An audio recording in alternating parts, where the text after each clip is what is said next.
kenyang lebih lama. Kuat puasa seharian.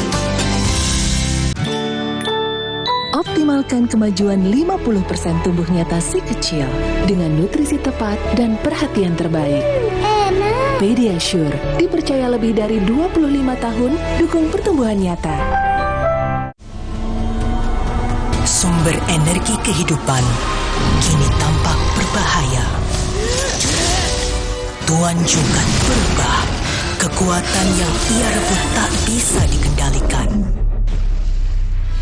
Putri Hijau memutus kekuatan Tuan Jungkat, mengembalikan alam permai untuk semua. Sambut hari kemenangan Marjan. Aqua percaya akan keajaiban alam, maka kami tidak menggunakan galon sekali pakai.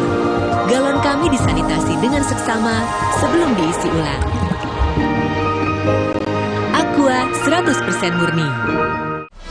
Putri Hijau merebut kembali energi kehidupan yang dikuasai Tuan Jungkat.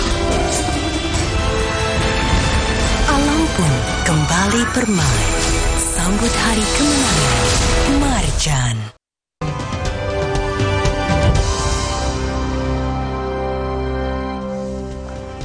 Terima kasih Anda masih bersama kami di Rumah Pemilu, Saudara. Calon Presiden Pemilu 2024 Anies Baswedan mengaku tidak akan maju pada Pilgub DKI Jakarta 2024. Anies pun mengaku fokus dalam urusan Pilpres. Anies Baswedan memastikan tidak akan maju pada Pilkada Jakarta 2024. Anies menegaskan sampai saat ini masih konsentrasi pada persoalan Pilpres dan masih menunggu hasil akhir dari rekapitulasi yang masih berjalan. Anies meminta dukungan penuh untuk ikut mengawal dan menggaungkan wacana hak angket dugaan kecurangan pemilu 2024. Anies tidak ingin konsentrasi masyarakat teralihkan dengan acara di Pilgub DKI 2024. Maju Pilgub lagi atau gimana Pak? Tidak, DKI Pak? Tidak. Jadi karena itu saya bilang ini pembicaraan tentang pilkada itu upaya menggeser.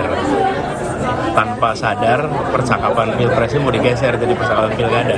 Jangan, kita ini masih berada di dalam pembicaraan tentang pilpres dan kita masih terus berusaha. Jadi saya ingin sampaikan kepada semuanya bahwa saya akan terus konsentrasi dalam pilpres ini. Bahkan kita nanti akan lihat hasilnya. Dari hasilnya kita akan tentukan langkah-langkah kita.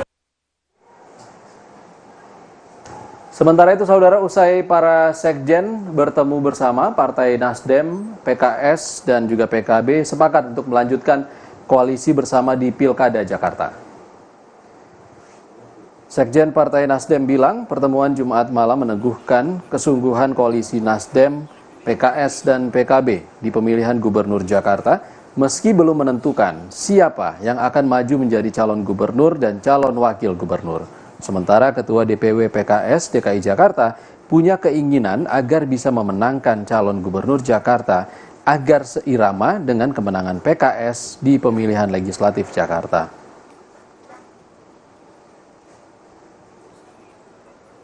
Pertemuan malam ini sebenarnya ingin menunjukkan kepada publik kami sungguh-sungguh berusaha untuk terus mempertahankan koalisi ini sampai pilkada. Kami akan mulai dari DKI dan mereka DPRD DKI ini akan terus melakukan pertemuan. Hanya malam ini saja kita bersama. Minggu depan di PKS, minggu depannya lagi di PKB dan seterusnya. Kebetulan PKS dapat amanah dari warga Jakarta jadi pemenang dan dengan 18 kursi kita akan sekuat tenaga ya untuk inline dengan gubernurnya, menang legislatif, menang gubernur, sehingga perubahan Jakarta akan semakin mudah. Nah, di sisi lain, Saudara, Ketua DPW PKB Provinsi Jawa Barat, Saiful Huda, mendeklarasikan diri menjadi calon gubernur pada Pilgub Jabar 2024. Deklarasi pencalonan itu seiring penambahan jumlah suara PKB di Jawa Barat yang signifikan. Saat ini salah satu fokus untuk melancarkan pencalonan dirinya di Pilgub Jabar 2024 yaitu membuka pembahasan untuk menjalin koalisi dengan partai lain. Mengenai koalisi, Saiful Huda pun akan mengutamakan berkomunikasi dengan koalisi perubahan, yakni partai pengusung Anies Mohaimin, yaitu PKS dan Nasdem. Selain itu, nantinya Huda akan mengadopsi pola kampanye seperti desak Anies atau slepet Imin di Pilgub Jabar.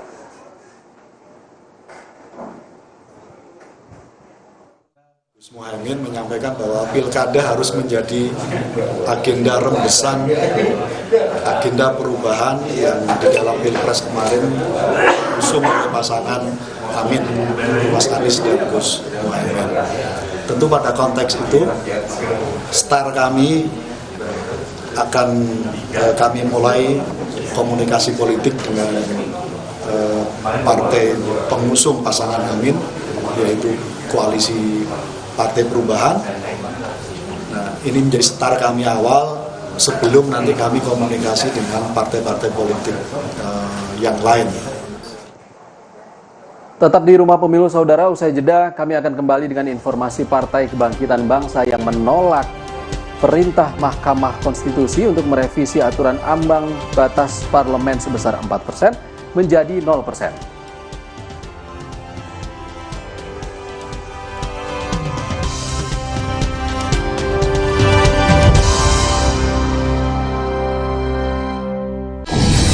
Hijau merebut kembali energi kehidupan yang dikuasai Tuan Cungkar. Alam pun kembali bermain, sambut hari kemenangan Marjan. Cipta dan Herba, bersihkan gigi, jauhkan kuman. Cipta dan Herba, perlindungan alami gigi dan gusi. Selamat menunaikan ibadah puasa.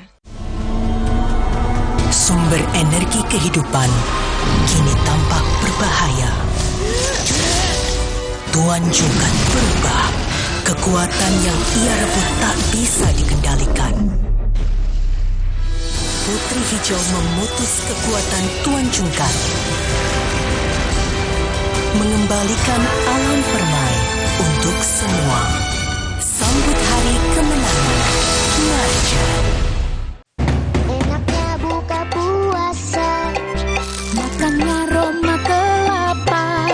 Manis dan gurih, bumbu mulu, dicalup semua makin suka. Manis dari air kelapa, gurih dari daging kelapa. Rasa juga enak lapanya. Ramadan di rumah wajib ada, gurihnya kelapa asli, hangatkan Ramadan. Sumber energi kehidupan kini tampak berbahaya. Tuan Cungkar berubah. Kekuatan yang ia rebut tak bisa dikendalikan. Putri Hijau memutus kekuatan Tuan Cungkar,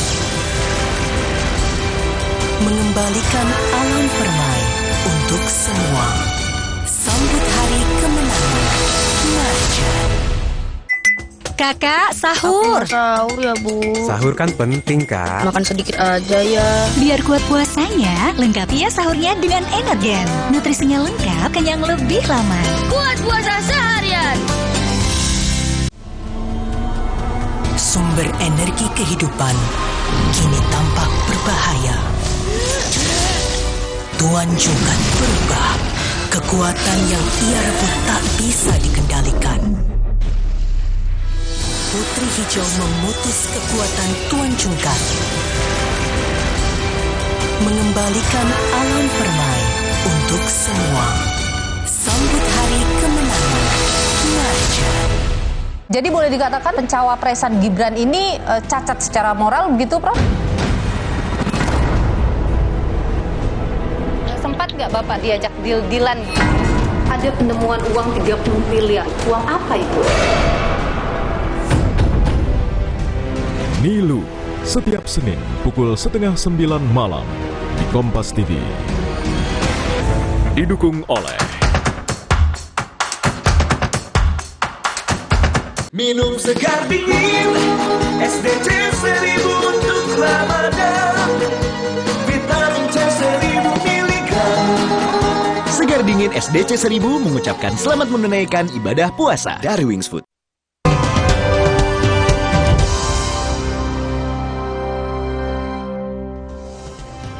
Anda kembali bersama kami di Rumah Pemilu. Saudara, Sekretaris Jenderal Partai Keadilan Sejahtera Abu Bakar Al-Habsyi menyebut soal peluang PKS akan jadi oposisi atau tidak di pemerintah akan ditentukan pada musyawarah Majelis Syuro PKS. Sekjen PKS Abu Bakar Al-Habsyi angkat bicara soal sikap partainya akan bergabung dalam pemerintahan mendatang atau memilih menjadi oposisi. Abu Bakar menyatakan sikap PKS ini akan diputuskan setelah ada penetapan hasil pemilu dengan mempertimbangkan soal kemaslahatan. Ia menyebut yang menentukan PKS akan koalisi atau tidak adalah musyawarah Majelis Syuro.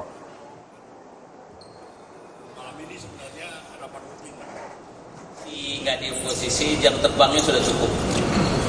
Ya, kalau memang harus kembali ke oposisi, kita juga nggak ada kesulitan. Kita kembali kepada pemerintah, kita pun juga nggak ada kesulitan. Tinggal permasalahannya adalah kita lihat dari hasil besok, baru kalau watak dan karakter PKS selalu keputusan itu di Majelis Syuro. Ya, nanti keputusannya mau kemana, arahnya bagaimana dan sebagainya, kita lihat maslahatnya. Sementara itu, Saudara, Partai Kebangkitan Bangsa menolak perintah Mahkamah Konstitusi untuk merevisi aturan ambang batas parlemen sebesar 4% menjadi 0%. Dengan tidak adanya ambang batas, PKB menilai akan menimbulkan masalah baru. Wakil Sekjen DPP Partai Kebangkitan Bangsa, Saiful Huda, menyampaikan PKB tegas menolak revisi aturan ambang batas parlemen sebesar 4% ditiadakan. Hal ini akan menimbulkan permasalahan baru dan menjadikan pemilu semakin pragmatis serta akan melemahkan sistem presidensial. Menurut Huda, ambang batas parlemen 4% yang digunakan selama ini penting sebagai penyederhanaan fraksi partai politik di DPR.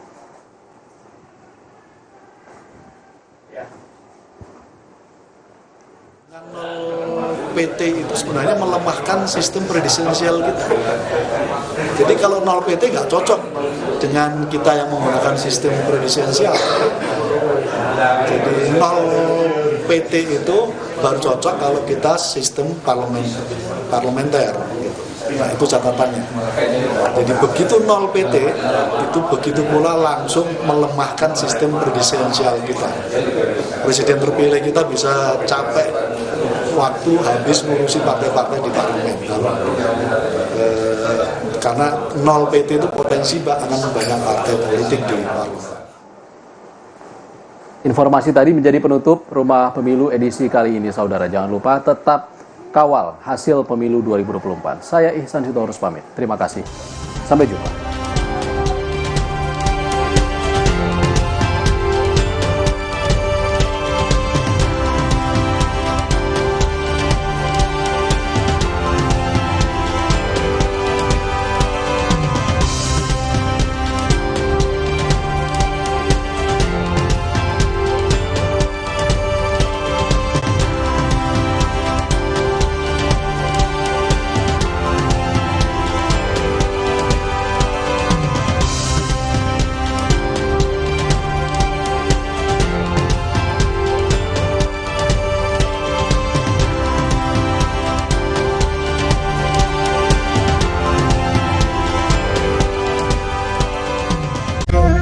Bahagia menyambut bulan suci bersama Kompas TV, teman Ramadan.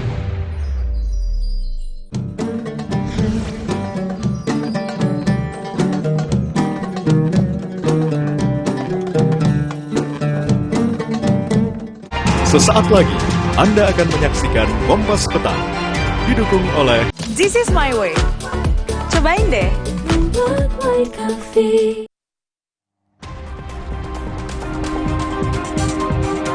Massa berunjuk rasa di depan KPU jelang tenggat waktu penetapan hasil pemilu.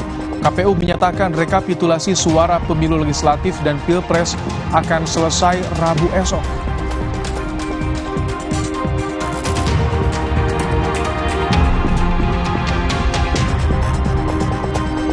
Calon Wakil Presiden Gibran Raka Buming Raka merespon soal permintaan jatah 5 kursi menteri dari Partai Golkar.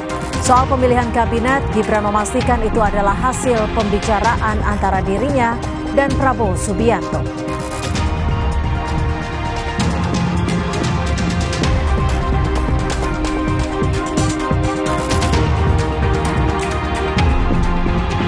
Raih 2 gelar All England, Indonesia mencetak sejarah menjadi juara umum. Jonathan Christie dan ganda putra Fajar Rian mencatatkan nama peraih gelar juara menjawab penantian 30 tahun.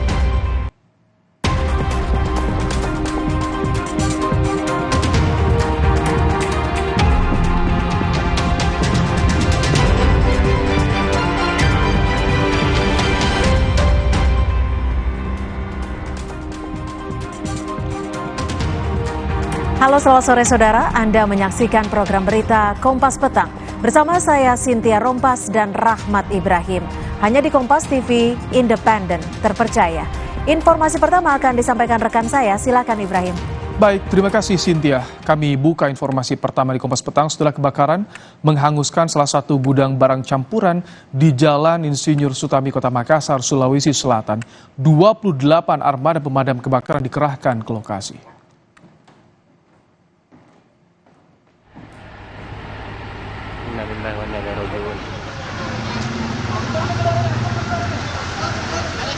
Kebakaran terjadi di gudang bahan campuran di Kecamatan Tamalarea, Kota Makassar. Dengan menerjunkan 28 armada pemadam kebakaran, tugas berjibaku memadamkan api yang sudah membesar pada Senin pagi. Tidak ada korban jiwa dalam peristiwa ini, sedangkan untuk dugaan penyebab kebakaran belum diketahui.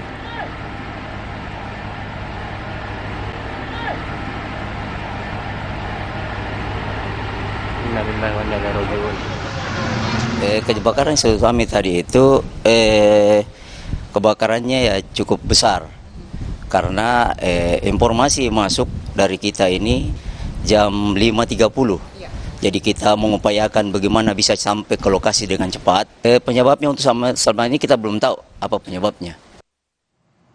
Saudara, banjir kembali menggenangi Jalan Pantura Kudus, Demak, Jawa Tengah. Tidak hanya jalan, ribuan rumah warga juga tergenang banjir dengan ketinggian 1 hingga 3 meter. Saudara, inilah visual pantauan dari udara kondisi banjir yang merendam perbatasan Demak dan Kudus akibat tanggul Sungai Wulan yang jebol. Titik jebolnya tanggul berada di titik yang sama, yakni di Desa Norowito, Karanganyar, Demak. Akibatnya, ribuan rumah warga kembali tergenang banjir dengan ketinggian 1 hingga 3 meter.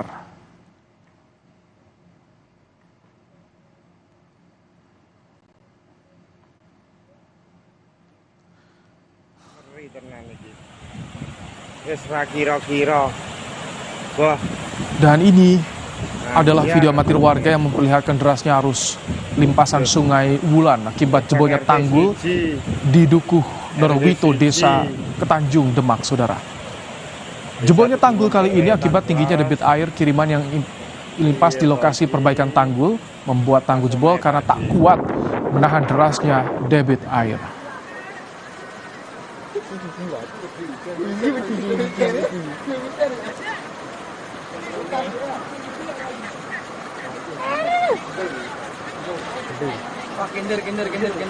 Kita ke sorotan berikutnya, saudara. Rapat pleno rekapitulasi hasil penghitungan perolehan suara di KPU masih berjalan. Pada rapat pleno rekapitulasi penghitungan suara Provinsi Sulawesi Tengah pada Sabtu 16 Maret lalu, suasana sempat memanas. Ketua KPU Hashim Asyari sempat berdebat dengan saksi dari Partai Kebangkitan Bangsa. Itu laporannya TPS itu masuk ke Bawaslu. Saya tanya Mas tahu nggak TPS mana?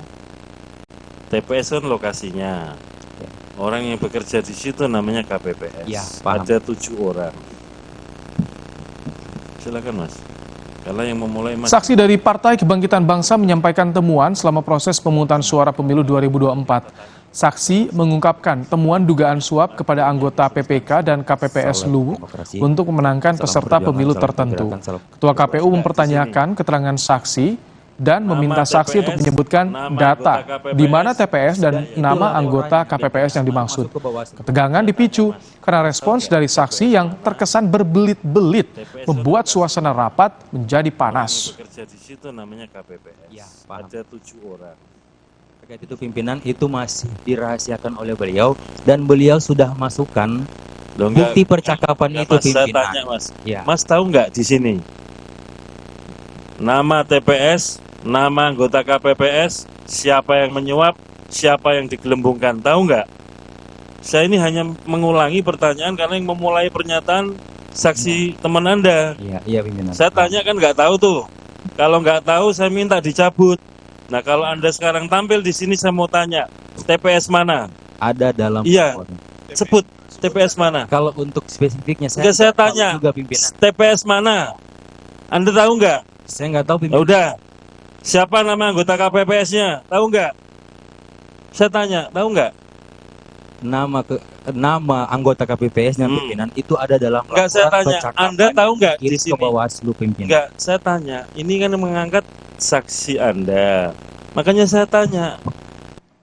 Di tengah berlangsungnya rekapitulasi suara di kantor KPU Jakarta, sejumlah massa melakukan unjuk rasa di depan kantor KPU. Massa menuntut diskualifikasi Gibran Rakabuming Raka sebagai calon wakil presiden. Massa yang tergabung dalam aliansi Aman Sahaja menggelar demonstrasi di depan KPU. Mereka menuntut didiskualifikasinya Gibran Rakabuming Raka serta pemecatan Ketua KPU dan Bawaslu. Massa menyatakan adanya kecurangan dan nepotisme dalam proses pemilu 2024.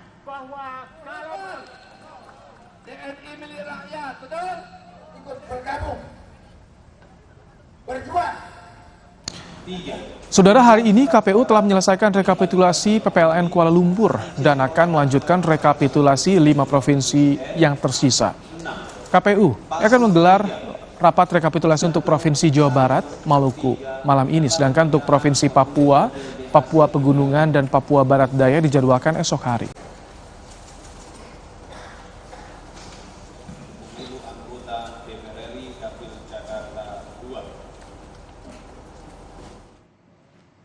Wakil Ketua TKN Edi Suparno menyebut TKN terus memantau proses rekapitulasi yang sedang berjalan di KPU hingga saat ini. Dengan adanya penetapan suara sah dari KPU, akan adanya pemimpin Indonesia yang baru yang dapat melanjutkan kinerja Presiden Joko Widodo.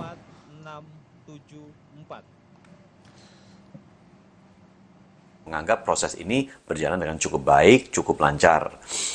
Dan justru kami lihat sangat lancar. Berbeda dengan perhitungan suara pemilihan legislatif yang di daerah tertentu terdapat dinamika. Kami melihat bahwa perolehan suara Pak Prabowo dan Mas Gibran tidak jauh dari hasil quick count yang dilakukan oleh berbagai lembaga survei dan media, termasuk juga hasil perhitungan kami di internal DPP Partai Amanat Nasional. Saudara, untuk mengetahui hasil rekapitulasi Pilpres 2024 dan juga pemilu Pileg, sudah ada rekan kami Jonah Hamonangan di kantor Komisi Pemilihan Umum di Jakarta. Selamat petang, Jonah. Jadi kapan pengumuman hasil rekapitulasi pemilu dan seperti apa saat ini prosesnya di KPU, Jonah? Ya baik, untuk saat ini proses rekapitulasi masih dilakukan. Jadi untuk total 35 provinsi sudah 33 provinsi yang dihitung. Dari 33 provinsi, 31 provinsi dimenangkan oleh kubu Prabowo Gibran, sedangkan 2 provinsi dimenangkan oleh kubu Anies Mohaimin. Jadi terkait dari 33 provinsi ini sudah direkap, sedangkan sisanya 5 provinsi ini terdiri dari provinsi Jawa Barat, Maluku, Papua, Papua Pegunungan, dan Papua Barat Daya. Jadi untuk proses yang terjadi hari ini saat ini masih diskors, namun untuk rekapitulasi akan dimulai lagi atau berlangsung pada pukul 20.30 malam ini. Dan untuk rekapitulasi yang berlangsung malam ini hanya ada 2 provinsi, yaitu Provinsi Jawa Barat dan Provinsi Maluku. Sedangkan untuk provinsi sisanya ada 3, yaitu Provinsi Papua, Papua Barat Daya, dan Papua Pegunungan akan dilakukan besok. Jadi kalau kita lihat dari waktu yang ditentukan oleh KPU, di mana tanggal 20 sudah harus ada hasil rekapitulasi, apakah rencananya akan disampaikan besok, tentu saja ini akan menyesuaikan dengan hasil. Bila besok sudah selesai, maka besok juga akan disampaikan hasil rekapitulasi. Jadi untuk hasil yang ada, ini baru hasil dari 33 provinsi sudah dihitung, termasuk penghitungan dari luar negeri. Nah, untuk proses penghitungan ini memang banyak sekali masyarakat yang mungkin ada komplain ataupun hal semacamnya. Namun terkait dengan penghitungan, KPU mengatakan penghitungan dilakukan sudah transparan dan ini sudah dihitung dari ada hasil yang ada, mulai dari ada yang dari daerah dapil ataupun dari penghitungan yang lain. Jadi memang untuk hasil ini sudah hasil final, khususnya 33 provinsi. Kita tinggal menunggu 5 provinsi sisanya, itu saja akan dilakukan besok. Berikut adalah pernyataan dari Agus Melas. Akan ada 2 provinsi, Jawa Barat dan kemudian Maluku. Sedangkan teman-teman Papua, kemudian Papua Barat Daya dan Papua Pegunungan itu dijadwalkan kemungkinannya besok di situ. Kalau lihat proses yang berlangsung, saya kira tanggal 18 dan kemudian tanggal 19 akan bisa kita tuntaskan semua untuk tenggat terkait dengan rekapitulasinya. Nah, nanti baru kemudian kita bicarakan terkait dengan penetapan hasil secara nasional. Ya baik, kita masih menunggu 2,5 jam lagi, khususnya untuk rekapitulasi yang akan dimulai pada pukul 8.30 dan akan menunggu sampai selesai, khususnya penghitungan 2 provinsi. Baik. Yang juga terjadi depan kantor KPU adanya demo, bisa digambarkan kepada kami bagaimana situasi di sana? Ya baik, saat ini demo masih berlangsung, di mana demo sendiri dipimpin oleh mantan Danjen Kopassus Sunarko, di mana mereka menuntut hasil KPU ini agar tidak disahkan. Mereka juga menganggap bahwa KPU ini curang dikarenakan hasil rekapitulasi yang dari Sabang sampai Merauke mereka menilai tidak fair, dan mereka juga menuntut agar Presiden Jokowi diturunkan. Nah, terkait dengan demo ini memang pantauan kami ada di luar cukup padat, tapi dari petugas kepolisian khususnya dari gabungan mulai dari Brimob, Sabara dan sebagainya ini masih melakukan penyekatan. Jadi penyekatan adalah di depan gedung KPU saat ini masih steril, namun di luar gedung KPU sampai ke perempatan Agus Salim cukup banyak masa yang ada, dan untuk masa pun dihimbau untuk malam hari sekitar pukul 6 sudah harus bubar dikarenakan ada jam yang dikeluarkan dalam rangka untuk aksi demo. Jadi untuk aksi demo mereka sendiri menganggap KPU tidak fair, curang, dan juga mereka menuntut untuk rekapitulasi ini dibatalkan karena dianggap tidak sesuai dengan hasil atau mungkin keputusan yang dilakukan oleh masyarakat khususnya dalam rangka pencoblosan ini sendiri. Baik, terima kasih Jona Hamonangan untuk laporan Anda langsung dari kantor KPU di Jakarta. Saudara, raih 2 gelar All England, Indonesia mencetak sejarah menjadi juara umum. Jonathan Christie dan ganda putra Fajar Rian mencatatkan nama peraih gelar juara menjauh penantian 30 tahun.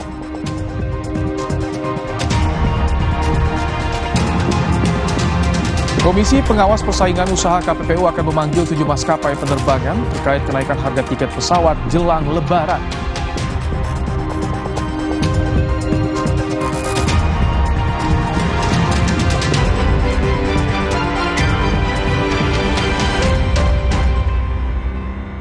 This is my way. Cobain deh. Kesibukan membawa kita kemana-mana, tapi rumah nggak pernah terasa jauh karena selalu ada Luwak White Coffee. Kopi paling pas untuk berbuka puasa. Rayakan indahnya Ramadan bersama Luwak White Coffee. Kesibukan membawa kita kemana-mana, tapi rumah nggak pernah terasa jauh karena selalu ada Luwak White Coffee.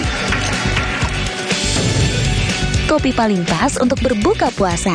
Rayakan indahnya Ramadan bersama Luwak White Coffee.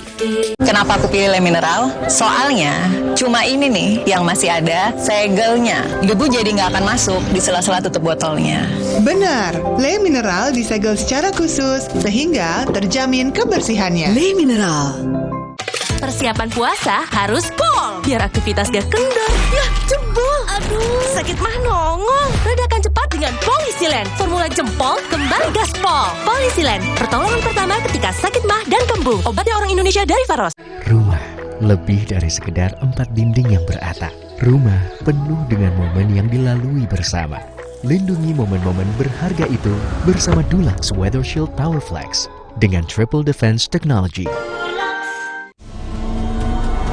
Sumber energi kehidupan kini tampak berbahaya. Tuan Jungkat berubah. Kekuatan yang ia rebut tak bisa dikendalikan. Putri Hijau memutus kekuatan Tuan Jungkat. Mengembalikan alam permai untuk semua. Sambut hari kemenangan. Marjan. Saat cahaya pertama menyapa, kita merasakan hangatnya dekapan keluarga. Di meja sahur, kita tidak hanya berbagi makanan, tapi juga cerita tentang mimpi dan harapan. Inilah momen kebersamaan yang membuat hati kita terasa hangat. Galon Le Mineral 100% bebas BPA, aman untuk anak dan keluarga. Ciri galon bebas BPA, bening transparan, ditandai kode segitiga nomor 1. Galon Le Mineral, untuk sehatnya keluarga. Damainya warna biru bahari yang mengiringi senyum saat berpelukan di momen indahnya tali silaturahmi. Sambut sentuhan warna baru Ramadan dari Nippon Paint. Supaya badan kuat selama puasa, gimana ya? Minum susu steril 7 kurma. Betul, karena kurma kaya antioksidan. Plus susu steril, double khasiat. Enak. Badan segar. Susu steril 7 kurma, double khasiatnya. Persiapan puasa harus pol, biar aktivitas gak kendor. Yah, jebol. Aduh, sakit mah nongol. Redakan cepat dengan Polisilen. Formula jempol kembali gaspol. Polisilen, pertolongan pertama ketika sakit mah dan kembung. Obatnya orang Indonesia dari Faros. Niat belanja kilat tapi pesanan telat. Jangan panas, dinginin kepala aja dulu. Belanjanya di Shopee aja. Ada garansi tepat waktu. Garansi tepat waktu di Shopee, gratis voucher kalau telat. Garansi tepat waktu di Shopee. Belanja sekarang. Percuma punya uang banyak, kalau sakit mah dada sesek, perut melintir. Bikin makan minum nggak enak. Untung sekarang ada SMA, diformulasi oleh Sido Muncul dengan bahan herbal. Aman diminum kapan aja. Zat aktif kurkuminoid dari kunyitnya bantu perbaiki kesehatan lambung. Percaya sama yang herbal. Coba aja. Minum SMA, herbalnya lambung. Manisnya warna mawar merah muda saat mendengar semua lantunan doa. Sambut sentuhan warna baru Ramadan dari Nippon Paint. This is my way. Cobain deh.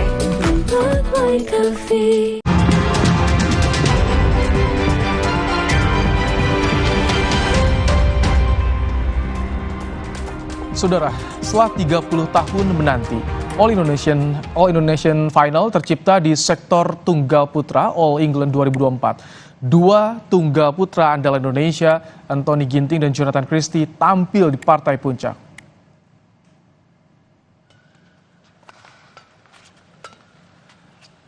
Laga final All England Anthony Ginting lawan Jonathan Christie berlangsung di Utilita Arena, Birmingham, Inggris pada hari Minggu kemarin. Kedua pemain bermain apik sepanjang laga. Di game pertama, Jonathan bermain dengan tempo cepat. Di game pertama, Jonathan unggul dengan skor 21-15. Fantastic rally.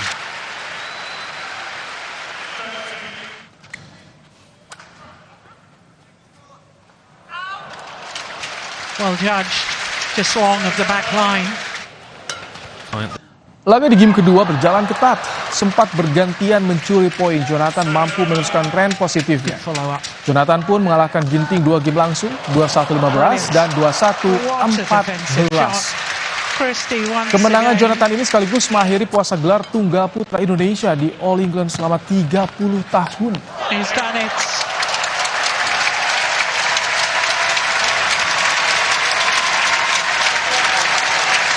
Wonderful sportsmanship shown.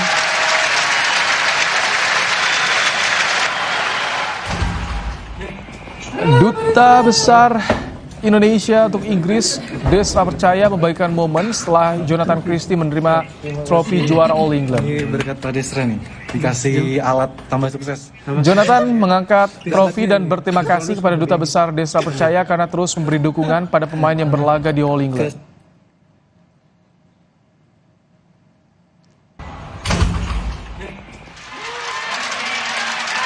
Di nomor ganda putra, Fajar Alfian Muhammad Rian berhasil mempertahankan gelar juara All England. Fajar Rian mengalahkan pasangan Malaysia Aaron Shia dan So Ho Yik 2 game langsung. Bermain dengan tempo cepat, Fajar Rian berhasil merebut game pertama dengan skor 21-16. A second consecutive title for Alfian and Ardianto. Di game kedua, Permainan berjalan ketat hingga di poin penentu, pengembalian lawan menyangkut di net. Fajarian pun menang 2 game langsung dan berhasil mempertahankan gelar juara All England. Gelar juara Fajarian sekaligus memastikan Indonesia sebagai juara umum All England 2024. Indonesia berhasil mencetak sejarah menjadi juara umum All England 2024. Kita akan bahas permainan gemilang para pemain bulu tangkis kita di All England bersama dengan mantan juara dunia bulu tangkis asal Indonesia, Icuk Sugiarto. Selamat petang, Pak Icuk. Selamat petang, Bang Ibrahim. Bagaimana Pak Icuk melihat kemarin nampilan Jojo, Ginting, dan juga Fajarian? Ini surprise, juara umum, Pak Icuk. Ya, saya tentu saja merasa senang, bangga, dan salut ya. Karena di tengah-tengah keprihatinan masyarakat Indonesia, khususnya komunitas bulu tangkis, pada akhirnya hati-hati kita mampu menjawab keprihatinan itu, menjawab keraguan itu, dan tentu saja saya sebagai praktisi bulu tangkis tentu saja merasa bangga, bersyukur karena pada akhirnya Indonesia tetap selalu memberikan kontribusinya buat Indonesia, buat bangsa ini, dan terus terang bukan tidak mudah di tengah-tengah persaingan yang seperti sekarang ini. Jojo atau Jonathan Christie dan juga Fajarian telah memberikan yang terbaik. Jadi 2 gelar di event yang sangat bergensi seperti All England ini sangat-sangat luar biasa. Lagi tentu saja selamat buat mereka semua yang telah memberikan yang terbaik buat Indonesia. Pak Icuk, 30 tahun ini tunggal putra All England puasa gelar. Terakhir di Mas Haryanto Arbi. Bagaimana Anda melihat perjuangan tim bulu tangkis Indonesia ini, pemain bulu tangkis Indonesia ini, Jojo dan Ginting sampai All Indonesian Final?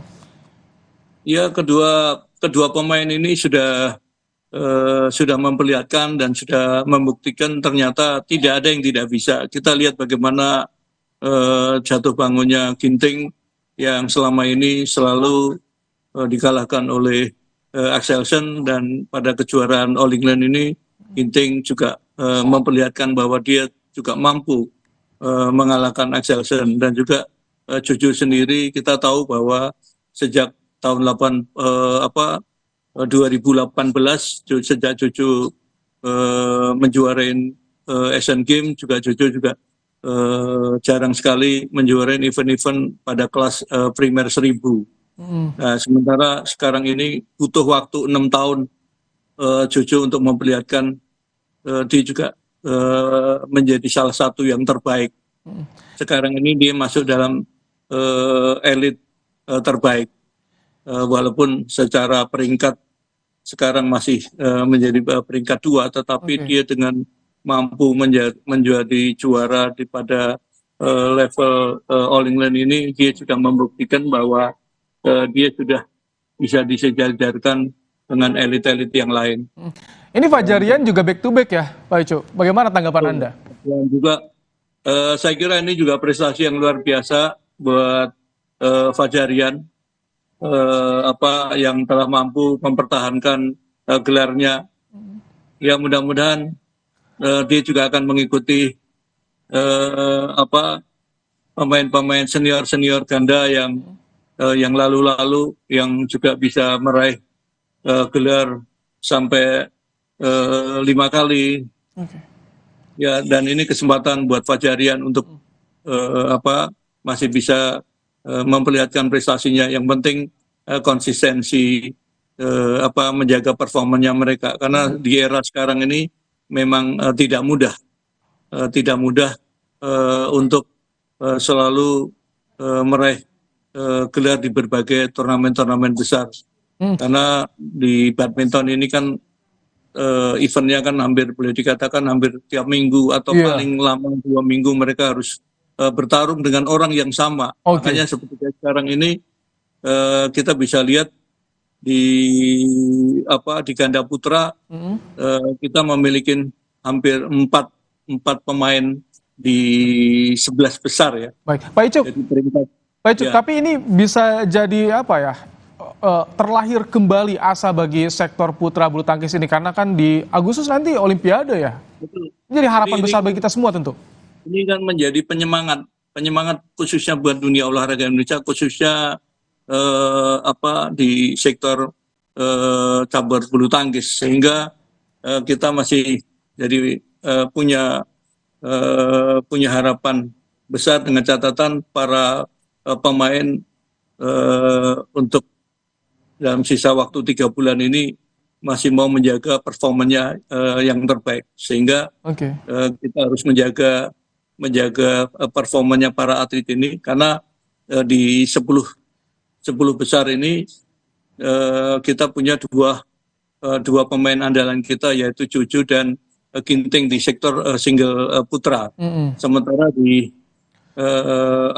ganda putra kita punya 4 pasangan dari peringkat 2, peringkat 8, peringkat 9, peringkat 11 itu adalah pasangan-pasangan Indonesia. Yang mudah-mudahan ini menjadi harapan kita, dan juga untuk di tunggal putri kita punya pemain seperti Gregoria, bukan tidak mungkin dia akan menjadi underdog, walaupun saat ini dia juga menempatkan peringkat di 8 besar dunia. Pak Icuk, ya. Anda kan pernah tampil juga di All England. Bisa diceritakan bagaimana sih gengsinya All England itu, bersejarahnya, atmosfernya bagaimana sih All England itu? Ya, sebenarnya All England ini kan turnamen yang tidak beda jauh dengan turnamen-turnamen open yang lain. Tetapi All England ini merupakan satu turnamen kejuaraan terbuka pertama kali diadakan, yaitu kejuaraan All England yang awalnya itu kan hanya kejuaraan setingkat Inggris ya, kejuaraan Inggris. Tetapi lama-lama terus dibuka keluar, terus pada akhirnya diikutinlah oleh pemain-pemain dari luar Inggris. Dan sebelumnya juga kejuaraan ini kan hanya diikutin oleh sebagian negara-negara di dunia, karena pada saat itu sebelum tahun 83 kan 2 badan dunia itu kan terbelah, yaitu BWF dan IBF. Sehingga pada saat itu All England hanya diikutin oleh asosiasi dari IBF, sementara BWF kan dari negara China dan sekutu-sekutunya. Sekarang semua sudah ikut ya, jadi lebih bergengsi, turnamen yang paling bersejarah di dunia bulu tangkis. Terima kasih. Baik, terima kasih Pak Icuk. Kita layak berikan apresiasi kepada pahlawan kita, Jojo, Ginting, dan juga Fajarian yang saat ini tengah dalam perjalanan kembali ke tanah air. Terima kasih Pak Icuk. Terima kasih. Informasi lainnya, Saudara, Komisi Pengawas Persaingan Usaha atau KPPU akan menjadwalkan panggilan kepada 7 maskapai penerbangan terkait kenaikan harga tiket pesawat jelang Lebaran. Hal ini untuk merespons dugaan pelanggaran jasa angkutan udara, menaikkan harga tiket tanpa alasan rasional dan tidak memberitahukan KPPU sebelum mengambil kebijakan menaikkan harga tiket. 7 maskapai penerbangan yang akan dipanggil KPPU adalah PT Garuda Indonesia, PT Citylink Indonesia, PT Sriwijaya Air, PT Nam Air, PT Batik Air, PT Lion Mentari, dan PT Wings Abadi. Dalam siaran pers, KPPU tertulis ke-7 terlapor adalah PT Garuda Indonesia, PT Citylink Indonesia, PT Sriwijaya Air, PT Nam Air, PT Batik Air, PT Lion Mentari, dan PT Wings Abadi dalam perkara kartel tiket yang diputus KPPU pada tanggal 23 Juni 2020 tersebut. KPPU membuktikan bahwa para terlapor secara bersama-sama hanya menyediakan tiket subclass dengan harga yang tinggi dan tidak membuka penjualan beberapa subclass harga tiket rendah. Kesamaan perilaku para terlapor ini sangat efisien dalam mendistorsi kinerja pasar, mengingat penguasaan pasar melebihi 95% dari para terlapor secara keseluruhan.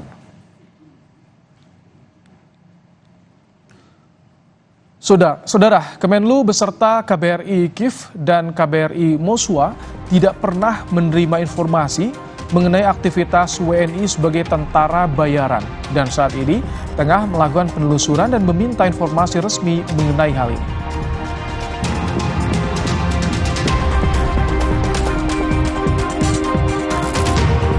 Calon Wakil Presiden Gibran Rakabuming Raka merespons soal permintaan jatah 5 kursi menteri dari Partai Golkar.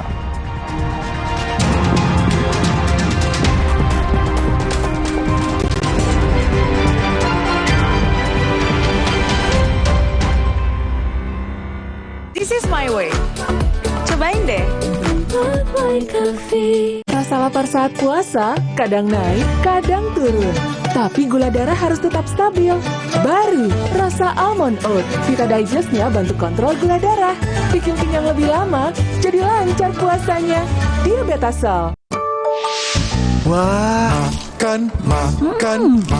Udah nggak takut kolesterol naik nih. Kan habis makan langsung Benecol. Lanstan esternya, hajar kolesterol dari makanan yang habis kita makan. Nutri Benecol. Sumber energi kehidupan kini tampak berbahaya. Tuan Jungkat berubah. Kekuatan yang ia rebut tak bisa dikendalikan. Putri Hijau memutus kekuatan Tuan Jungkat. Mengembalikan alam permai untuk semua. Sambut hari kemenangan. Marjan.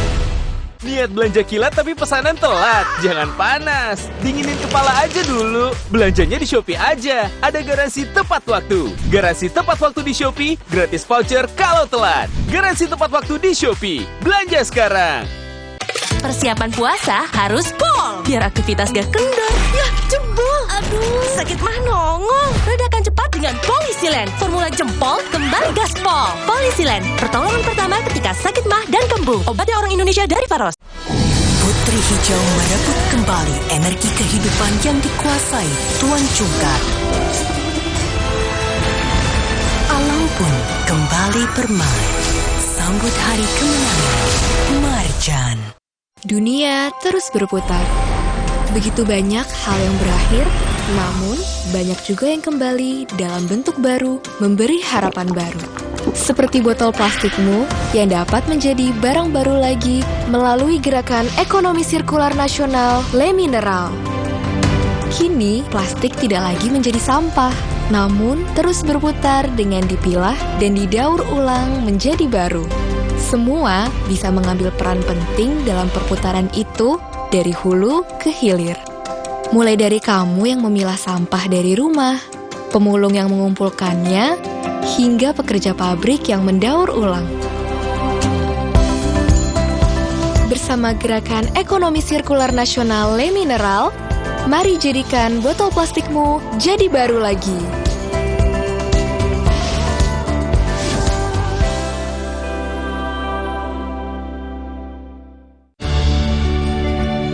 Hangatnya warna kuning pagi ketika bersama menikmati momen istimewa saat sahur tiba. Sambut sentuhan warna baru Ramadan dari Nippon Paint. Shopee! Yuk pakai SPayLater, beli sekarang bayarnya nanti. Yuk pakai SPayLater, gratis ongkir se-Indonesia. Belinya sekarang, bayarnya nanti. Kesibukan membawa kita kemana-mana, tapi rumah nggak pernah terasa jauh karena selalu ada Luwak White Coffee. Kopi paling pas untuk berbuka puasa. Rayakan indahnya Ramadan bersama Luwak White Coffee.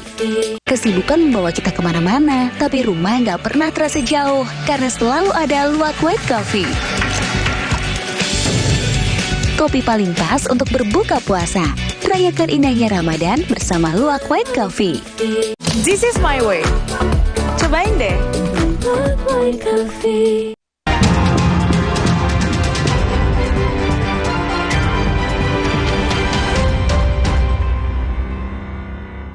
Saudara, calon Wakil Presiden Gibran Rakabuming Raka merespons soal permintaan jatah 5 kursi menteri dari Partai Golkar. Menurut Gibran, belum ada pembicaraan soal kabinet Prabowo Gibran. Gibran meminta semua pihak bersabar sambil menunggu pengumuman resmi KPU. Soal pemilihan kabinet, Gibran memastikan itu adalah hasil pembicaraan antara dirinya dan Prabowo Subianto. Soal apakah nanti Jokowi akan cawe-cawe, Gibran menegaskan tidak ada hal seperti itu. Untuk masalah menteri dan lain-lainnya nanti bisa dibicarakan lagi. Jokowi nanti akan juga ikut menyusun kabinet? Belum ada pembicaraan itu. Yang nyusun ya Pak Prabowo dong. Dan ikut andil untuk masih pertimbangan gitu?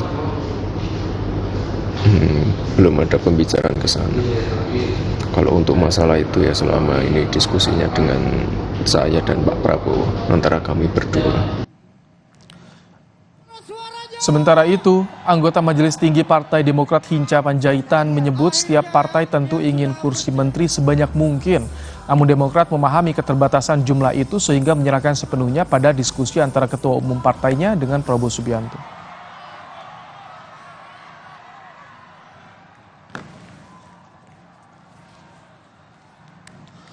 Dengan jumlah portofolio kementerian yang ada dan lembaga-lembaga yang ada, tentu menjadi penting untuk dibicarakan bersama. Sehingga semua orang akan bertanya kan, Demokrat dapat berapa, Partai Golkar dapat berapa, Gerindra dapat berapa, kan begitu. Dan semua pasti punya kalkulasi dan memberikan masukan. Tentu siapapun inginlah sebanyak-banyaknya yang untuk ikut serta, karena semua juga mempunyai keringat yang sama. Karena kita 15 dari 58%, maka kita kontribusi 25% Pak Lu. Jadi kalau 25%, kalau bagi-bagi ya banyak-banyak sedikit boleh lah. Kalau yang kita sebut 5 itu minimalis. Itulah sambutan Erlangga Hartarto di acara buka puasa Partai Golkar di Bali. Di hadapan kader, Erlangga menyinggung soal minta jatah 5 kursi menteri ke Prabowo karena kontribusi Golkar dalam memenangkan Prabowo Gibran. Menanggapi pernyataan Erlangga, Wakil Ketua Umum Golkar Ahmad Doli Kurnia menilai wajar ada permintaan tersebut pada Prabowo karena saat ini 75% lebih konstituen Golkar memilih Prabowo Gibran. Dan kami sudah menghitung ya hasil konsolidasi kami di Pilpres ya. Jadi kami ini sekarang sudah menghitung bahwa konstituen yang dimiliki oleh Golkar 75-80%-nya itu adalah memilih pasangan 02. Ini prestasi tersendiri. Ini presentasi yang tertinggi selama kami mengikuti Pilpres mengusung kader yang bukan kader Partai Golkar. Jadi artinya wajar saja kalau kemudian warga Partai Golkar itu berharap di dalam pemerintahannya Pak Prabowo Gibran, insya Allah nanti kalau memang sudah disahkan terpilih, yaitu banyak mengambil peran yang penting membantu jalannya pemerintahan ini, termasuk di kabinet. Kedati ada permintaan jatah 5 kursi menteri dari Ketua Umum Golkar, Wakil Ketua Umum Gerindra Habibur Rahman yakin Erlangga tidak akan memaksakan permintaannya itu. Nanti beliau tidak akan mungkin memaksa ya Pak Prabowo misalnya atau teman-teman koalisi yang lain untuk menerima apa yang beliau sampaikan ya. Namanya aspirasi tentu boleh-boleh saja. Sementara pengamat politik Unpad Kunto Adiwibowo membaca pernyataan Erlangga ini sebagai apresiasi kepemimpinan Erlangga di Golkar dan jadi modal berharga untuk kembali mencalonkan jadi Ketua Umum Golkar. Mungkin itu sudah dianggap sebagai prestasi dan bisa jadi menjadi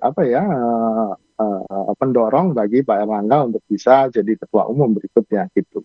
Jadi menurut saya memang ada beragam konteks ini Mas gitu kan. Konteks yang lain juga bisa diartikan bahwa Pak Erlangga ini sedang berusaha mengalihkan pembicaraan dari soal ketua umum Golkar ke jatah menteri di kabinetnya Pak Prabowo Gibran. Tadi kan bagi-bagi jatah kursi menteri lumrah dilakukan oleh presiden wakil presiden terpilih sebagai persiapan lanjutkan tongkat pemerintahan. Cepat atau lambat, jatah kursi menteri akan terjawab usai pengumuman resmi KPU terkait hasil pemilu rampung dibacakan. Tim Liputan Kompas TV.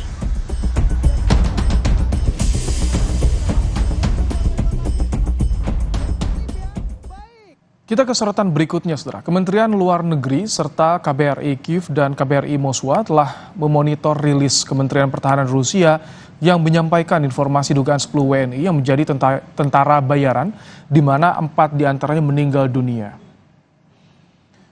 Kementerian Luar Negeri Republik Indonesia menyebut Kedutaan Besar Republik Indonesia Kiev dan KBRI Moskwa tidak pernah mendapat informasi mengenai warga negara Indonesia yang jadi tentara bayaran di Ukraina. Berdasarkan data lapor diri, jumlah WNI yang berada di Ukraina saat ini 55 orang, termasuk keluarga besar KBRI Kiev. Sebagian bekerja di organisasi internasional dan menikah dengan orang Ukraina.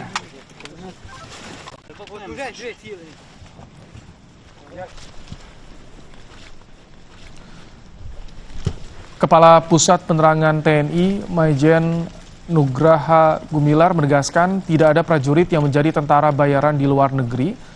Mabes TNI buka suara soal klaim Rusia yang menyebut 10 WNI tergabung dalam tentara bayaran di Ukraina. Dalam pesan singkat pada Kompas TV, Kapus Pen TNI memastikan tidak ada anggotanya yang terlibat atau menjadi tentara bayaran pada perang Rusia-Ukraina tersebut.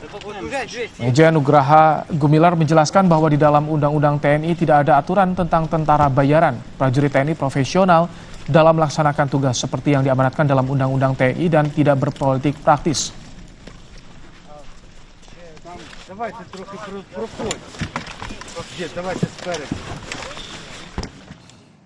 Ini dia yang disampaikan oleh Kapus Pen TNI, Maijen Nugraha Gumilar. Prajurit TNI tidak ada yang menjadi tentara bayaran di negara manapun. Tentara profesional melaksanakan tugasnya seperti yang diamanatkan Undang-Undang TNI dan tidak berpolitik praktis. Kita langsung kupas klaim Rusia terhadap Indonesia terkait dengan dugaan 10 WNI menjadi tentara bayaran Ukraina bersama dengan Bobi Adityo Rizaldi, anggota Komisi 1 DPR fraksi Partai Golkar. Selamat petang Pak Bobi. Selamat petang Mas Ibrahim. Baik, Pak Bobi, jadi gimana tanggapan Anda dari Komisi 1 ketika ada Kementerian Pertahanan Rusia yang mengklaim ada 10 WNI ikut dalam tentara bayaran Ukraina? Ya, pertama tentu kita perlu mekanisme check and recheck dan konfirmasi. Karena kita lihat juga dan informasinya bahwa yang sudah dirilis dan masuk di account-nya Russian Embassy juga sekarang sudah di take down. Jadi paling utama mereka juga harus menyampaikan informasi berikut buktinya. Siapa yang 10 orang WNI itu, yang mana, dapat infonya dari siapa. Karena setelah dicek dari Kemenlu juga dan juga dari TNI, tidak ada satupun yang terdaftar sebagai WNI yang menjadi tentara di sana. Jadi sebenarnya lebih kepada mekanisme check and recheck sehingga hubungan bilateral antara Indonesia dan Rusia dan juga Indonesia dan Ukraina itu juga tidak terganggu. Untuk terkhusus pada kedutaan Rusia juga informasi tersebut harus didukung oleh bukti-buktinya. Itu yang paling utama. Supaya jangan terjadi salah persepsi dan juga membuat hubungan bilateral kedua negara juga menjadi tidak baik atas tuduhan-tuduhan yang belum tentu benar. Tapi sejauh ini sudah ada jawaban dari otoritas Rusia soal dugaan ini, karena kan di Kementerian Pertahanan Rusia merilisnya cukup detail, bahkan Polandia terbesar gitu. Iya, tapi itu kan hanya angka, seperti misalkan Polandia 3.000 mati 1.400, di Perancis 390 mati 150. Ya kalau dia sudah memiliki informasi tersebut, ya kita dari Kemenlu kan juga pasti perlu informasinya, dan mereka kalau tidak menuduh ya mereka sampaikan ini loh ada warga kalian yang masuk di sini, tinggal kita nanti kan akan cek. Tetapi kita lihat sekarang juga di account-nya Russian Embassy itu kan juga sudah di take down dan tidak ada lagi sanggahan-sanggahan dari pertanyaan-pertanyaan yang sudah diajukan oleh instansi kita, termasuk dari Kemenlu. Apakah dengan men-take down informasi dari Rusia Embassy itu cukup menyelesaikan persoalan ini, atau perlu juga ada klarifikasi dari pihak Rusia agar hubungan ini tetap terjaga, tidak ada saling curiga, Pak Bobi? Ya, saya rasa itu yang terbaik ya. Jadi Kemenlu dan juga apalagi TNI tadi sudah disampaikan tidak pernah ada dari pihak kita pun dari dasar manifest yang ada di Ukraina itu tidak pernah ada yang menjadi tentara. Sehingga klarifikasi ini menurut saya menjadi penting agar jangan menjadi fitnah. Itu yang paling utama. Dan saya rasa itu yang sudah dilakukan oleh pihak Kemenlu. Nah, bicara soal Kemenlu, sikapnya kita akan tampilkan kembali pertanyaan atau keterangan tertulis dari Kementerian Luar Negeri Indonesia, saudara. Kami memiliki informasinya, ini dia karena KBRI Moskwa dan juga di Kiev, ini dia. Hingga saat ini KBRI Kiev dan KBRI Moskow tidak pernah menerima informasi mengenai aktivitas WNI sebagai tentara bayaran. Perwakilan RI tengah melakukan penelusuran dan meminta informasi resmi mengenai hal ini. Sampai turun tangan, ada penelusuran, Pak Bobi, dari Kemenlu. Jadi artinya ini perlu ada sesegera mungkin klarifikasi dari Rusia atau proaktif dari pemerintah sana, atau seperti apa menurut Anda? Ini sudah betul yang dilakukan Kemenlu adalah pertama menginventarisir dulu siapa saja, kalaupun ada ya. Karena kalaupun memang benar ada, berarti kan kita mengetahui ada WNI yang memiliki skill kombatan. Nah, kalau ada skill kombatan bisa keluar dari Indonesia, ya kita mesti cek dulu. Jangan sampai nanti dia masuk ke Indonesia menjadi teroris malah. Nah, ini yang kita perlu klarifikasi sehingga setelah informasinya jelas, baru pemerintah memiliki tahapan-tahapan untuk penindaklanjutinya. Kalau sekarang kan hanya ya seperti cenderung menjadi fitnah, karena kan kita tidak memiliki manifest ataupun data-data mengenai adanya WNI kita yang ke sana memiliki skill kombatan, apalagi menjadi tentara bayaran. Itu yang paling utama. Jadi udah betul itu klarifikasi yang dilakukan oleh Kementerian Luar Negeri. Cek dulu informasinya, karena kalau betul ada, berapa banyak, dan itu memiliki skill kombatan yang menurut kami sangat berbahaya. Ini dengan adanya informasi yang seperti ini, masih sumir nih, Komisi 1 melihat ini akan menimbulkan spekulasi yang memperkeruh suasana di Rusia Ukraina atau bagaimana? Impact-nya kepada Indonesia seperti apa nanti? Ya, pertama tentu kan dari kita harus memahami juga, paling utama adalah secara prinsip memang kita tidak menyetujui segala bentuk penjajahan. Apakah itu Rusia dengan Ukraina, itu kan kita tidak ingin ada aneksasi, utamanya itu prinsip paling utama.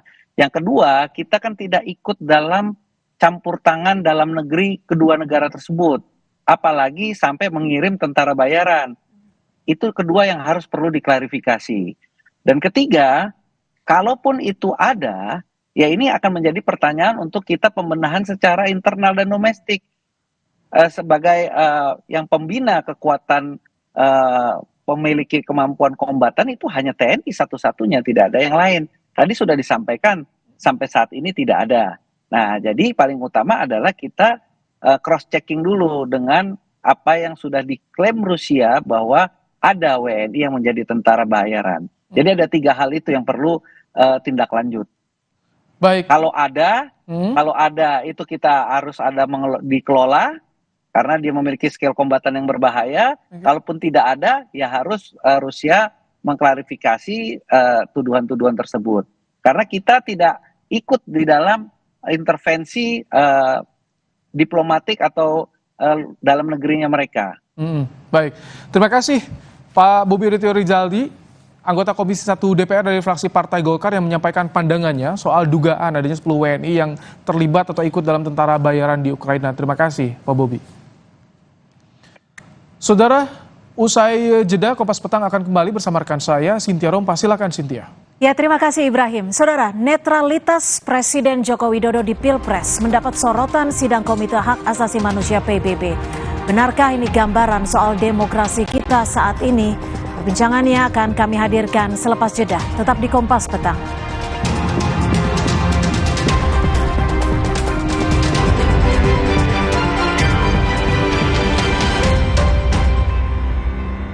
This is my way. Cobain deh. Kenapa aku pilih Le Mineral? Soalnya cuma ini nih yang masih ada segelnya. Debu jadi nggak akan masuk di sela-sela tutup botolnya.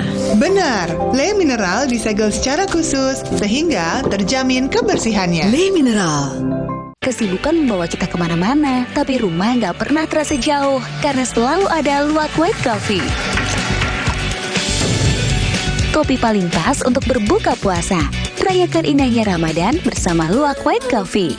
Kesibukan membawa kita kemana-mana, tapi rumah nggak pernah terasa jauh karena selalu ada Luwak White Coffee. Kopi paling pas untuk berbuka puasa. Rayakan indahnya Ramadan bersama Luwak White Coffee. Niat belanja kilat tapi pesanan telat. Jangan panas, dinginin kepala aja dulu. Belanjanya di Shopee aja. Ada garansi tepat waktu. Garansi tepat waktu di Shopee, gratis voucher kalau telat. Garansi tepat waktu di Shopee. Belanja sekarang. Warna coklat hangat yang ramah, siap menyambut senyum keluarga dengan rasa bersyukur di bulan penuh berkah.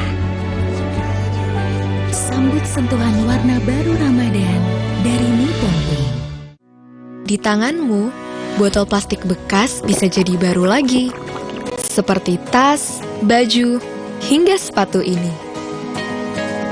Bersama Gerakan Ekonomi Sirkular Nasional Le Mineral, mari mulai kebiasaan baru memilah sampah plastik dari rumah, menyalurkan lewat aplikasi, pemulung, ataupun bank sampah. Sampah plastikmu memberi nilai tambah untukmu dan juga untuk mereka. Dengan langkah sederhana, pisahkan sampah sesuai jenisnya, sampah organik, plastik termasuk PET, kertas, dan kaleng, lalu salurkan. Sampah plastik yang terpilah bisa didaur ulang. Mulai kebiasaan baru dan buat botol plastik bekasmu jadi baru lagi.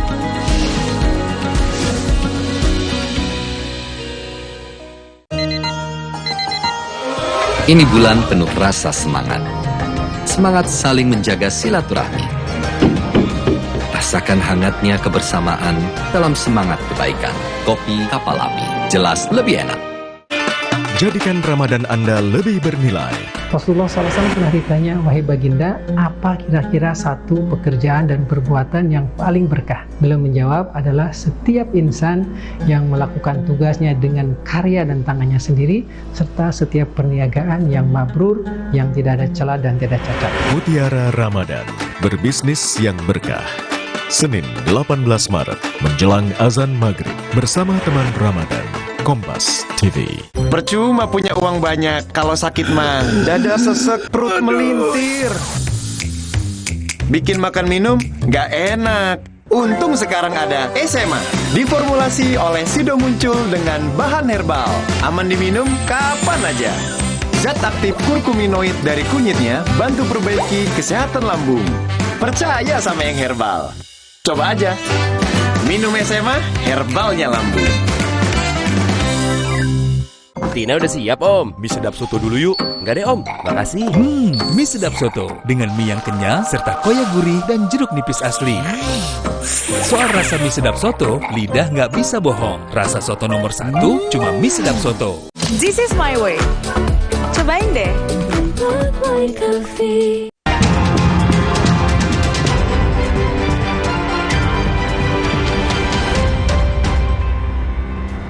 Terima kasih Anda masih bersama kami di Kompas Petang, saya Cynthia Rompas. Saudara, pelaksanaan Pilpres menjadi perbincangan dalam sidang Komite HAM PBB di Jenewa, Swiss. TKN Prabowo Gibran bilang legitimasi pemilu 2024 tidak perlu dilakukan. Sementara TKN Ganjar Mahfud menilai kepercayaan dunia internasional terhadap penyelenggaraan pemilu Indonesia hilang. Pelaksanaan Pilpres di Indonesia yang digelar 14 Februari menjadi perbincangan dalam sidang Komite HAM PBB di Jenewa, Swiss 12 Maret lalu. Anggota Komite Hak Asasi Manusia PBB dari Senegal menyoroti netralitas Presiden Jokowi terkait dengan pencalonan putra Presiden Gibran Rakabuming Raka sebagai calon wakil presiden yang akhirnya mengubah syarat pencalonan. Netralitas pejabat tinggi negara termasuk Presiden Joko Widodo di Pilpres 2024 pun dipertanyakan. In February 2024, Indonesia held presidential elections. Campaigning took place in the aftermath of a last-minute court ruling that changed eligibility criteria, allowing the president's son to join the ticket of the front runners in the election. What measures are in place to ensure that high-ranking officials, including the presidents, are prevented from unduly influencing the electoral processes? Di Jakarta, Wakil Ketua TKN Prabowo Gibran Habibur Rahman menanggapi pernyataan anggota Komisi HAM PBB dari Senegal. Habibur Rahman bilang, legitimasi pemilu 2024 tidak perlu diragukan. Beberapa negara demokrasi seperti Amerika Serikat, Inggris, dan Australia mengakui pemilu 2024 berlangsung sukses. Sikap resmi dari berbagai negara ya yang dikenal sebagai negara demokrasi di dunia, antara lain Amerika Serikat, Inggris, Australia, Spanyol, ya, dan banyak negara lain, justru pemimpin-pemimpinnya secara jelas, secara resmi, dan secara tegas mengatakan bahwa pemilu Indonesia berlangsung dengan sukses. Mereka menyampaikan selamat kepada bangsa dan pemerintah Indonesia, ya, bahkan melalui kepala negaranya, ya. Jadi kalau untuk ukuran internasional, legitimasi pemilu kita sudah sangat-sangat kuat. Berbeda dengan tim pemenangan nasional Ganjar Mahfud yang menilai pernyataan anggota Komite HAM PBB mengenai netralitas Presiden Joko Widodo di Pilpres 2024 menghilangkan kepercayaan dunia internasional terhadap penyelenggaraan pemilu 2024. Maka ini menyentuh soal berkurangnya, hilangnya legitimasi pemilu Pilpres di Indonesia, semakin menumbuhkan atau semakin meningkatkan kehilangan kepercayaan dunia internasional terhadap penyelenggaraan pemilu. Dan ini soal mengurangi legitimasi pemilu dan juga mengurangi hilangnya legitimasi peradaban politik di Indonesia. Saat ini tahapan Pilpres tinggal menunggu pengumuman hasil rekapitulasi penghitungan suara oleh Komisi Pemilihan Umum pada 20 Maret 2024. Mengumumkan siapa pemenang pemilihan Presiden dan Wakil Presiden 2024. Tim Liputan, Kompas TV.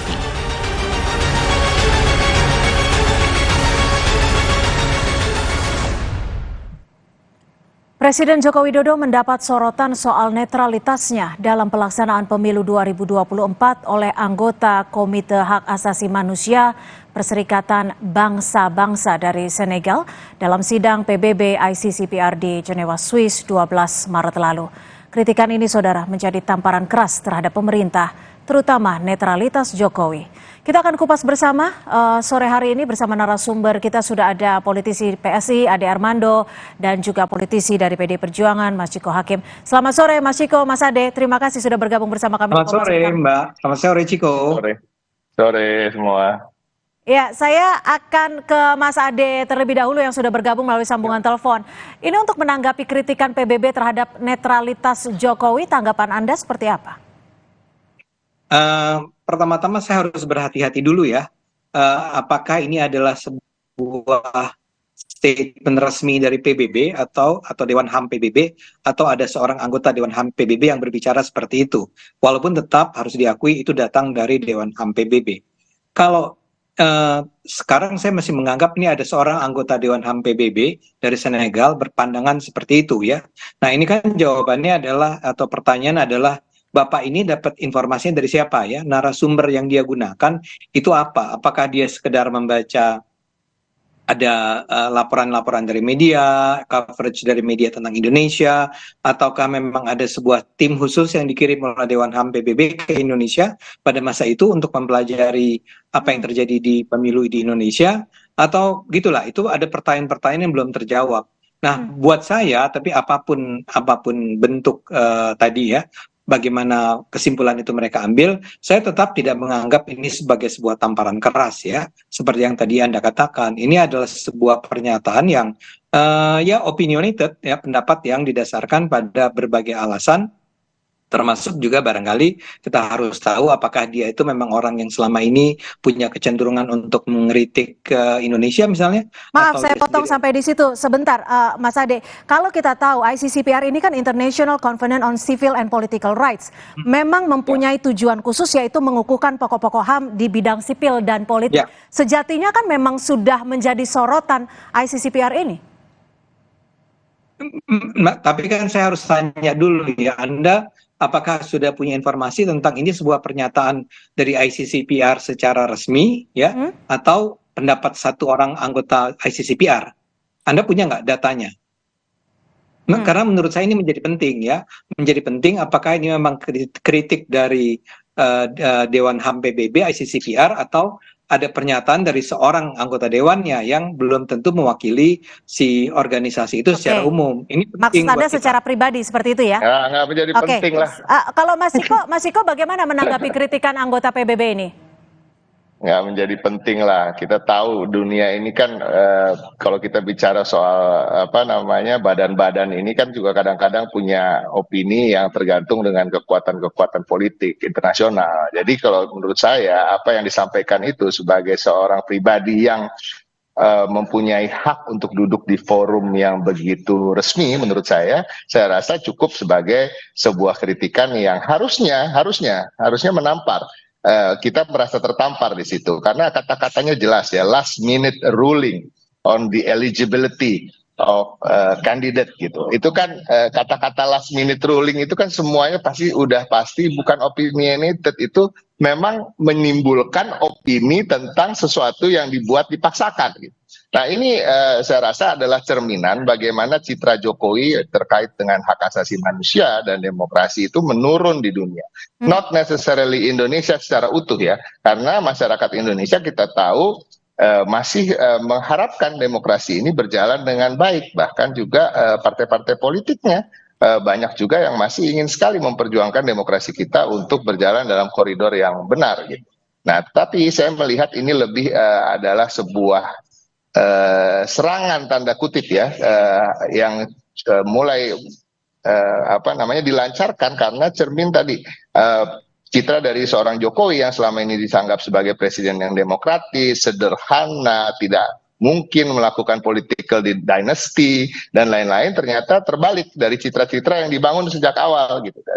Dan ini bukan hanya terjadi di Indonesia dan ternyata juga di dunia. Dan saya ingin tambahkan, karena ini bukan terkait hanya dengan apa yang terjadi di Komisi tentang hak asasi manusia tersebut. Kita juga tahu UNFREL, Asian Network for Free Election, beberapa waktu lalu sebagai salah satu pemantau pemilu di Indonesia dari internasional juga mengeluarkan statement bahwa integritas dari pemilu ini patut dipertanyakan.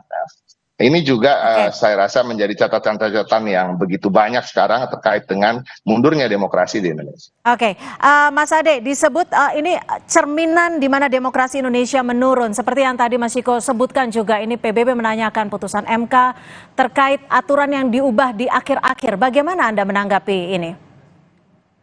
Ya, pertanyaannya adalah Mas Ade.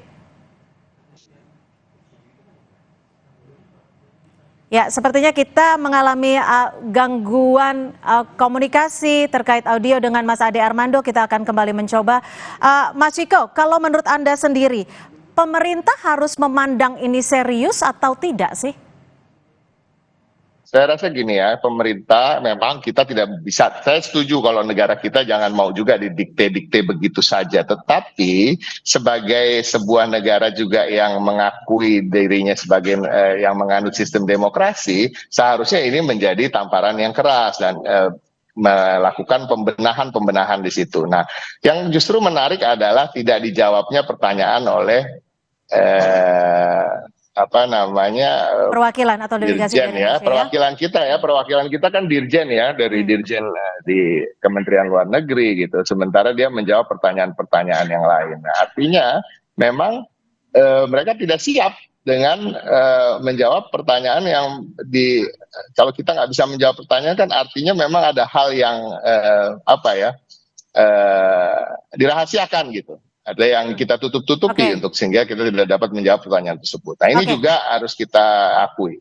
Oke, Mas Ade, tadi terputus sambungan kita, mungkin bisa dijelaskan kembali. Bagaimana Anda melihat tanggapan dari anggota PBB ini terkait dengan keputusan syarat pencalonan di akhir-akhir? Dan juga tadi Mas Ciko menyebutkan bahwa ini tidak ditanggapi oleh perwakilan Indonesia. Halo, sekarang udah bagus nggak? Ya, sudah, silakan. Sudah.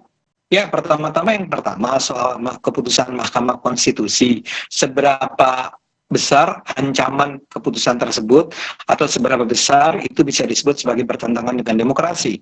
Itu kan menjadi masalah persepsi, masalah interpretasi ya. Yang jelas misalnya pertanyaan besarnya adalah apakah keputusan Mahkamah Konstitusi tersebut disetir atau diatur oleh Presiden Jokowi, oleh pemerintah. Nah ini yang saya rasa kalau dalam pandangan saya sih tidak bisa disebut begitu ya. Sehingga kalaupun ini mau disebut sebagai ancaman terhadap demokrasi atau runtuhnya demokrasi, ya kita bisa berdebat. Karena itu saya memang menyayangkan kalau sampai perwakilan Indonesia itu merasa tidak perlu atau tidak bisa menjawab pernyataan tersebut di forum yang resmi tersebut, sehingga orang bisa juga mendengar apa jawaban dari orang Indonesia ya. Karena kalau dalam pandangan saya itu sebetulnya kritik atau kecaman yang datang dari si wakil Senegal ini ya harus dianggap sebagai ya kritik yang biasa-biasa saja, seperti tadi juga dikatakan oleh Anda kan. Mas Ade. Baik, kita akan kembali mencoba memperbaiki hubungan dengan Mas Ade Armando, dan kita masih akan membahas terkait netralitas Jokowi yang dipertanyakan anggota PBB Komite HAM pada 12 Maret 2024 lalu. Tetap bersama kami di Kompas Petang.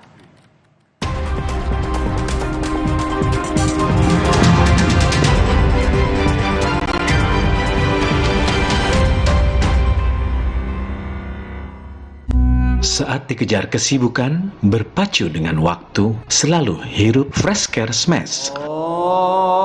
Selalu sempatkan waktu untuk beribadah. Selamat menunaikan ibadah puasa. Inovasi baru dari Hotin. Hotin Go. Oles, go. Roll on, go. Pijat, go. Nggak sentuh langsung, nggak bikin tangan panas. Hotin Go. Hotnya in, langsung go. Rasa lapar saat puasa, kadang naik, kadang turun. Tapi gula darah harus tetap stabil. Baru, rasa almond oat. Vita Digest-nya bantu kontrol gula darah. Bikin kenyang lebih lama, jadi lancar puasanya. Diabetasol. Wah, makan. Udah nggak takut kolesterol naik nih. Kan habis makan langsung Benecol. Lanstan esternya, hajar kolesterol dari makanan yang habis kita makan. Nutri Benecol. Pas aku coba Le Mineral, seger banget, nggak bikin enak sama sekali. Benar, karena Le Mineral mengandung mineral esensial yang tercantum jelas di kemasannya. Inilah yang membuat rasa airnya lebih segar. Kayak ada manis-manisnya. Le Mineral. Shopee, yuk pakai SP Letter. Beli sekarang, bayarnya nanti. Yuk pakai SP Letter. Gratis ongkir se-Indonesia. Belinya sekarang, bayarnya nanti. Kesibukan membawa kita kemana-mana, tapi rumah nggak pernah terasa jauh karena selalu ada Luwak White Coffee. Kopi paling pas untuk berbuka puasa. Rayakan indahnya Ramadan bersama Luwak White Coffee. Kesibukan membawa kita kemana-mana, tapi rumah nggak pernah terasa jauh karena selalu ada Luwak White Coffee. Kopi paling pas untuk berbuka puasa. Rayakan indahnya Ramadan bersama Luwak White Coffee. Persiapan puasa harus pol, biar aktivitas gak kendor. Ya, jebol. Aduh, sakit mah nongol. Redakan cepat dengan Polisilen. Formula jempol kembali gaspol. Polisilen, pertolongan pertama ketika sakit mah dan kembung. Obatnya orang Indonesia dari Faros. Putri Hijau merebut kembali energi kehidupan yang dikuasai Tuan Cungkar. Alam pun kembali bermain. Sambut hari kemenangan Marjan. Ini bulan penuh rasa semangat. Semangat saling menjaga silaturahmi. Rasakan hangatnya kebersamaan dalam semangat kebaikan. Kopi Kapal Api, jelas lebih enak. Indahnya warna alam sambut bulan Ramadan. Jadi pengingat untuk selalu bersyukur dengan hikmat. Damainya warna biru bahari. Hangatnya warna kuning pagi. Manisnya warna mawar merah muda. Dan warna coklat hangat yang ramah menyambut keluarga di bulan penuh berkah. Sambut sentuhan warna baru Ramadan dari Nippon Paint. Supaya badan kuat selama puasa, gimana ya? Minum susu steril 7 kurma. Betul, karena kurma kaya antioksidan plus susu steril double khasiat. Enak. badan segar. Susu steril 7 kurma, double khasiatnya.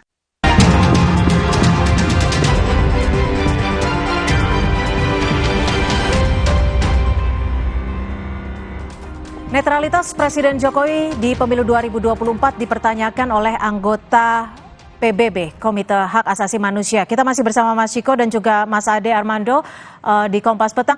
Mas Ade, kalau melihat situasi ini kan juga bukan pertama kalinya ada media asing yang juga sempat menyorot terkait pemilu 2024 dan dugaan cawe-cawe Presiden Jokowi. Bagaimana Anda melihat ini? Oke, saya harus cek suara saya bagus nggak? Sudah aman sekarang, mudah-mudahan semoga aman terus.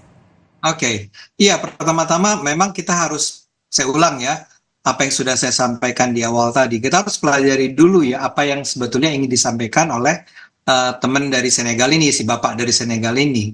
Karena kalau isunya adalah soal netralitas ya, ini memang sebuah isu yang barangkali debatable banget. Dan misalnya orang bisa tanya kan selalu, memang kalau seorang presiden itu tidak netral, lantas apa ya? Nah, dalam hal ini si Bapak Senegal ini kan mengaitkannya dengan keputusan Mahkamah Konstitusi. Yeah. Nah, itu saja kita di Indonesia tidak pernah punya informasi yang cukup mengenai benarkah keputusan Mahkamah Konstitusi itu adalah sesuatu yang datang akibat intervensi dari Pak Jokowi. Itulah makanya saya katakan tadi sebenarnya ini harus dipelajari dulu nih ya, si Bapak ini dapat informasinya dari mana. Dia mengambil kesimpulan itu berdasarkan cerita-cerita yang mana ya. Karena menurut saya itu sangat menentukan. Belum lagi seperti tadi dikatakan oleh Bung Chiko ya, soal bahwa dia itu sebetulnya membawa kepentingan apa ya. Tapi taruhlah kita sekarang anggap dia itu netral, anggaplah dia itu kritis. Ya, sebetulnya perspektif dia, cara baca dia mengenai kasus yang terjadi di Indonesia ini seperti apa? Mengapa dia sampai merasa perlu ya untuk menyampaikannya secara terbuka? Nah, dalam hal ini Mas, saya memang merasa kecewa juga kalau sampai perwakilan Indonesia di sana memilih untuk tidak merespons ya, barangkali khawatir bahwa responsnya akan keliru atau apa. Tapi biar bagaimanapun kritik-kritik semacam ini, suara-suara keras semacam ini harus dijawab, harus ditanggapi secara terbuka oleh perwakilan Indonesia ya, karena memang kita sih nggak kepengen ya sampai Indonesia dianggap sebagai sebuah negara yang mengalami kemunduran demokrasi. Kita tidak ingin agar PBB apalagi mengatakan itu. Oke. Mas Chiko, terkait dengan kritikan dari anggota PBB ini berefek tidak terhadap daya tawar HAM di forum PBB atau forum-forum internasional lainnya? Saya rasa kalau terus menurunnya ini indeks demokrasi kita, juga perilaku pejabat maupun penguasa dan pemerintah terkait dengan hal-hal yang terkait dengan hak asasi manusia, tentu kedepannya akan menurunkan juga daya tawar kita gitu ya. Kalau kita bicara bodoh-bodohan aja misalnya, sekarang kalau kita Ibu Retno yang begitu gencar mengutuk soal genosida yang terjadi di Israel dan pelanggaran hak asasi manusia dan lain-lain gitu kan. Tapi kalau negara kita juga dianggap juga banyak sekali melakukan pelanggaran yang terkait dengan hak asasi manusia, tentunya nanti kredibilitas kita, integritas kita juga akan dipertanyakan. Itu pada jangka panjangnya gitu. Pada jangka pendeknya tentunya saya merasa ini harus dianggap sebagai kritikan, seperti juga kritik dari dalam negeri gitu. Jadi ini sebagai wake up call lah bagi pemerintah kita dan khususnya Bapak Presiden Jokowi yang sebenarnya masih punya waktu untuk meninggalkan legacy yang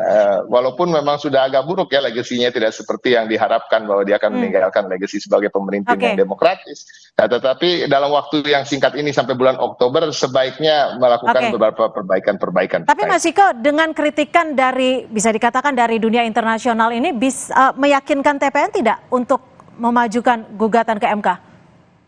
Ya itu tadi apa yang disampaikan oleh Bung Ade Armando tadi terkait apakah semuanya debatable itu. Nah sebenarnya kan debatable ini kan bisa kita selesaikan once and for all ya, di salah satunya di Mahkamah Konstitusi dan juga melalui jalur hak angket. Kita lihat lagi ke depannya, kita tunggu bagaimana penetapan hasil rekapitulasi dari KPU dan apa kelanjutannya ke depan. Tapi dalam dua koridor jalur itu di dalam koridor konstitusional kami siap.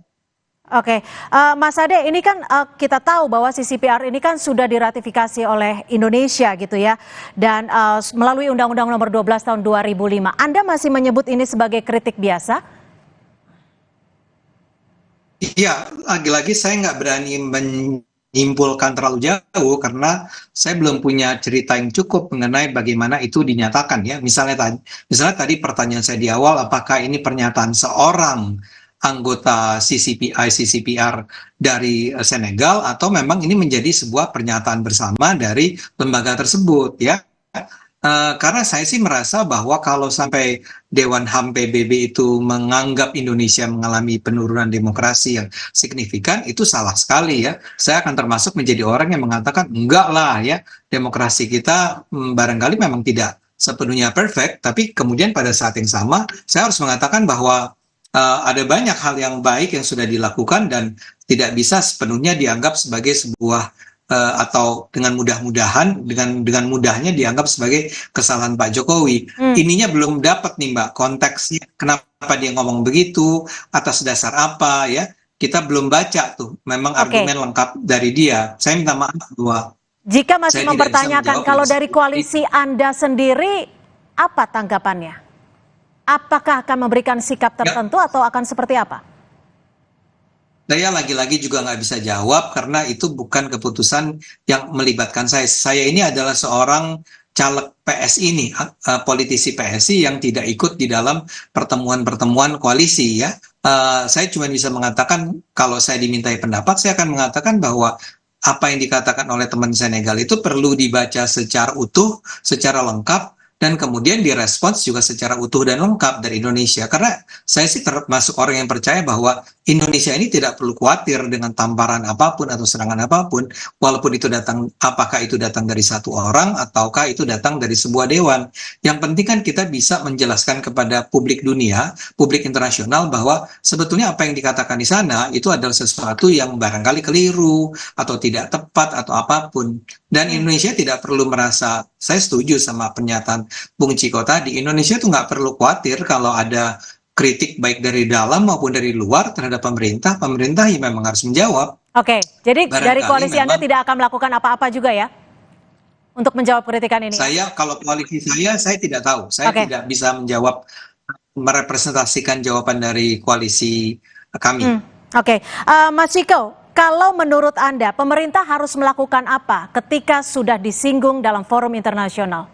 Singkat saja. Saya rasa satu hal ya, on the spot kemarin ketika ditanya oleh Bapak dari Senegal itu, Dirjen dari Kementerian Luar Negeri seharusnya menjawab. Tadi saya setuju dengan apa yang dikatakan oleh Bung Ade, kalau memang dia merasa itu salah dan lain-lain. Tapi kan dengan tidak menjawab, nah ini kan semakin akan menimbulkan pertanyaan-pertanyaan. Nah, kedepannya pemerintah Republik Indonesia harus menjelaskan secara baik, dan tentunya saya yakin pertanyaan-pertanyaan berikut akan datang dan cukup bertubi-tubi, karena kita tahu sendiri ketika satu pertanyaan tidak dijawab akan ada pertanyaan-pertanyaan berikutnya. Dan saya ingin menyampaikan, saya rasa kalau terlalu kita mencurigai motif dari pertanyaan tersebut, apa ada di balik itu, saya rasa ini terlalu jauh, Bung Ade. Karena kalau kita bicara siapa orang ini berbicara dengan siapa di Indonesia, tentunya kalau aktivis HAM dan demokrasi berbicara dengan aktivis HAM dan demokrasi, dan berkumpul dengan aktivis HAM dan demokrasi. Nah, agak berbeda dengan Bung Ade Armando ya, sebagai aktivis HAM dan demokrasi sekarang mendukung calon presiden yang ada kasus HAM-nya. Mas Ade, menurut Anda Istana atau Presiden Jokowi perlu menanggapi tidak? Singkat saja.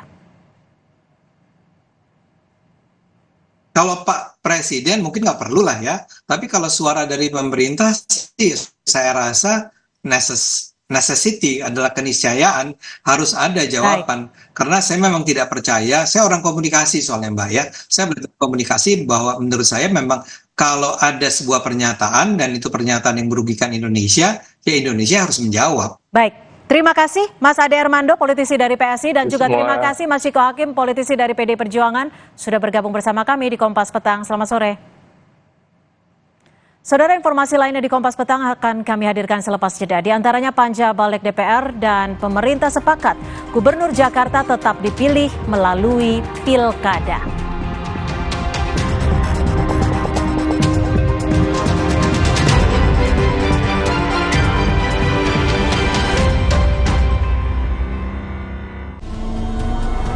Sumber energi kehidupan kini tampak berbahaya.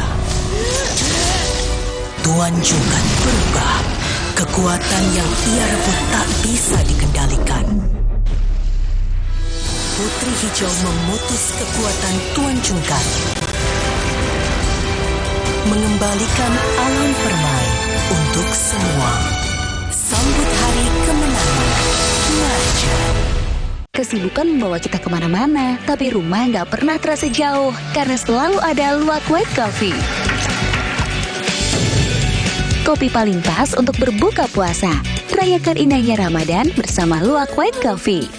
Kesibukan membawa kita kemana-mana, tapi rumah nggak pernah terasa jauh karena selalu ada Luwak White Coffee. Kopi paling pas untuk berbuka puasa. Rayakan indahnya Ramadan bersama Luwak White Coffee. Saat cahaya pertama menyapa, kita merasakan hangatnya dekapan keluarga.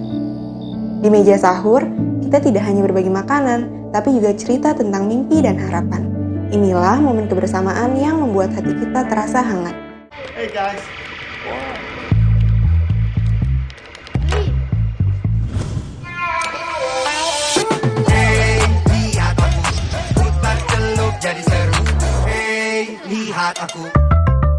Aqua percaya akan keajaiban alam, maka kami tidak menggunakan galon sekali pakai. Galon kami disanitasi dengan seksama sebelum diisi ulang. Aqua 100% murni. Putri Hijau merebut kembali energi kehidupan yang dikuasai Tuan Cungkar. Alam pun kembali permai. Sambut hari kemenangan Marjan. Sibuk warawiri, tahu-tahu beduk udah bunyi. Aqua dulu.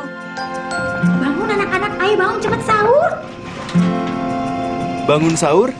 Nyawa belum ngumpul. Aqua dulu. Datang dari 19 gunung terpilih, disaring lapisan bebatuan, kaya akan mineral alami. Aqua 100% murni di bulan yang suci. Kakak, sahur. Sahur ya, Bu. Sahur kan penting, Kak. Makan sedikit aja ya. Biar kuat puasanya, lengkapi ya sahurnya dengan Energen. Nutrisinya lengkap, kenyang lebih lama. Kuat puasa seharian. Udah sampai. Apa nutrisinya kurang? Nutrisi berperan penting dalam pertumbuhan. Bantu optimalkan 50% tumbuh nyata. Pediasure dengan triple protein. Yeay, sampai. Dukung pertumbuhan nyata.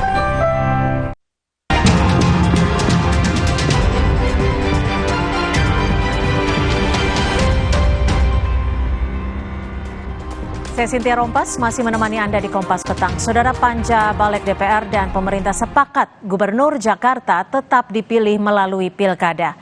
Pemilihan Gubernur Jakarta melalui pilkada sesuai seperti dalam RUU Daerah Khusus Jakarta usulan pemerintah.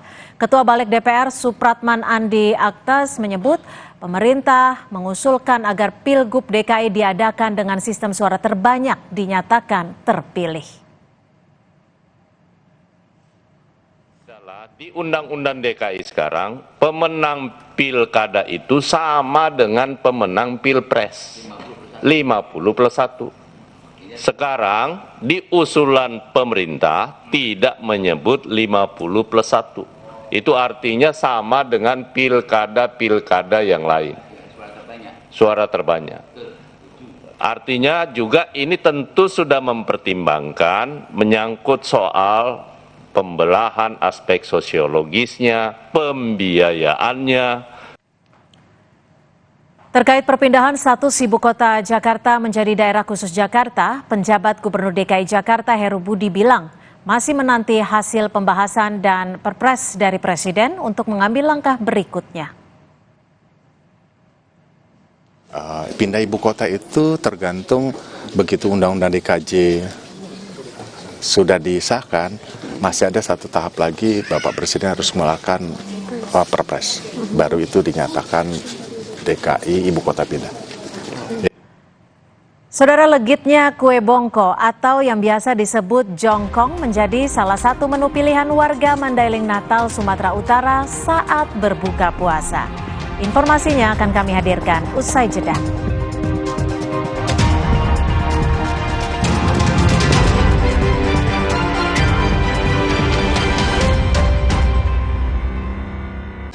Putri Hijau merebut kembali kembali energi kehidupan yang dikuasai Tuan Cungkar. Alam pun kembali bermain. Sambut hari kemenangan Marjan. Minum segar dingin SDC 1000 untuk Ramadan. Vitamin C 1000 miligram. Segar dingin SDC 1000 mengucapkan selamat menunaikan ibadah puasa dari Wings Food. Sumber energi kehidupan kini tampak berbahaya. Tuan Cungkar berubah. Kekuatan yang ia rebut tak bisa dikendalikan. Putri Hijau memutus kekuatan Tuan Cungkar. Mengembalikan alam permai untuk semua. Sambut hari kemenangan Marjan. Selamat datang, silakan. Hah? Emangnya ada waktu buat sakit kepala? Panadol Extra, cepat redakan sakit kepala dan nyeri yang mengganggu. Panadol Extra, cepat redakan sakit kepala, dapat diminum sebelum makan. Putri Hijau merebut kembali energi kehidupan yang dikuasai Tuan Cungkar. Alam pun kembali bermain. Sambut hari kemenangan Marjan. Hey guys.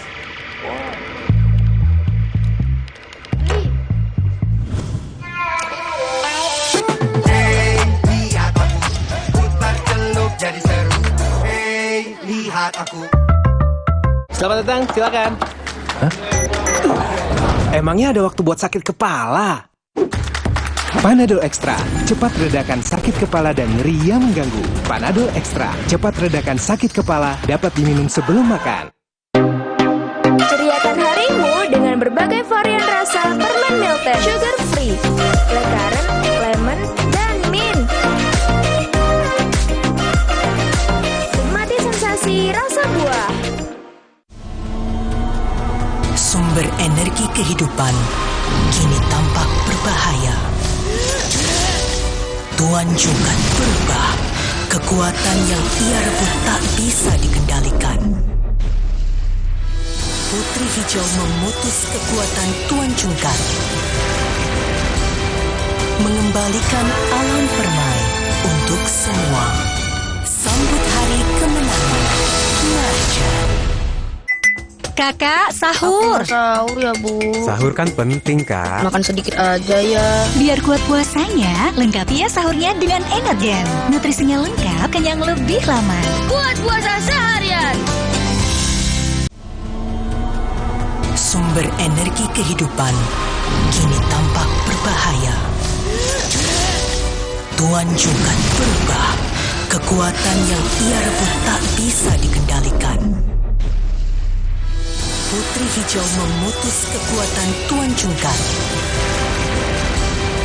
Mengembalikan alam permai untuk semua. Sambut hari kemenangan Marjan.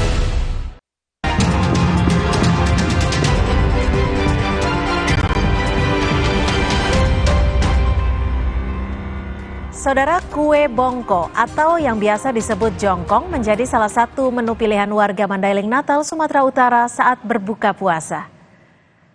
Panganan yang terbuat dari perpaduan tepung beras, gula merah, dicampur kuah santan membuat kue bongkong atau jongkong terasa legit ketika dinikmati saat berbuka puasa.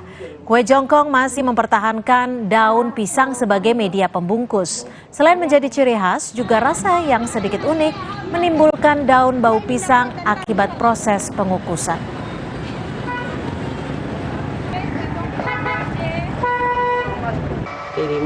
Sepanjang bulan puasa, Ramadan Festival di Kota Lok, Sumawe, Aceh menjadi salah satu lokasi favorit masyarakat berburu panganan berbuka puasa atau takjil. Di pasar ini, saudara, tersedia beraneka ragam hidangan berbuka puasa. Dan yang paling diburu adalah makanan manis seperti bubur sumsum dan sagu mutiara. Tak hanya itu, aneka minuman segar buah-buahan juga paling diminati pembeli.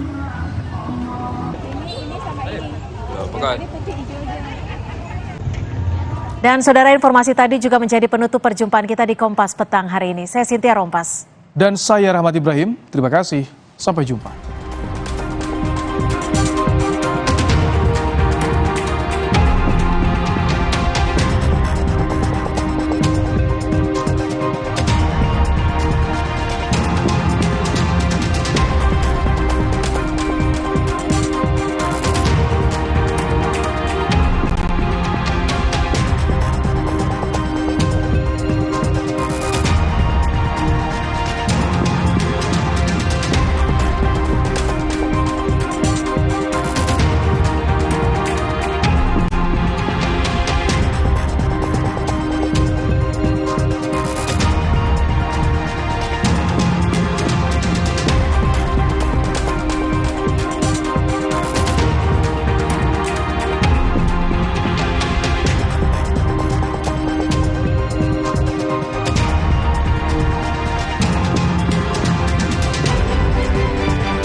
Anda telah menyaksikan Kompas Petang, didukung oleh This is my way.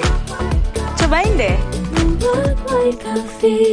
Jadikan Ramadan Anda lebih bernilai bersama program-program istimewa Kompas TV.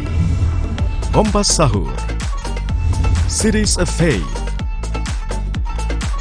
Suci Barbar Show, Kalam Hati Spesial Ramadan, Cooking is Fun, Mutiara Ramadan, Kurma Kuliah Ramadan. Pastikan Ramadan Anda lebih bermakna bersama teman Ramadan. Kompas TV. Bahagia menyambut bulan suci bersama Kompas TV, teman Ramadan.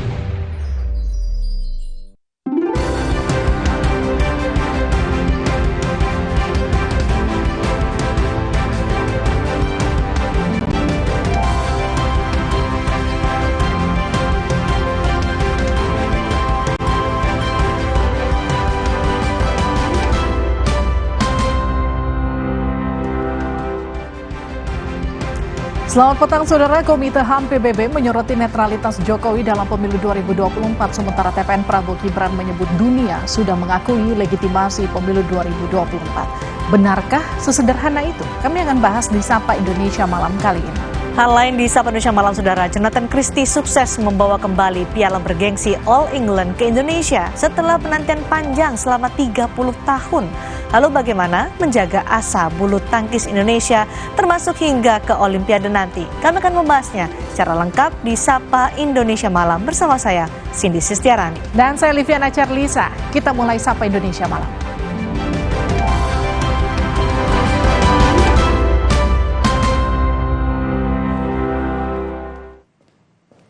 Saudara Menteri Ketenagakerjaan Ida Fauzia meminta perusahaan mematuhi ketentuan dalam pembagian THR bagi pekerja atau buruh mereka. Menaker menghimbau pengusaha membayarkan THR lebih awal dari batas waktu yang ditentukan. Menaker menyatakan THR diberikan untuk membantu pekerja atau buruh memenuhi kebutuhan dalam menyambut Hari Raya. Pemerintah telah menyiapkan landasan hukum dalam pemberian THR bagi pekerja atau buruh. Menaker menegaskan THR wajib dibayar paling lambat 7 hari sebelum Hari Raya dan harus dibayarkan secara penuh dan tidak boleh dicicil. Kementerian Ketenagakerjaan juga kembali membuka posko THR untuk menampung pengaduan soal THR.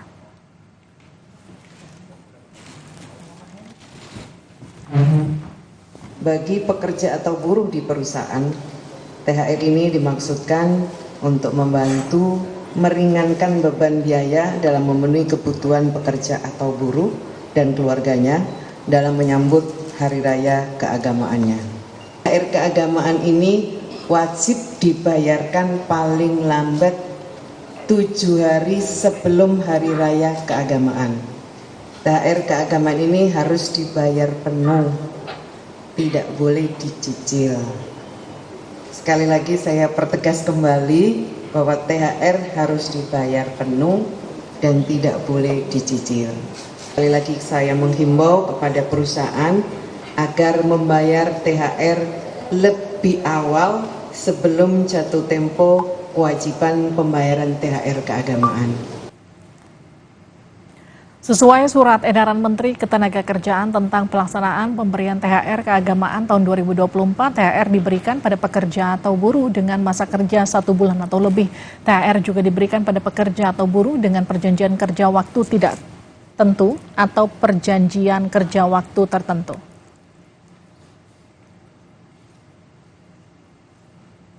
THR bagi pekerja atau buruh wajib dibayarkan paling lama 7 hari sebelum Hari Raya.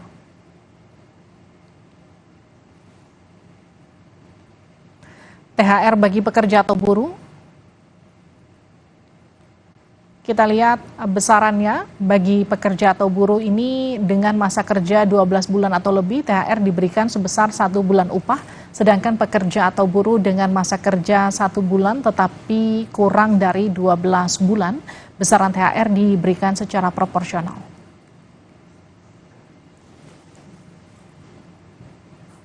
THR bagi pekerja atau buruh wajib dibayarkan oleh pengusaha secara penuh dan tidak boleh dicicil.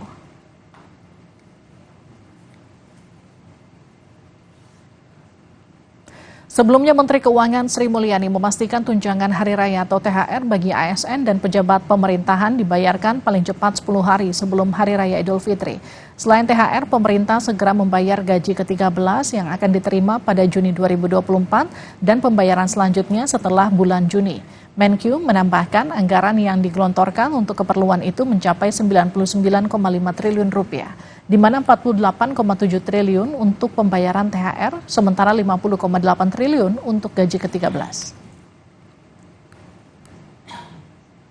Bahwa pembayaran dari THR dan gaji ke-13 sesuai yang disampaikan oleh Pak Mendagri adalah paling cepat ya, bukan paling lambat ya, paling cepat itu adalah 10 hari kerja sebelum hari raya. Hari kerja ya, jadi Sabtu Minggu nggak masuk dihitung kan.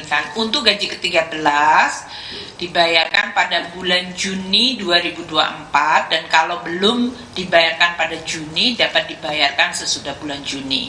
Total keseluruhan pembayaran untuk THR pusat dan daerah akan mencapai 48,7 triliun yang akan dibayarkan dalam 2 minggu. Yang akan dibayarkan pada bulan Juni untuk gaji ke-13 dari APBN dan APBD adalah 50,8 triliun rupiah.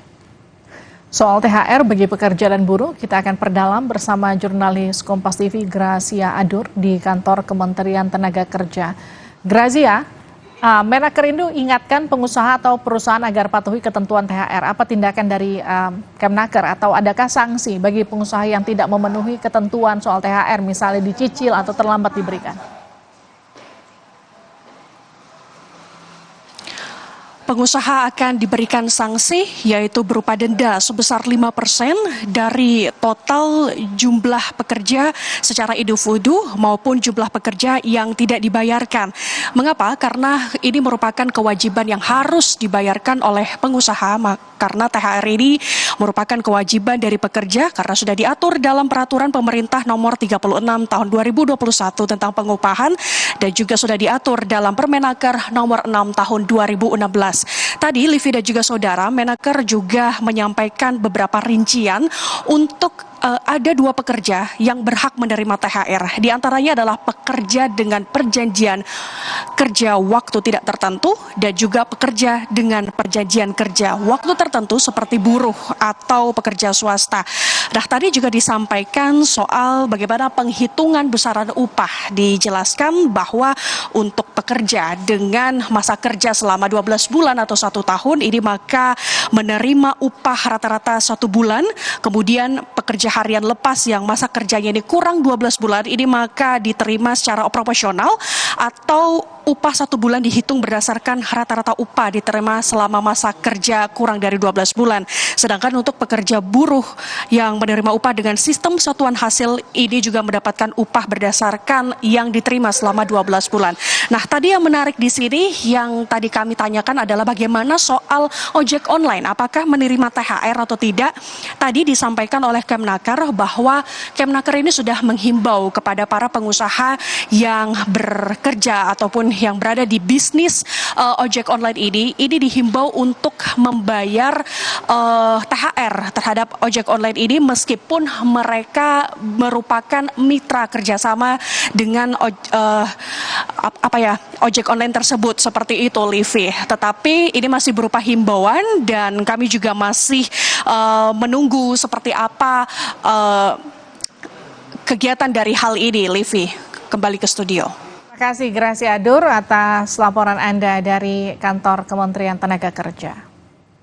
Saudara, kita ke sorotan selanjutnya, pernyataan anggota Komite Hak Asasi Manusia PBB dari Senegal yang menyinggung netralitas Presiden Joko Widodo pada Pilpres 2024 menimbulkan beragam reaksi. TKN Prabowo Gibran menganggap ini adalah kritik dan bagian demokrasi. Sementara TPN Ganjar Mahfud menilai bahwa ini menunjukkan berkurangnya legitimasi pemilu di Indonesia. Indonesia mendapatkan sorotan di sidang Komite Hak Asasi Manusia PBB di Jenewa, Swiss, 12 Maret lalu terkait pelaksanaan pemilu 2024. Anggota Komite Hak Asasi Manusia PBB dari Senegal, Brice Oligui Ndiaye, menyinggung netralitas Presiden Joko Widodo pada Pilpres 2024. Brice mempertanyakan lolosnya Gibran Rakabuming Raka sebagai kandidat calon wakil presiden di saat-saat terakhir. In February 2024, Indonesia held presidential elections. Campaigning took place in the aftermath of a last-minute court ruling that changed eligibility criteria, allowing the president's son to join the ticket of the front-runners in the election. What measures are in place to ensure that high-ranking officials, including the presidents, are prevented from unduly influencing the electoral processes? Are allegations of undue influence under investigation? Hal ini pun mendapatkan respons dari Wakil Ketua Tim Kampanye Nasional TKN Prabowo Gibran, Habibur Rahman. Menurut Habibur Rahman, apa yang disampaikan Brice Oligui Ndiaye merupakan pertanyaan kritis dan bukanlah pertanyaan yang bersifat menghakimi. Dan itu merupakan hal yang wajar dalam demokrasi. Selanjutnya, politisi Partai Gerindra ini juga mengatakan terkait legitimasi pemilu 2024 lalu. Beberapa negara demokrasi seperti Amerika Serikat, Inggris, dan Australia telah mengucapkan selamat karena pemilu telah selesai dilaksanakan. Menurut kami, anggota Komisi HAM PBB tersebut tidak menyampaikan pernyataan yang bersifat judgement. Lebih merupakan pertanyaan yang sifatnya kritis. Ya. Untuk ukuran internasional, legitimasi pemilu kita sudah sangat-sangat kuat, ya. Sehingga nggak perlu ada yang dirisaukan. 1-2 orang menyampaikan pertanyaan, menurut saya itu adalah hal yang wajar, ya, di era demokrasi seperti saat ini. Sementara itu, Wakil Deputi Hukum TPN Ganjar Mahfud, Firman Jaya Daeli menilai pertanyaan anggota Komite HAM PBB menunjukkan kepedulian dunia internasional terhadap Indonesia. Ia juga bilang, hal ini sekaligus menunjukkan berkurangnya legitimasi pemilihan umum di Indonesia. Terlebih, isu dugaan kecurangan dalam pemilu telah lebih dulu disuarakan di tanah air. Bahwa dengan adanya pernyataan ini, apalagi bersifat internasional dan berkaitan dengan sidang resmi Dewan HAM PBB, maka ini menyentuh soal berkurangnya, hilangnya legitimasi pemilu Pilpres di Indonesia. Semakin menumbuhkan atau semakin meningkatkan kehilangan kepercayaan dunia internasional terhadap penyelenggaraan pemilu.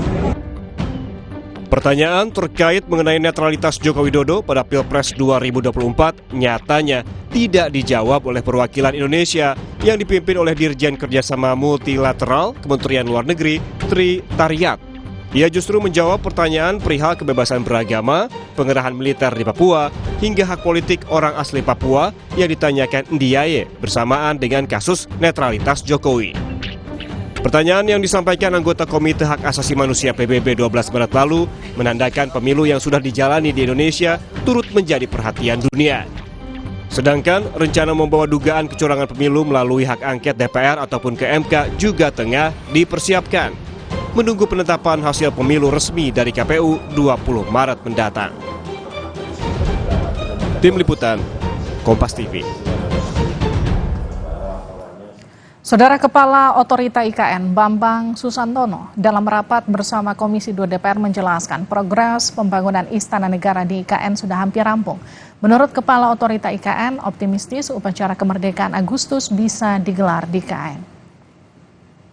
Kepala Otorita IKN menjelaskan progres pembangunan IKN dibangun secara bertahap hingga 2045. Menurut Bambang Susantono, per akhir Februari, Istana Presiden sudah terbangun 58,5%, sementara gedung kantor Presiden mencapai 78,6%. Meski demikian, Kepala Otorita IKN menyebut ada kendala cuaca yang jadi tantangan dalam pembangunan.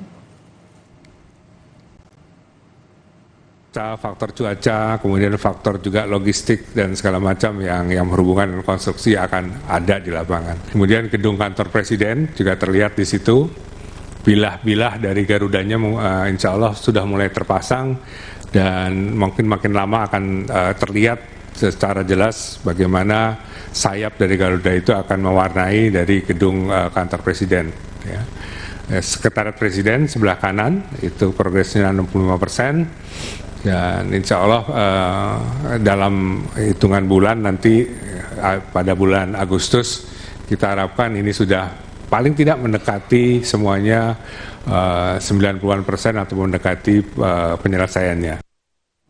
Anggota Komisi 2 DPR RI fraksi PAN Gus Pardi Gaus mencecar otorita IKN soal isu penggusuran rakyat di sekitar IKN. Gus Pardi mempertanyakan apakah benar otorita IKN akan menggusur rakyat di sekitar IKN secara paksa. Tentang kebijakan otorita IKN yang menyentuh harkat martabat masyarakat di sekitar. Saya membaca di media itu, di media online, dan saya ditanya oleh media berkaitan terhadap hal tersebut.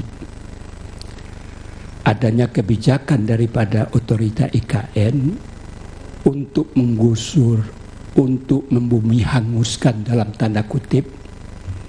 Dan terakhir saya di Balik juga ada informasi, ada upaya-upaya dari otorita membeli tanah-tanah rakyat untuk dipindahkan dari kawasan itu. Itu yang terakhir itu. Apa benar, apa tidak. Tapi kalau yang dilansir itu sudah dibaca dan sudah diketahui oleh publik. Kepala Otorita IKN Bambang Susantono menegaskan tidak ada penggusuran warga yang semena-mena dalam pembangunan proyek IKN. Bambang menyebut sebagai warga sepaku. Penggusuran yang semena-mena, ya, saya sebagai warga sepaku, Pak. Saya KTP saya sekarang sepaku, Pak. Jadi KTP saya dan istri itu sudah menjadi warga sepaku. Tentu melihat semua warga di sana itu sebagai warga saya. Sehingga kalau ada sesuatu yang tidak berpihak kepada mereka, pada tempatnya saya untuk memberikan ruang bagi mereka. Jadi kalau kemarin ada ribut-ribut, itu mudah-mudahan itu yang terakhir, Ibu sekalian, karena kami ingin di satu sisi kami ingin menjaga tata ruang yang baik, sehingga kawasan itu harus ditata secara humanis, ya. Sehingga yang Bapak Ibu yang pernah ke sana pasti melihat begitu euforianya pembangunan di sekitar kawasan, sehingga ada kecenderungan mereka-mereka yang membangun tidak mengikuti aturan yang ada.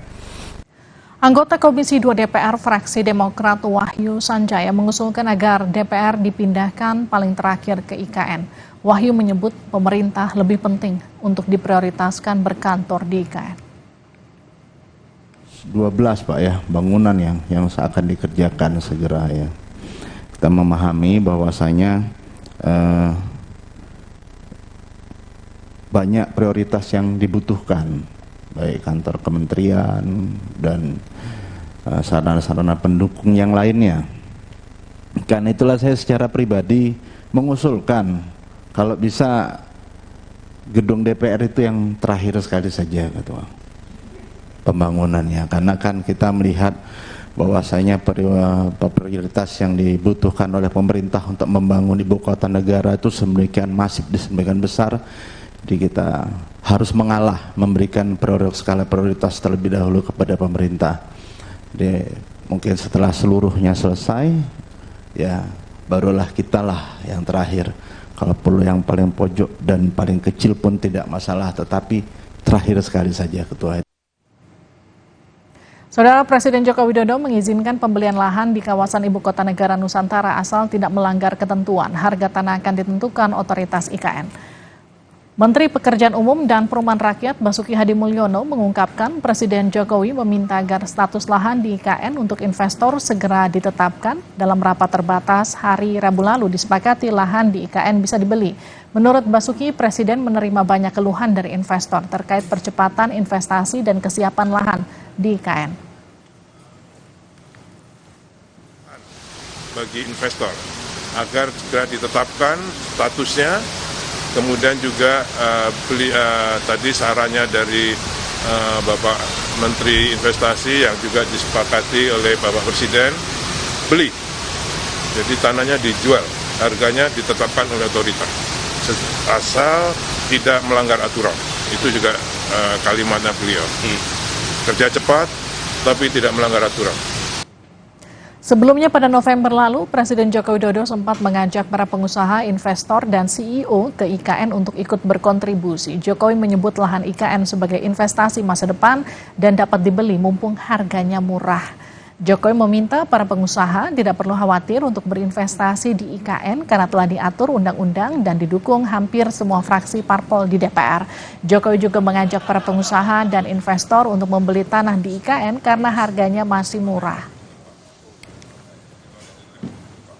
Saya mengajak Bapak Ibu semuanya, mumpung harga tanahnya masih murah. Karena kalau Bapak Ibu beli sekarang di SCBD itu mungkin harga tanah per meter sudah berapa? 200 juta mungkin. Di Menteng mungkin sudah 100-150 juta. Di Balikpapan itu pun sudah 10-15 juta. Di sini masih di bawah 1 juta. Tapi mungkin minggu depan sudah naik. Enggak, benar-benar. Bulan depan udah naik. Karena memang harganya bergerak terus. Kalau peminat banyak, masa dijual murah? Ya enggak lah. Sesuai Undang-Undang, kawasan IKN Nusantara memiliki luas 252.000 hektar. Dari luas lahan IKN, otoritas IKN telah mendapat hak atas tanah berupa pengelolaan atau HPL seluas 34.000 hektar. Lahan HPL ini saat ini telah mulai dibangun. Di Pasal 18 PP Nomor 2 2023 tentang pemberian izin dan kemudahan berusaha di IKN disebutkan tentang hak guna usaha atau HGU atas hak di IKN paling lama 95 tahun dalam satu siklus. HGU ini dapat diperpanjang lagi selama 95 tahun kemudian sehingga total jangka waktu HGU mencapai 190 tahun. Dalam PP Nomor 2 tahun 2023 disebutkan tentang hak atas tanah dalam bentuk hak guna bangunan atau HGB dapat diberikan untuk jangka waktu paling lama 80 tahun untuk satu siklus dan dapat diperpanjang dalam waktu yang sama. Dengan demikian, investor bisa mendapat HGB 160 tahun. Ketentuan yang sama juga memuat soal hak pakai. Hak pakai memiliki jangka waktu paling lama 80 tahun dan dapat diperpanjang dengan durasi yang sama.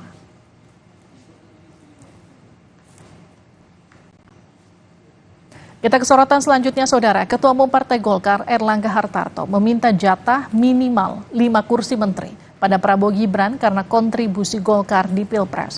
Erlangga menyinggung kontribusi partai untuk memenangkan Prabowo Gibran.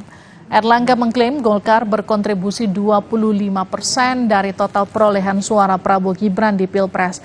Oleh karena itu Erlangga meminta jatah kursi menteri minimal 5 untuk Golkar pada pemerintahan Prabowo Gibran jika memenangi Pilpres. Ke Pak Prabowo, kontribusi Golkar ke Pak Prabowo, karena kita 15 dari 58%, maka kita kontribusi 25%, Pak Bu. Jadi kalau 25%, kalau bagi-bagi ya banyak-banyak sedikit boleh lah. Kalau yang kita sebut 5 itu minimalis. Tapi kalau dihitung proporsi. Saudara, anggota Komite Hak Asasi Manusia Perserikatan Bangsa-Bangsa atau PBB dari Senegal mempertanyakan netralitas Jokowi dalam Pilpres. Kita akan bahas usai jeda.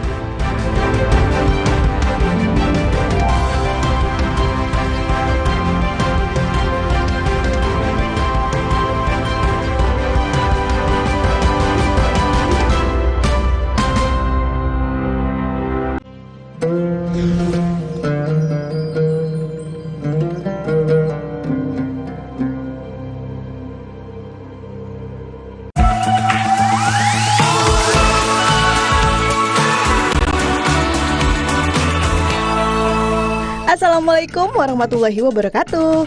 Hanya di Kompas TV.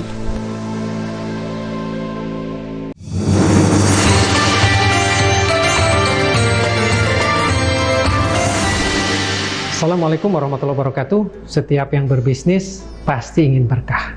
Nah, ternyata Rasulullah SAW sangat amat menekankan keberkahan dalam berbisnis ini. Pernah ditanya Rasulullah SAW oleh salah satu sahabat, "Ya Rasulullah, ayu amalin afdol?" Wa ajaba sallallahu wasallam, "Kullu amali rajul biyadihi wa bai'i mabrur." Rawahu Tabarani wa sahahahu Albani. Rasulullah SAW pernah ditanya, "Wahai baginda, apa kira-kira satu pekerjaan dan perbuatan yang paling berkah?" Beliau menjawab, adalah setiap insan yang melakukan tugasnya dengan karya dan tangannya sendiri, serta setiap perniagaan yang mabrur, yang tidak ada celah dan tidak cacat. Ini hadis yang sahih. Jikalau kita melihat keberkahan dalam berbisnis, pertama pastinya orang itu ingin mencari rezeki yang halal. Karena apa? Dia akan membawa untuk anaknya, untuk istrinya, dan untuk keluarganya. Nah, otomatis dia akan mencari sesuatu yang akan dimasukkan ke dalam mulut sang bayi dan anaknya. Dia tidak mau yang neko-neko, dia cari yang halal saja. Yang kedua, keberkahan itu akan muncul ketika dia melakukan layanan bagi masyarakat. Pastinya ada produk yang diberikan, ada servis yang diberikan, maka ini bermanfaat untuk semua. Seorang yang melakukan bisnis dengan baik juga, dia akan melayani dengan sebaik mungkin, karena yang dilayani adalah saudaranya, yang dilayani adalah kerabat dan sepupunya. Pastinya dia tidak mau mengecewakan. Demikian juga keberkahan itu akan muncul karena dia membuka lapangan usaha. Apatah lagi seorang entrepreneurs yang punya 50 karyawan, 100 karyawan, itu akan meningkatkan jumlah yang bekerja dan menurunkan jumlah pengangguran. Demikian juga dia akan membayar zakat, infak, sedekah, dan wakaf. Masya Allah, dia juga akan bayar zakat. Ini adalah satu sarana bagaimana dengannya kita bisa memberikan pendapatan untuk negara. Keberkahan bisnis itu ada dalam berbagai spektrum, yang intinya kita mengharap ridho Allah, kita menginginkan keberkahan yang ada di dalamnya untuk diri kita, untuk keluarga, ada halal di sana, ada pencipta lapangan pekerjaan di sana, ada penurunan pengangguran, bayar zakat, demikian juga bayar pajak. Semoga kita menjadi bagian daripadanya. Assalamualaikum warahmatullahi wabarakatuh.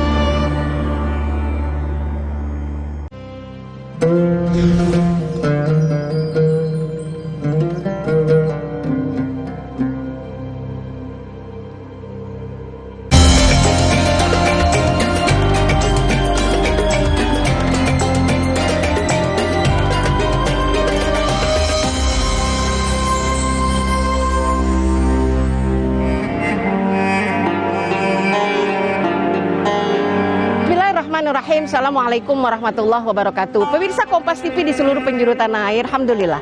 Jika kita bicara tentang kisah para sahabat Nabi di dalam bagaimana beliau memimpin keluarganya, tentu sangat banyak karena sahabat Nabi cukup banyak. Tetapi saya tertarik kepada kisah salah satu sahabat Nabi yang juga mungkin teman-teman dan pemirsa sudah mengenal. Saya akan ambil daripada kisah Amirul Mukminin Khalifah Umar bin Khattab. Suatu hari ada seorang laki-laki bermaksud ingin berkunjung ke rumah Khalifah dengan maksud apa? Mau curhat gitulah kalau zaman sekarang mah ya. Akan tetapi belum sampai di rumah sang khalifah, beliau mendengar istri Khalifah Amirul Mukminin berbicaranya agak meninggi. Dan di sana nampak sang khalifah terdiam. Melihat adegan seperti itu, sahabat yang bermaksud pas banget memang ingin curhat soal istri, beliau juga jadi mengurungkan niatnya karena melihat adegan ini. Walhasil akhirnya sahabat ini membalikan badannya dan pulang. Akan tetapi sempat dilihat oleh Amirul Mukminin, lalu dipanggil, "Ya sahabat, kenapa nggak jadi berkunjung? Ada apa engkau datang ke sini?" "Mohon maaf ya Amirul Mukminin, tadinya aku datang ke sini mau bicara tentang istriku, tapi kenyataannya setelah aku lihat bagaimana sikapmu terhadap istri, Masya Allah, aku jadi mengurungkan niatku," kata sahabat itu. Lalu sahabat Amirul Mukminin dengan lantang berkata, "Bagaimana bisa aku bisa membalas keluhan dengan nada tinggi istriku, padahal dia ngurus kebutuhanku sehari-hari. Dia yang melahirkan anak-anakku dan yang pekerjaannya setiap hari kontinu ngurusin rumah tangga. Hanya ada dua kemungkinan ya sahabatku, apabila dia meninggalkan kita, dia akan selesai lepas dari pengamatan dan amarah kita. Yang kedua, apabila kita meninggalkannya, tentu kita tidak melihat lagi amarahnya." Itu saja. Subhanallah. Saudaraku yang dirahmati Allah Subhanahu wa Ta'ala, agama mengajarkan agar pasangan suami istri bergaul dengan ma'ruf. Di dalam surah An-Nisa Allah kabarkan pada kita semua, "Wa ashiruhunna bil ma'ruf fa in karihtumuhunna fa'asa an takrahu syai'an wa yaj'alallahu fihi khairan katsira. Subhanallah. Teladan Khalifah Amirul Mukminin ini menandakan kepemimpinan tidak selalu identik dengan power yang begitu garang. Kepemimpinan sejati adalah kepemimpinan yang bisa sangat memahami kondisi makmumnya dengan cinta dan kasih sayang. Kenapa? Karena itulah yang didambakan oleh para makmum. Coba bayangkan ketika setiap suami otoriter, setiap suami mengatakan bahwa keputusannya adalah undang-undang. Bagaimana dengan perasaan istri? Dan di masa kini kita harus tetap memegang teguh nilai-nilai dan contoh yang diajarkan oleh para sahabat Rasul Shallallahu Alaihi Wasallam untuk membangun fondasi kehidupan berkeluarga yang lebih sejahtera berdasarkan Al-Quran dan Sunnah Rasul Shallallahu Alaihi Wasallam. Terakhir, mari kita tutup dengan berdoa dengan harapan semoga Allah Subhanahu Wa Ta'ala mengabulkan hajat-hajat kita semua dan menjadikan rumah tangga kita rumah tangga yang sakinah, mawaddah, warahmah. Allahumma passalli wa sallim ala sayyidina Muhammadin fil awwalina wal akhirin. Wa salli wa sallim radhiyallahu tabaraka wa ta'ala an kulli ashabi rasulillahi ajma'in. Ya Allah, ya Tuhan kami, terima kasih ya Allah, Engkau telah menciptakan kami dari sendiri, kemudian Engkau hadirkan makhluk lain, hamba lain yang menjadi pendamping hidup kami. Ya Allah, ya Rabbana, bimbinglah hati kami berdua. Tuntunlah kami ya Allah untuk mampu membina kehidupan berumah tangga dalam balutan cinta dan kasih sayang antara suami istri.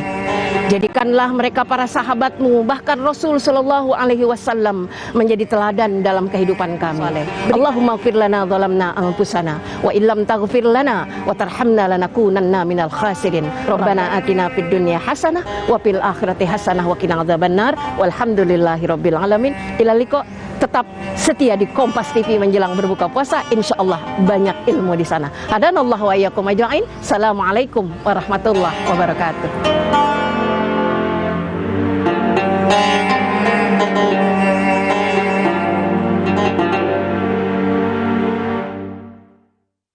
Indahnya warna alam sambut bulan Ramadan, jadi pengingat untuk selalu bersyukur dengan hikmat. Damainya warna biru bahari, hangatnya warna kuning pagi, manisnya warna mawar merah muda, dan warna coklat hangat yang ramah menyambut keluarga di bulan penuh berkah. Sambut sentuhan warna baru Ramadan dari Nippon Paint.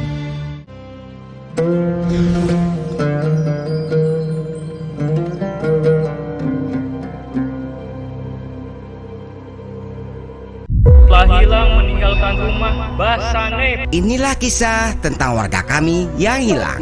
Terakhir duduk di sini ngeliatin jamu ekor ayam. Saya tinggal sebentar, tahu hilang.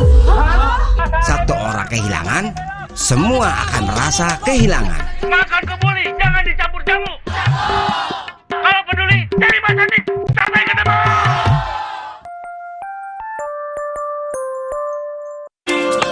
Sukses itu butuh totalitas. Minum Hemaviton Stamina Plus dengan Advanced Fit Formula, multivitamin, ginseng ekstra, dan L-glutamic acid. Yuk, Mot. Bantu jaga stamina, plus konsentrasi, dukung multitaskingku. Pesannya, Mot. Oke. Pennya mana ya? Konsen dong. Hemaviton Stamina Plus. Minum Hemaviton Stamina Plus saat sahur dan buka. Selamat menunaikan ibadah puasa. Enak sih Ramadan tiap sore. Bapak bawa oleh-oleh takjil, tapi kok semprong? Ini burgernya, ini bonusnya. Pak, ngapain beli semprong mulu sih? Pak, semprongnya 2 ya. Baik, Pak. Lagi sakit, Pak. Anak saya, Pak.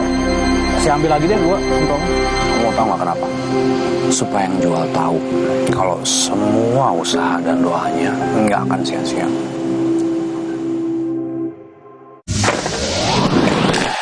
Wah, gokil. Panas gini gaya lu masih keren, cuy. Kan minumnya Just Juice Cincau. Ademnya bikin seru. Baru Just Juice rasa cincau. Butiran granulanya langsung larut. Manis rasa cincaunya, lembut di tenggorokan. Seger, ademnya gokil. Rasain adem cincaunya. Just Juice rasa cincau. Gokil segernya. Ademnya bikin seru. Dari Wings Food. Kuatkan hati.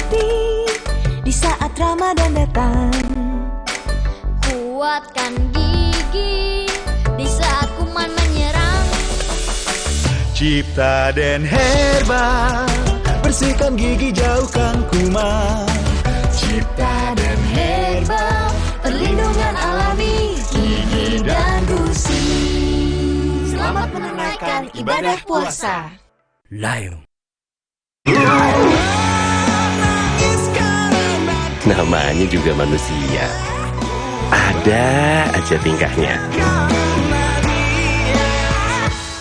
Tapi ada energi istimewa yang menggerakkan kebaikan buat sesama tanpa mengenal batasan.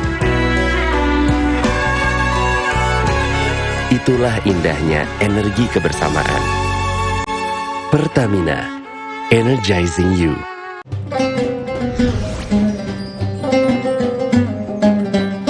Allahu Akbar, Allahu Akbar, Allahu Akbar,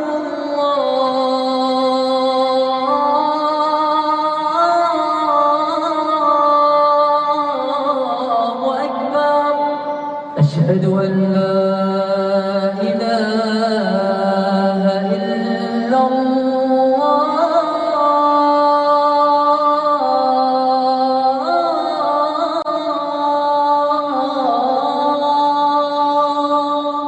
أشهد أن لا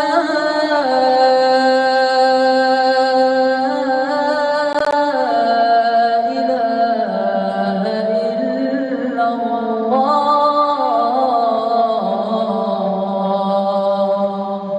أشهد أن محمدا رسول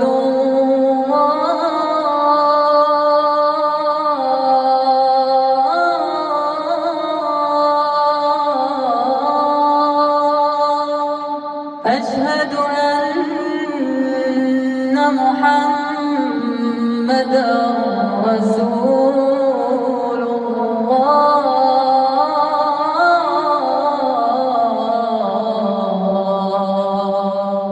حي على الصلاة.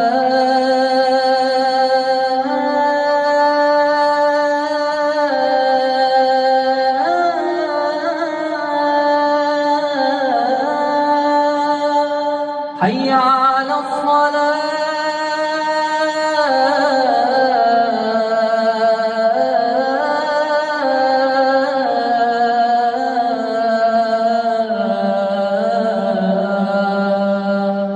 حي على الفلاح.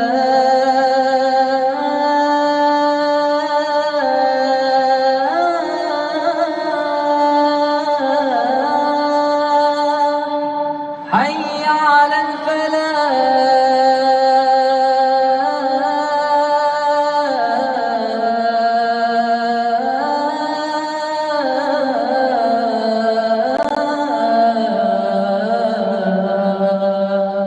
الله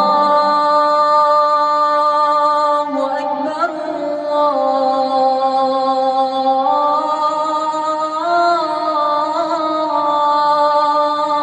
الله أكبر.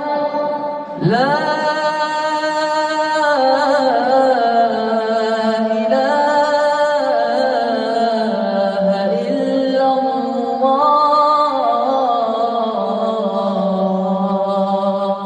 Dan selalu asik, indahnya perjalanan penuh pemandangan cantik. Nikmatin kuliner lokal yang rasanya fantastik dan nostalgia bareng teman baik. Tapi sayang, situasi berbanding terbalik. Tumpukan kerjaan mencekik dan si bos selalu berisik. Apa lebaran kali ini masih bisa mudik? Bisa dong, karena mudik dan liburan terbaik hanya di Indonesia aja. Ramadan ini gue bersyukur kita bisa bertemu kembali. Bersyukur untuk kebersamaan, penuh semangat, penuh keceriaan. Bersyukur hari ini dan esok manis kemenangan pasti kita dapatkan. Bersyukur Top Coffee selalu hadir menemani kita. dari Wingspot. Jadikan tahun ini pintumu terbuka kembali. Kembali berkumpul di bulan suci bersama kecap sedap dengan kedelai pilihan. Kental gurihnya membuat masakan ibu tak tertandingi. Kecap sedap kedelai hitam spesial, so caramelized. Looks good.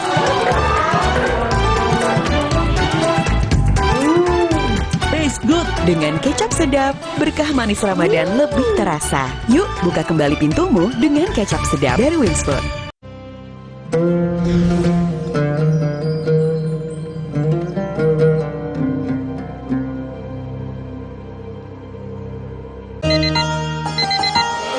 Ini bulan penuh rasa semangat. Semangat saling menjaga silaturahmi. Rasakan hangatnya kebersamaan dalam semangat kebaikan. Kopi Kapal Api, jelas lebih enak. Tase! Pase banyak, pasti kuat. Warga Indonesia tercinta, untuk kuda-kuda rumah Anda, pilihlah Tase! Taso, Taso! Sudah terbukti anti karat, tidak melendut, tidak melintir. Taso, Taso! Pase banyak, pasti kuat. Pase banyak, pasti kuat. Kuat! Tase! Taso! Kualitas terbaik untuk Indonesia. Mantap! Sumber energi kehidupan kini tampak berbahaya. Tuan Jungkat berubah. Kekuatan yang ia rebut tak bisa dikendalikan. Putri Hijau memutus kekuatan Tuan Jungkat, mengembalikan alam permai untuk semua. Sambut hari kemenangan, Marjan. Mau mengiklankan usaha kamu dengan harga terjangkau? Langsung aja ke pasangiklan.com. Pasang iklan segampang upload, bayar, tayang. Ada beragam paket yang bisa kamu pilih di pasangiklan.com. Mulai dari harga Rp50.000 sampai harga Rp1.000.000. Iklan kamu akan tayang di jaringan media milik Kompas Gramedia. Jadi, iklan kamu berpotensi dilihat oleh 270 juta pembaca. Di pasangiklan.com, kamu bisa memilih jenis iklan yang ingin ditayangkan. Kamu bisa memilih iklan untuk ditayangkan di website, Instagram, atau iklan baris di koran Kompas. Di pasangiklan.com, kamu nggak perlu khawatir, karena setelah iklan ditayangkan, kamu akan mendapatkan informasi mengenai perkembangan iklan berupa laporan performa untuk iklan digital dan Instagram, serta notifikasi penayangan untuk iklan baris di koran Kompas. Jadi, mau pasang iklan yang dilihat banyak orang dengan harga terjangkau? Segampang upload, bayar, lalu tayang? Tunggu apa lagi? Langsung aja ke pasangiklan.com. Aqua percaya akan keajaiban alam, maka kami tidak menggunakan galon sekali pakai. Galon kami disanitasi dengan seksama sebelum diisi ulang. Aqua 100% murni. Sumber energi kehidupan kini tampak berbahaya. Tuan Jungkat berubah. Kekuatan yang ia rebut tak bisa dikendalikan. Putri Hijau memutus kekuatan Tuan Jungkat, mengembalikan alam permai untuk semua. Sambut hari kemenangan, Marjan. Supaya badan kuat selama puasa, gimana ya? Minum susu steril 7 kurma. Betul, karena kurma kaya antioksidan. Plus susu steril, double khasiat. Enak. Badan segar. Susu steril 7 kurma, double khasiatnya. Sumber energi kehidupan kini tampak berbahaya. Tuan Jungkat berubah. Kekuatan yang ia rebut tak bisa dikendalikan. Putri Hijau memutus kekuatan Tuan Jungkat, mengembalikan alam permai untuk semua. Sambut hari kemenangan, Marjan.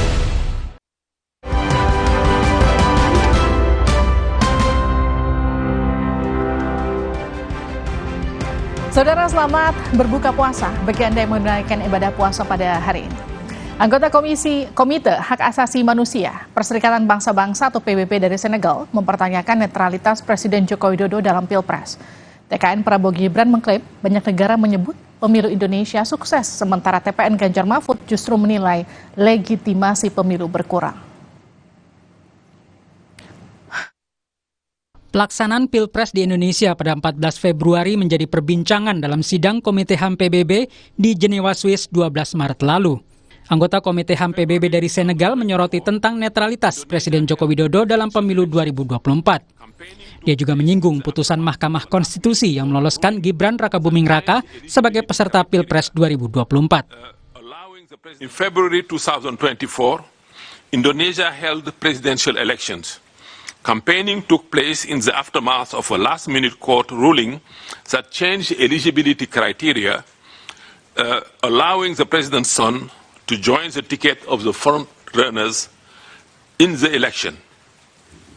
What measures are in place to ensure that high-ranking officials, including the presidents, are prevented from unduly influencing the electoral processes?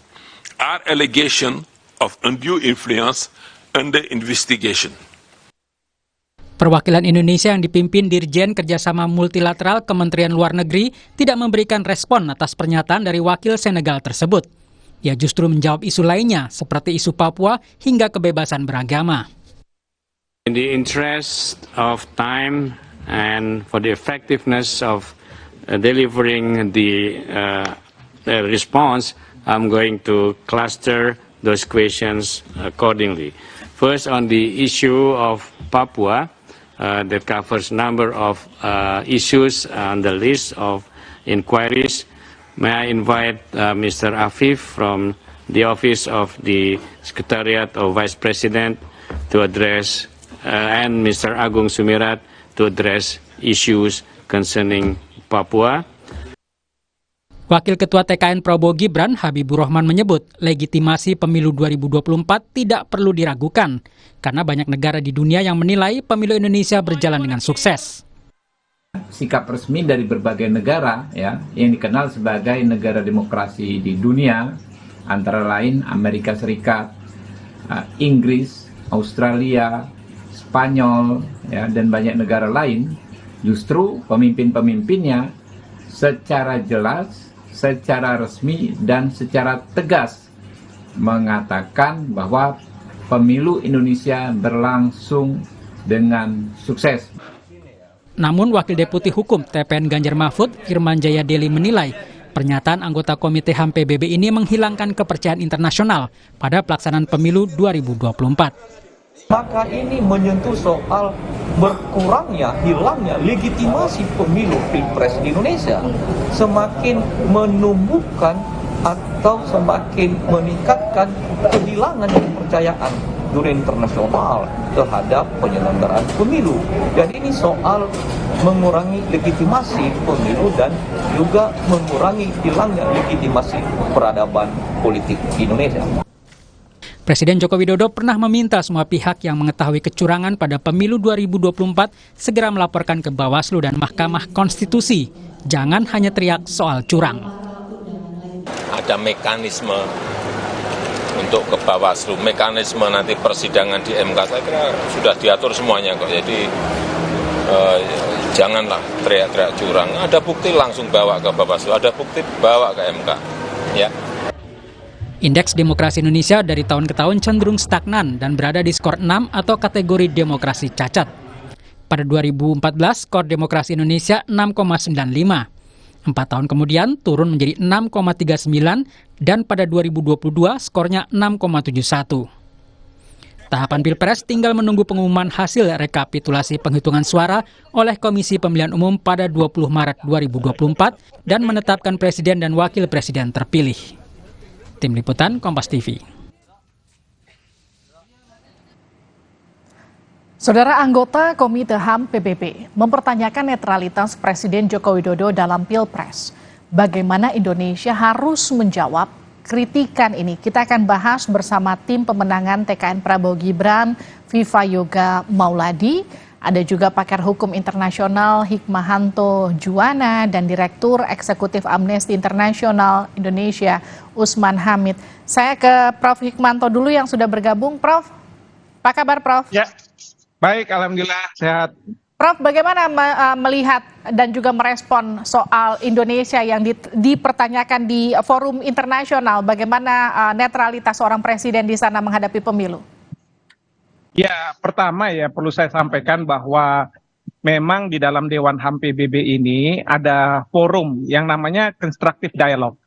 Ide dari Constructive Dialogue ini adalah ada komite yang independen dari berbagai negara, dia akan menyampaikan pandangan-pandangan mereka untuk kemudian dilakukanlah perbaikan-perbaikan ke depannya.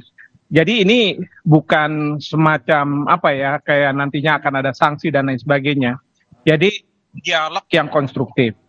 Nah, para anggota komite yang independen ini tentu mendapatkan informasi ini tidak berdasarkan misalnya galian dia sendiri atau dia mendapatkan informasi sendiri, tetapi mungkin saja dia bisa mendapatkan informasi dari berbagai pihak, dari Indonesia, dari NGO, dan lain sebagainya, yang kemudian disampaikan kepada pemerintah Indonesia, yang pemerintah Indonesia sudah menyetujui untuk adanya constructive dialogue ini. Artinya, kita nih bersedia untuk ditelanjangi, silahkan.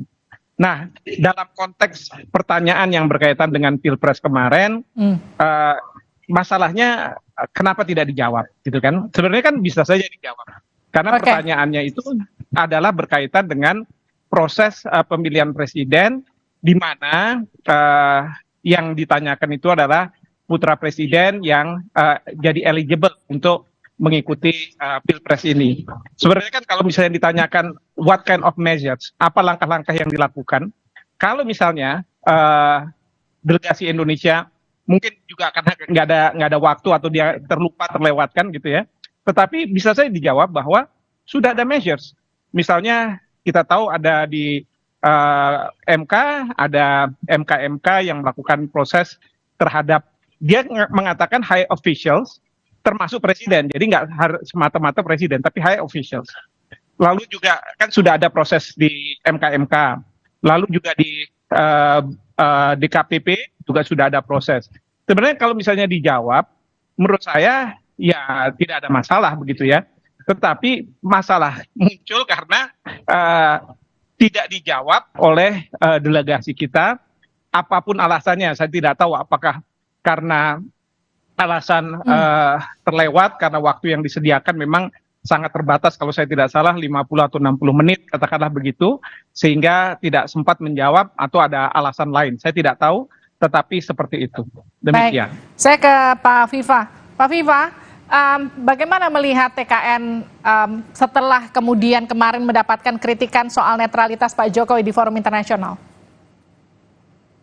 Ya, silakan saja dari PBB melakukan pertanyaan atau dianggap sebagai kritikan. Buat kami sih tidak ada masalah, karena mungkin saja yang bertanya itu belum mengetahui tentang undang-undang di internal Indonesia soal Undang-Undang Nomor 7 Tahun 2017 tentang pemilu, atau punya persepsi, penafsiran, dan berita-berita yang tidak berimbang, sehingga ada pertanyaan-pertanyaan seperti itu. Tetapi namanya juga di PBB, semuanya bebas untuk bertanya dan berpendapat, dan apapun itu ya saya rasa tidak akan ada pengaruhnya terhadap proses legitimasi pemilu atau legitimasi politik. Toh beberapa kepala negara juga sudah menelpon ke Pak Prabowo untuk sementara ini mengucapkan selamat berdasarkan hasil Quick-Count terpilih gitu. Jadi hal yang terjadi di PBB itu sama sekali tidak ada kaitannya dengan nilai legitimasi pemilu, tidak ada kaitannya itu. Dan kalau kemudian tidak dijawab, ya kita akan tanyakan ke Kemenlu, kenapa tidak dijawab? Apakah memang setiap pertanyaan itu semuanya harus dijawab, ataukah boleh tidak dijawab? Nah, hal-hal protokol yang seperti itu juga perlu dipertanyakan. Tetapi bagi kami, TKN Prabowo Gibran, ketika ada pertanyaan atau ada kritikan, ya biasa saja buat kami, dan itu tidak akan berpengaruh secara signifikan terhadap legitimasi politik yang telah ada. Dan kita juga pernah kok keluar dari PBB pada zaman Soekarno dulu. Jadi saya rasa hal yang menyangkut soal dari PBB itu tidak usah dibesar-besarkan, toh itu menjadi bagian dari proses diplomasi Indonesia. Kalau kemudian ada hal yang kurang sempurna, ya kita sempurnakan, karena kita mengetahui proses diplomasi internasional itu adalah merupakan tugas dan kewenangan dari Kemenlu, dan hal-hal yang menyangkut tentang PBB semuanya juga kita sudah punya di sana, kita sudah punya perwakilan di sana, dan hal-hal yang menyangkut soal strategi diplomasi, kemudian substansi diplomasi juga semuanya sudah menjadi bagian dari perjuangan politik dari Kemenlu, dan itu tentu mengarah kepada state of nation, nation state, dan itu menjadi bagian dari kepentingan nasional. Tapi gini Pak Viva, ketika katakanlah betul akan dilantik begitu nanti, dan bagaimana pemerintah menjawab kritikan ini nanti ketika ada kritikan kembali muncul di forum-forum internasional yang ke depan? Ya, kalau ada pertanyaan atau kritikan ya dijawab sesuai dengan kemandirian bangsa, sesuai dengan undang-undang, sesuai dengan sikap diplomasi Indonesia yang bebas aktif, tidak berpihak kepada siapapun, dan kita bisa menjadi bangsa yang berdikari, berdiri di atas kaki sendiri, dan kita menegakkan dada bahwa itu adalah bagian dari kepentingan bangsa Indonesia sendiri, dan bangsa lain boleh mengkritik, boleh menafsirkan, boleh memberikan input, tapi kemudian seluruhnya harus tegak pada aturan yang ada, dan proses dari pemilu itu sesuai dengan Undang-Undang Nomor 7 Tahun 2017 dan beberapa undang-undang yang terkait di dalamnya telah dilaksanakan, dan hal-hal yang menyangkut soal diplomasi internasional itu menjadi tanggung jawab dari Kemenlu, dan saya rasa hal seperti itu wajar ketika ada yang tidak tahu kemudian bertanya, dan ya semuanya menjadi bagian dari proses diplomasi yang harus kita sempurnakan lagi. Kalau Bang Usman, Anda sendiri melihatnya seperti apa, Bang? Ya, sebenarnya itu harus diperhatikan oleh pemerintah Indonesia. Kenapa? Karena legitimasi internasional juga sangat penting. Saya kira selama masa reformasi 25 tahun lebih, meskipun tidak sempurna, seluruh pemilu-pemilu yang berlangsung di Indonesia dipandang oleh masyarakat dunia sebagai pemilu yang berlangsung secara bebas, jujur, dan adil. Pertanyaan yang disampaikan oleh Komite HAM sebenarnya pertanyaan yang berkaitan dengan pelaksanaan pemilu sebagai perwujudan dari hak-hak sipil dan politik yang ada di dalam kovenan yang dikomitmenkan oleh pemerintah Indonesia. Jadi kalau kita berkomitmen meratifikasi, meskipun kita masih mereservasi, saya kira pemerintah Indonesia perlu mengambil semacam pertimbangan yang serius atas pertanyaan yang kritis itu. Jadi saya kira sangat disayangkan akhirnya dalam pemilu kali ini pemerintah Indonesia mendapat sorotan yang kritis dari masyarakat internasional. Sebenarnya bukan yang pertama kali perhatian dunia tertuju pada Indonesia. Dalam pemilihan 2019, mungkin itu pemilihan umum, khususnya pemilihan presiden pertama, yang mendapatkan kritik dari banyak kalangan. Ketika itu ada electoral violence, ada kekerasan elektoral, kekerasan pemilu, terutama yang terjadi di depan Bawaslu, di mana aparat keamanan menggunakan kekuatan yang berlebihan, yang eksesif, di dalam menangani demonstrasi-demonstrasi di depan kantor Bawaslu. Nah, kali ini dalam pemilu 2024, tampaknya Komite HAM lebih menempatkan perhatiannya pada kerangka pemilu secara komprehensif. Misalnya pertama, apakah setiap tindakan, prosedur, dan keputusan pemerintah Indonesia terkait dengan proses pemilu sesuai dengan kerangka hukum. Yang kedua, apakah pemilu melindungi dan memulihkan hak-hak pilih keseluruhan warga di Indonesia.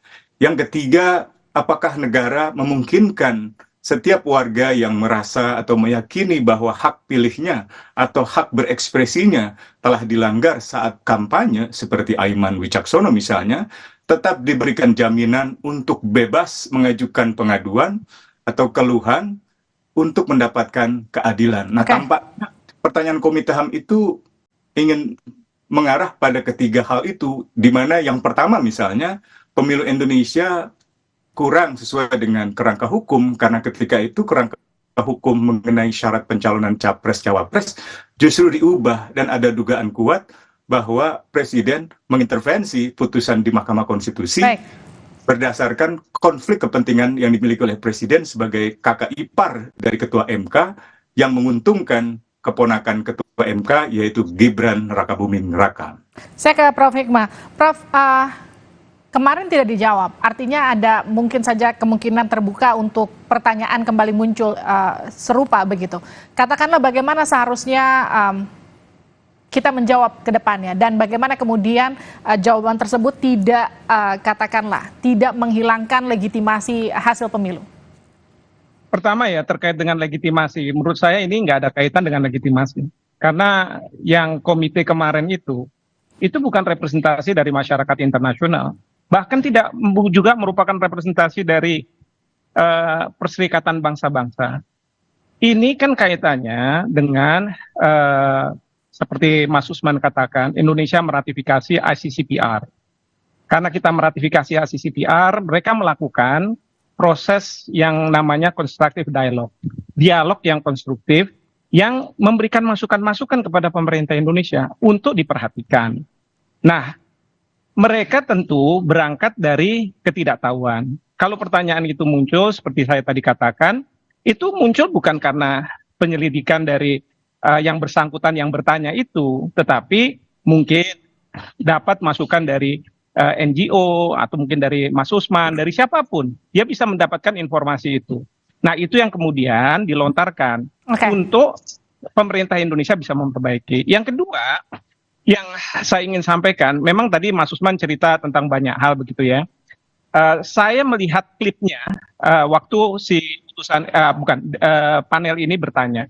Itu kalau Mas Usman tadi cerita panjang lebar, kelihatannya tafsiran dari Mas Usman. Karena apa yang ditanyakan adalah apa measures yang dilakukan oleh negara untuk mengetahui.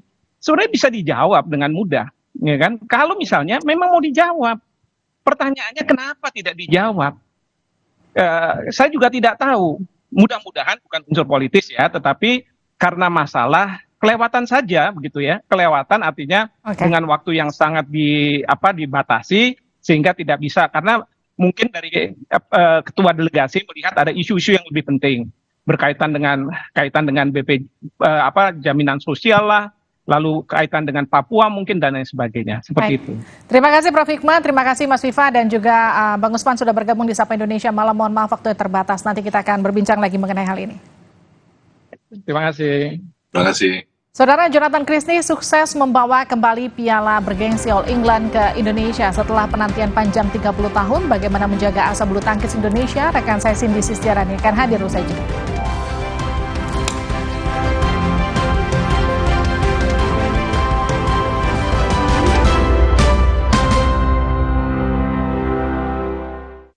Lapar saat puasa, kadang naik, kadang turun.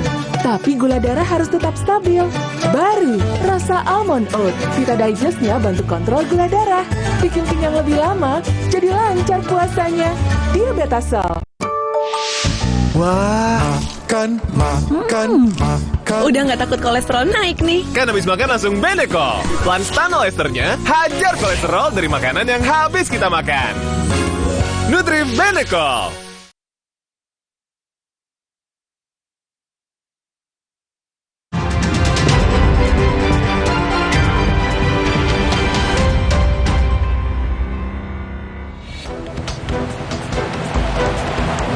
Jalan penghubung dua kecamatan di Lumajang, Jawa Timur rusak setelah tergerus abrasi laut dan terjangan ombak besar dalam kurun waktu sepekan terakhir. Posisi jalan saat ini menggantung sehingga jalur ini berbahaya dan hanya bisa dilalui kendaraan roda 2 saja. Warga berharap pemerintah segera memperbaiki jalan ini agar aktivitas perekonomian di dua kecamatan tersebut tidak terganggu. Kebakaran menghanguskan salah satu gudang barang campuran di Jalan Insinyur Sutami, Kota Makassar, Sulawesi Selatan. Banyaknya material yang mudah terbakar dan kencangnya angin membuat api cepat membesar. Api dapat dipadamkan setelah 28 pemadam kebakaran dikerahkan ke lokasi. Tidak ada korban jiwa dalam peristiwa ini, sedangkan untuk dugaan penyebab kebakaran belum diketahui. Banjir kembali menggenangi Jalan Pantura Kudus, Demak, Jawa Tengah. Tidak hanya jalan, ribuan rumah warga juga kembali tergenang banjir dengan ketinggian 1 hingga 3 meter. Banjir yang merendam perbatasan Demak dan Kudus ini akibat tanggul Sungai Wulan di Desa Norowito, Karanganyar, Demak jebol. Jebolnya tanggul kali ini akibat tingginya debit air kiriman yang limpas di lokasi perbaikan tanggul hingga membuat tanggul jebol karena tidak kuat menahan derasnya debit air.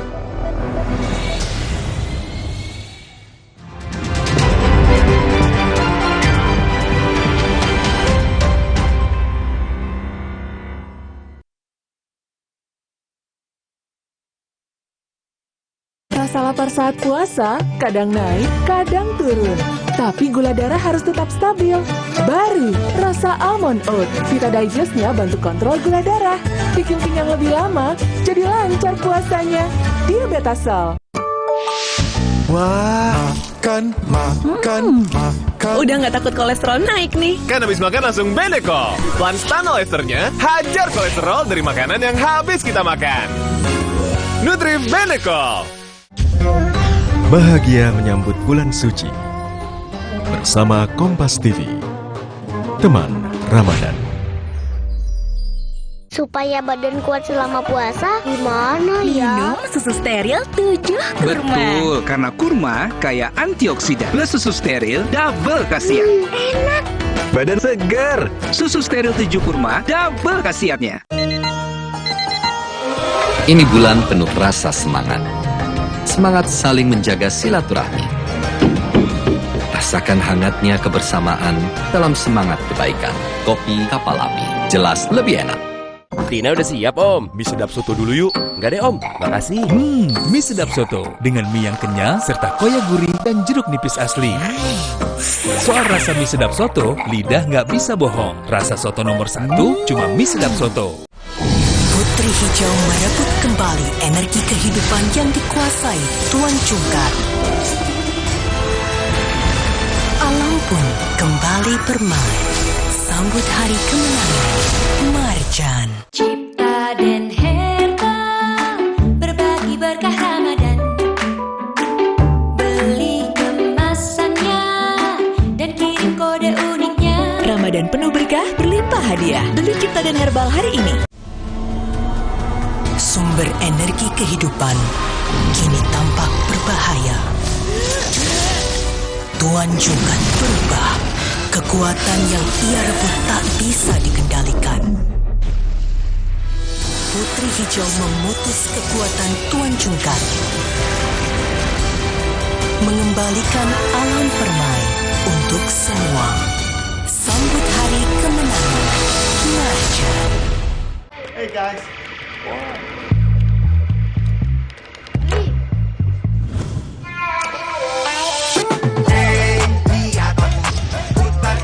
Jadi seru, hey lihat aku. Saat cahaya pertama menyapa, kita merasakan hangatnya dekapan keluarga. Di meja sahur, kita tidak hanya berbagi makanan, tapi juga cerita tentang mimpi dan harapan. Inilah momen kebersamaan yang membuat hati kita terasa hangat. Minum segar dingin, SDC 1000 untuk Ramadan. Vitamin C 1000 miligram. Segar dingin SDC 1000 mengucapkan selamat menunaikan ibadah puasa dari Wings Food. Percuma punya uang banyak, kalau sakit mah dada sesek, perut melintir. Bikin makan minum nggak enak. Untung sekarang ada SMA, diformulasi oleh Sido Muncul dengan bahan herbal. Aman diminum kapan aja. Zat aktif kurkuminoid dari kunyitnya bantu perbaiki kesehatan lambung. Percaya sama yang herbal. Coba aja. Minum SMA, herbalnya lambung. Putri Hijau merebut kembali energi kehidupan yang dikuasai Tuan Cungkar. Alam pun kembali bermain. Sambut hari kemenangan Marjan.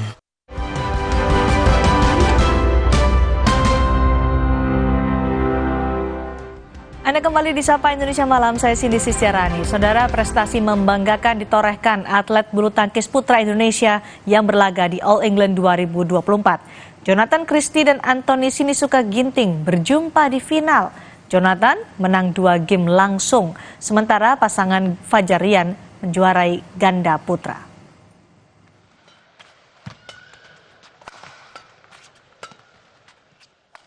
Setelah 30 tahun menanti, All Indonesian Final tercipta di sektor tunggal putra All England 2024. 2 tunggal putra andalan Indonesia, Anthony Ginting dan Jonathan Christie tampil di partai puncak. Dalam final di Utilita Arena Birmingham, Inggris, Minggu malam tersebut, baik Jojo maupun Ginting bermain apik sepanjang laga. Di game pertama, Jonathan bermain dengan tempo cepat. Di game pertama, Jonathan unggul dengan skor 21-15. Laga di game kedua berjalan ketat, sempat bergantian mencuri poin, Jonathan mampu meneruskan tren positif. Jonathan pun mengalahkan Ginting 2 game langsung 21-15 dan 21-14. Kemenangan Jonathan ini sekaligus mengakhiri puasa gelar tunggal putra Indonesia di All England selama 30 tahun. Jonathan Christie bangga bisa mencetak sejarah bagi Indonesia. We made history again after 30 years, All Indonesian Final. That it's very meaningful for me, for Indonesian men's singles, also maybe with Anthony and with the coaches, all players. We are very happy, and it's not easy to achievement like this one, but I think we did it. Di ajang All England, Indonesia kali pertama mengoleksi gelar tunggal putra lewat Tan Chu Hock di tahun 1959. Setelahnya ada Rudy Hartono yang mengoleksi 8 gelar.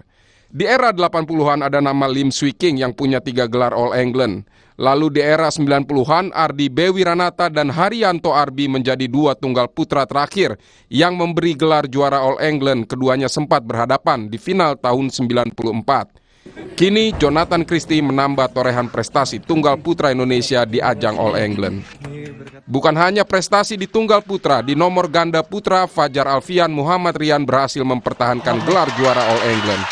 Fajar Rian mengalahkan pasangan Malaysia Auron Cha dan Soh Woo Yik 2 game langsung. Tahun lalu ya kita sama sekali belum pernah menjuarai turnamen lagi, dan bersyukurnya alhamdulillah malah kita diberikan back to back juara di All England ini ya. Pastinya ini suatu kebanggaan buat kita pribadi. Mantan juara dunia bulu tangkis Icuk Sugiarto menyebut kemenangan Jojo di tunggal putra dan Fajar Rian di ganda putra memberikan harapan bangkitnya kembali sektor putra bulu tangkis. Dia berharap para atlet terus menjaga performanya beberapa tahun ke depan.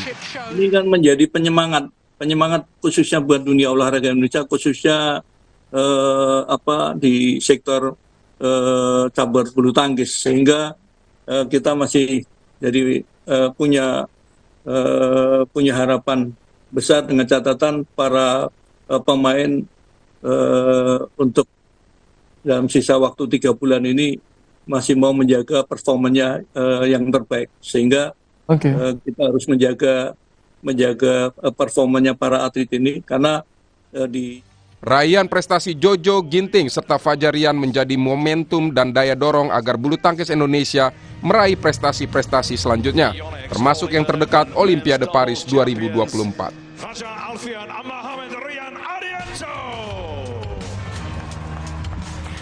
Pencapaian Jonathan Christie, Anthony Ginting, serta Fajar Rian membangkitkan harapan bulu tangkis Indonesia terus memberikan prestasi. Lalu bagaimana mempertahankan momentum ini? Kita akan berbincang dengan mantan atlet bulu tangkis nasional Lulu Hadianto. Selamat malam Mas Lulu.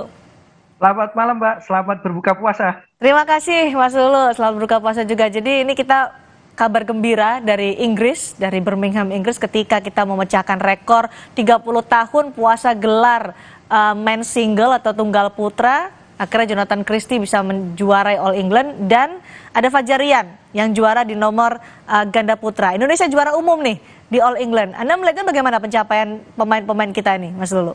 Ya, menurut saya pencapaian yang luar biasa bagi perbulu tangkisan Indonesia setelah sebelumnya kita kurang beruntung atau kurang maksimal di Asian Games. Kemudian 1 tahun juga kita hampir tidak pernah menjuarai event-event besar, namun menjelang Olimpiade Paris 2024, Indonesia melalui Jojo dan Fajar Rian menorehkan prestasi yang luar biasa. Kami berharap bahwa prestasi ini terus berlanjut untuk memompa semangat bagi perbulu tangkisan Indonesia yang puncaknya tentu saja kami tunggu, rakyat Indonesia menunggu di Olimpiade Paris 2024.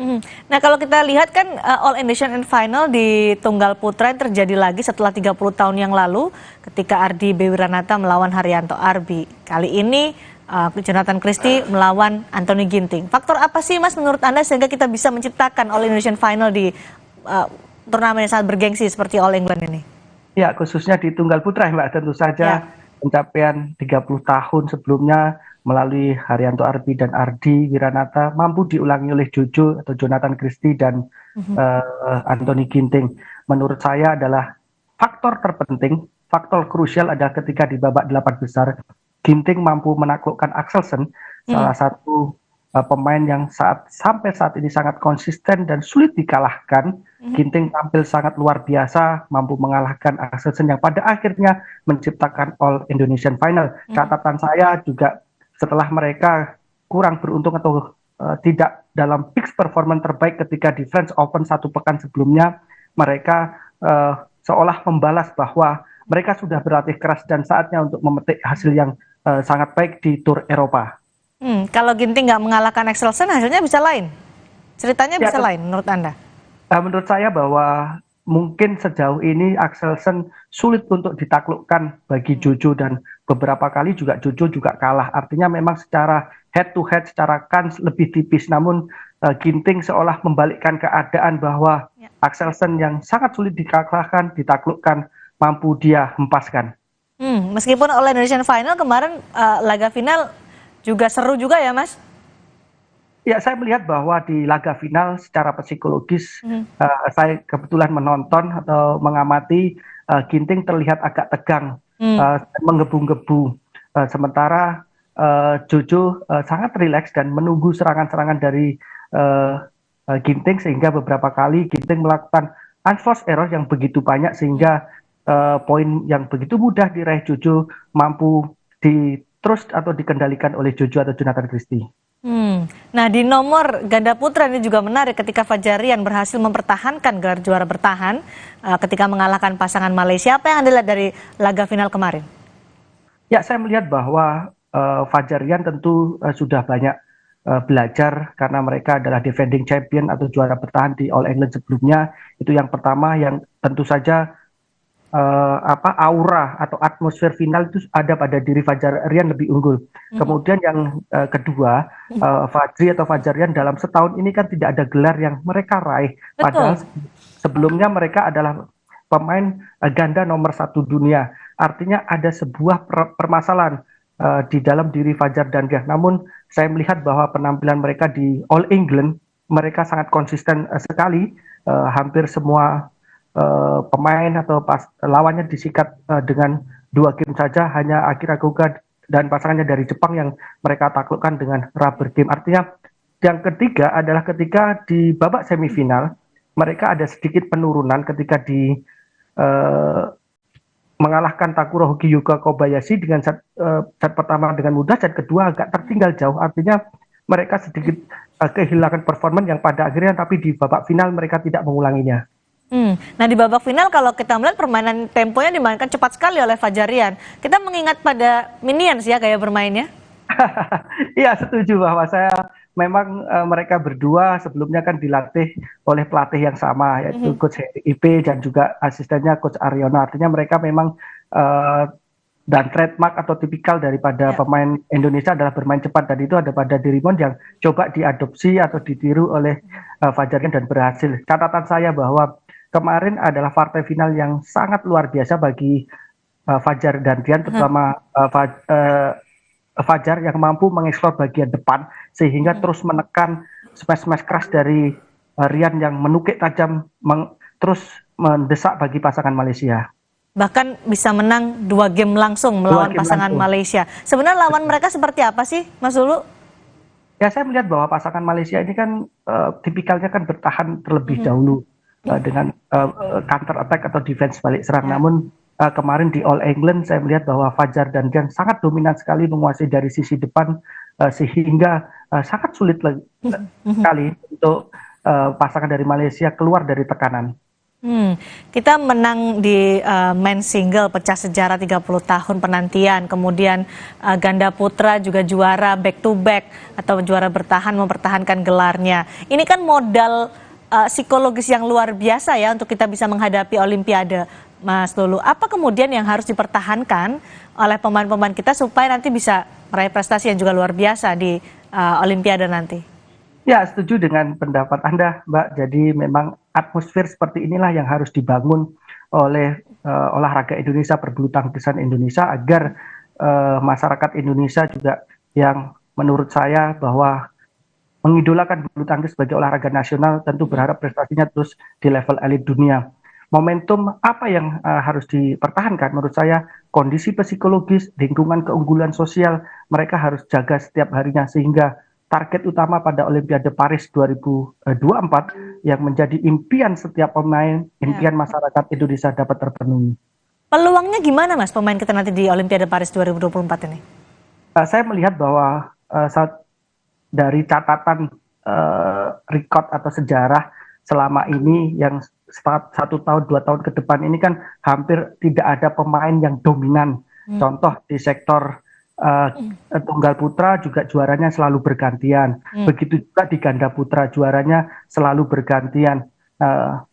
Juga di sektor tunggal putri yang sebelumnya An Se-young begitu dominan, ada 9 gelar yang dia raih, namun belakangan setelah juara Asian Games dia mengalami injured atau cedera yang menyebabkan persaingannya juga begitu ketat, dan kemarin An Se-young mampu ditaklukkan oleh Akane Yamaguchi. Kira-kira kita bisa meraih medali emas, mempertahankan tradisi medali emas di Olimpiade Paris 2024?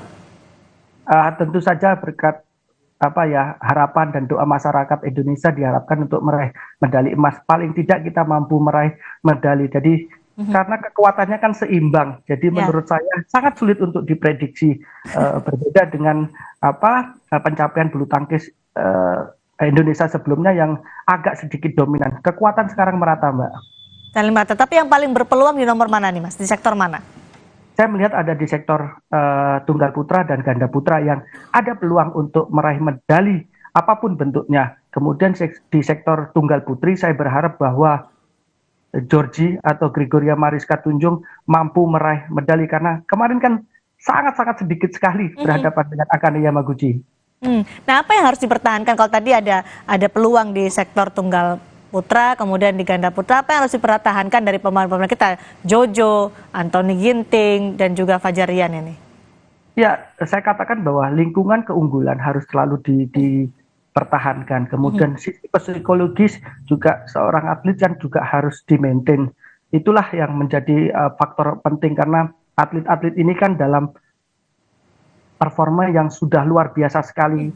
Jadi gap-nya itu kecil sekali. Jadi ketika seorang atlet merasa mood-nya tidak baik, tentu juga akan mempengaruhi permainannya. Dan saya melihat bahwa PBSI mengambil langkah yang sangat bijaksana ketika membuat tim ad hoc setelah kegagalan daripada Asian Games. Tim ad hoc inilah yang mampu bekerja dengan baik karena mengakomodir daripada semua disiplin ilmu, ada psikologi, kemudian nutrisi, biomekanik, dan ilmu-ilmu lainnya.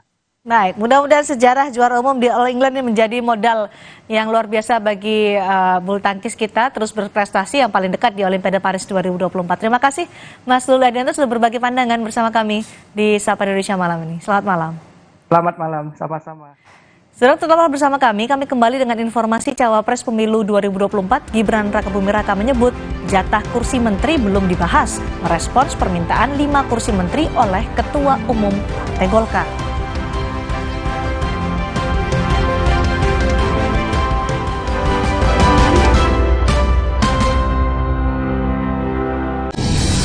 Hijau merebut kembali energi kehidupan yang dikuasai Tuan Cungkar. Alam pun kembali bermain, sambut hari kemenangan Marjan. Udah sampai. Apa nutrisinya kurang? Nutrisi berperan penting dalam pertumbuhan. Bantu optimalkan 50% tumbuh nyata. Pediasure dengan triple protein. Yeay, sama. Dukung pertumbuhan nyata. Aqua percaya akan keajaiban alam, maka kami tidak menggunakan galon sekali pakai. Galon kami disanitasi dengan seksama sebelum diisi ulang. 100% murni. Rumah lebih dari sekedar 4 dinding yang beratap. Rumah penuh dengan momen yang dilalui bersama. Lindungi momen-momen berharga itu bersama Dulux Weather Shield PowerFlex dengan Triple Defense Technology. Kakak, sahur. Sahur ya, Bu. Sahur kan penting, Kak. Makan sedikit aja ya. Biar kuat puasanya, lengkapi ya sahurnya dengan Energen. Nutrisinya lengkap, kenyang lebih lama. Kuat puasa seharian. Diri kamu, kami tahu setiap kamu punya beragam cara jalani hari di bulan suci. Ada kamu yang sukanya ngabuburit bareng keluarga, atau kamu yang selalu ingin melalui setiap waktu dengan lebih seru. Demi kamu, kami akan terus jadi teman setia. Mengisi Ramadan penuh makna dan keceriaan. Mendukung setiap aktivitas dengan internet lebih kencang, lebih bebas. Ramadan ini demi kamu. Selamat datang, silakan. Hah? Emangnya ada waktu buat sakit kepala? Panadol Extra, cepat redakan sakit kepala dan nyeri yang mengganggu. Panadol Extra, cepat redakan sakit kepala, dapat diminum sebelum makan. Terasa gigi ngilu kalau minum dingin, terus kondisi gigi sensitif. Jika dibiarkan lebih lama, ada kemungkinan untuk memburuk. Sensodyne memberikan perlindungan hingga 24 jam. Saya merekomendasikan Sensodyne untuk perawatan gigi ngilu.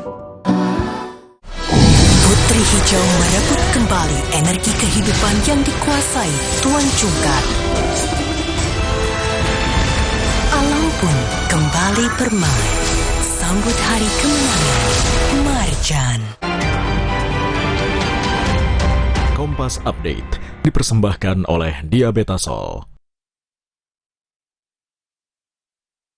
Anda menyaksikan Kompas Update pukul 19 waktu Indonesia Barat. Polisi masih memeriksa kasus tabrakan mobil sport mewah dengan minibus yang terjadi di ruas tol Pasuruan, Sidoarjo. Aparat kepolisian Polresta Sidoarjo, Kapolresta Sidoarjo mengaku telah melakukan olah TKP untuk kedua kali dengan menyertakan teknologi informasi untuk mengetahui secara pasti penyebab kecelakaan.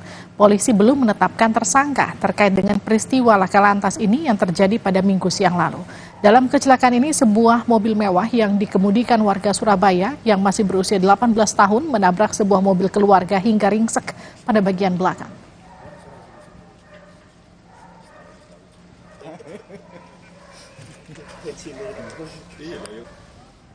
Demikian Kompas Update, Sapa Indonesia Malam akan kembali usai jeda. Kompas Update dipersembahkan oleh Habis makan langsung Beneko.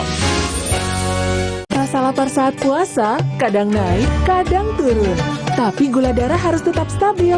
Baru rasa almond oat. Vita Digest-nya bantu kontrol gula darah. Bikin kenyang lebih lama, jadi lancar puasanya. Diabetasol. Wah, makan. Udah nggak takut kolesterol naik nih. Kan habis makan langsung Beneko. Lanstan esternya, hajar kolesterol dari makanan yang habis kita makan. Nutri Beneko. Percuma punya uang banyak kalau sakit mah dada sesek, perut melintir. Bikin makan minum nggak enak. Untung sekarang ada SMA, diformulasi oleh Sido muncul dengan bahan herbal, aman diminum kapan aja. Zat aktif kurkuminoid dari kunyitnya bantu perbaiki kesehatan lambung. Percaya sama yang herbal. Coba aja.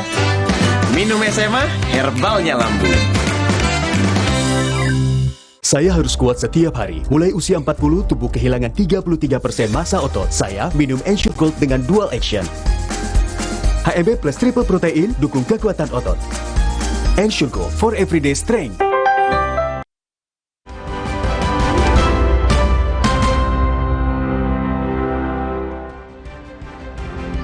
Saudara Guru Besar ITB Yasraf Amir Piliang menilai demokrasi di Indonesia mengalami kemunduran. Pemilu yang seharusnya menjadi pesta demokrasi kini dianggap menjadi lomba melanggar konstitusi.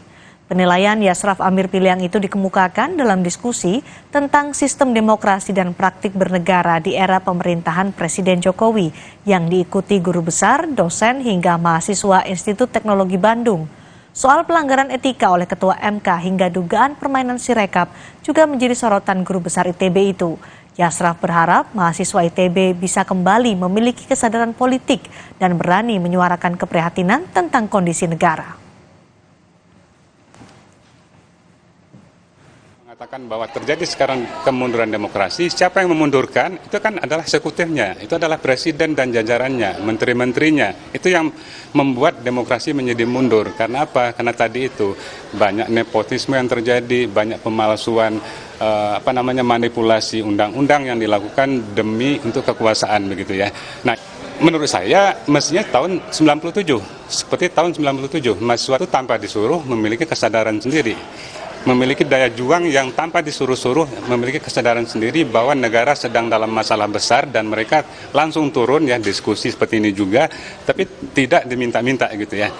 Nah sekarang ini kan seperti dulu, masyarakat rakyat juga protes dulu, ITB kok diam saja, ITB kok tidak berbicara, baru mulai berbicara, tapi udah lumayan sudah cukup baik gitu. Jadi hari ini adalah permulaan bahwa ITB sudah mulai berbicara.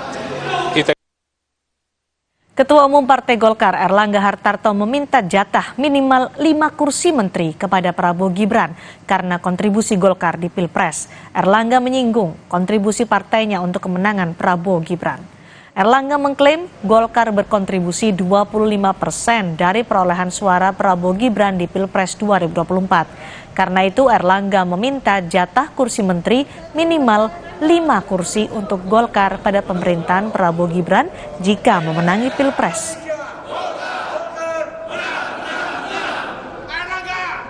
Sampaikan ke Pak Prabowo kontribusi Golkar ke Pak Prabowo, karena kita 15 dari 58%, maka kita kontribusi 25% Pak Bu. Jadi kalau 25%, kalau bagi-bagi ya banyak-banyak sedikit boleh lah. Kalau yang kita sebut 5 itu minimalis. Tapi kalau dihitung proporsinya 25%, room masih banyak. Cawapres Pemilu 2024 Gibran Rakabuming Raka menanggapi soal Partai Golkar yang minta jatah 5 kursi menteri. Gibran menyebut soal kabinet belum dibahas dan nanti akan diputuskan oleh Prabowo Subianto. Menurut Gibran sampai saat ini belum ada pembicaraan soal kabinet Prabowo Gibran. Pihak Prabowo Gibran masih menunggu pengumuman resmi dari KPU sebelum mengambil langkah selanjutnya. Soal pemilihan kabinet, Gibran memastikan hal itu adalah hasil pembicaraan antara dirinya dengan Prabowo Subianto. Soal menteri dan lain-lainnya nanti bisa dibicarakan lagi, didiskusikan lagi dengan Pak Prabowo ya. Beliau selaku calon presiden. Nanti akan juga ikut menyusun kabinet. Belum ada pembicaraan itu. Yang nyusun ya Pak Prabowo dong. Dan ikut andil untuk masih pertimbangan gitu. Belum ada pembicaraan ke sana. Kalau untuk masalah itu ya selama ini diskusinya dengan saya dan Pak Prabowo antara kami berdua. KPU melanjutkan proses rekapitulasi tingkat nasional untuk 5 provinsi tersisa, yakni Provinsi Jawa Barat, Maluku, Papua, Papua Pegunungan, dan Papua Barat Daya. Proses rekapitulasi suara tingkat nasional ini diperkirakan akan selesai 19 Maret besok.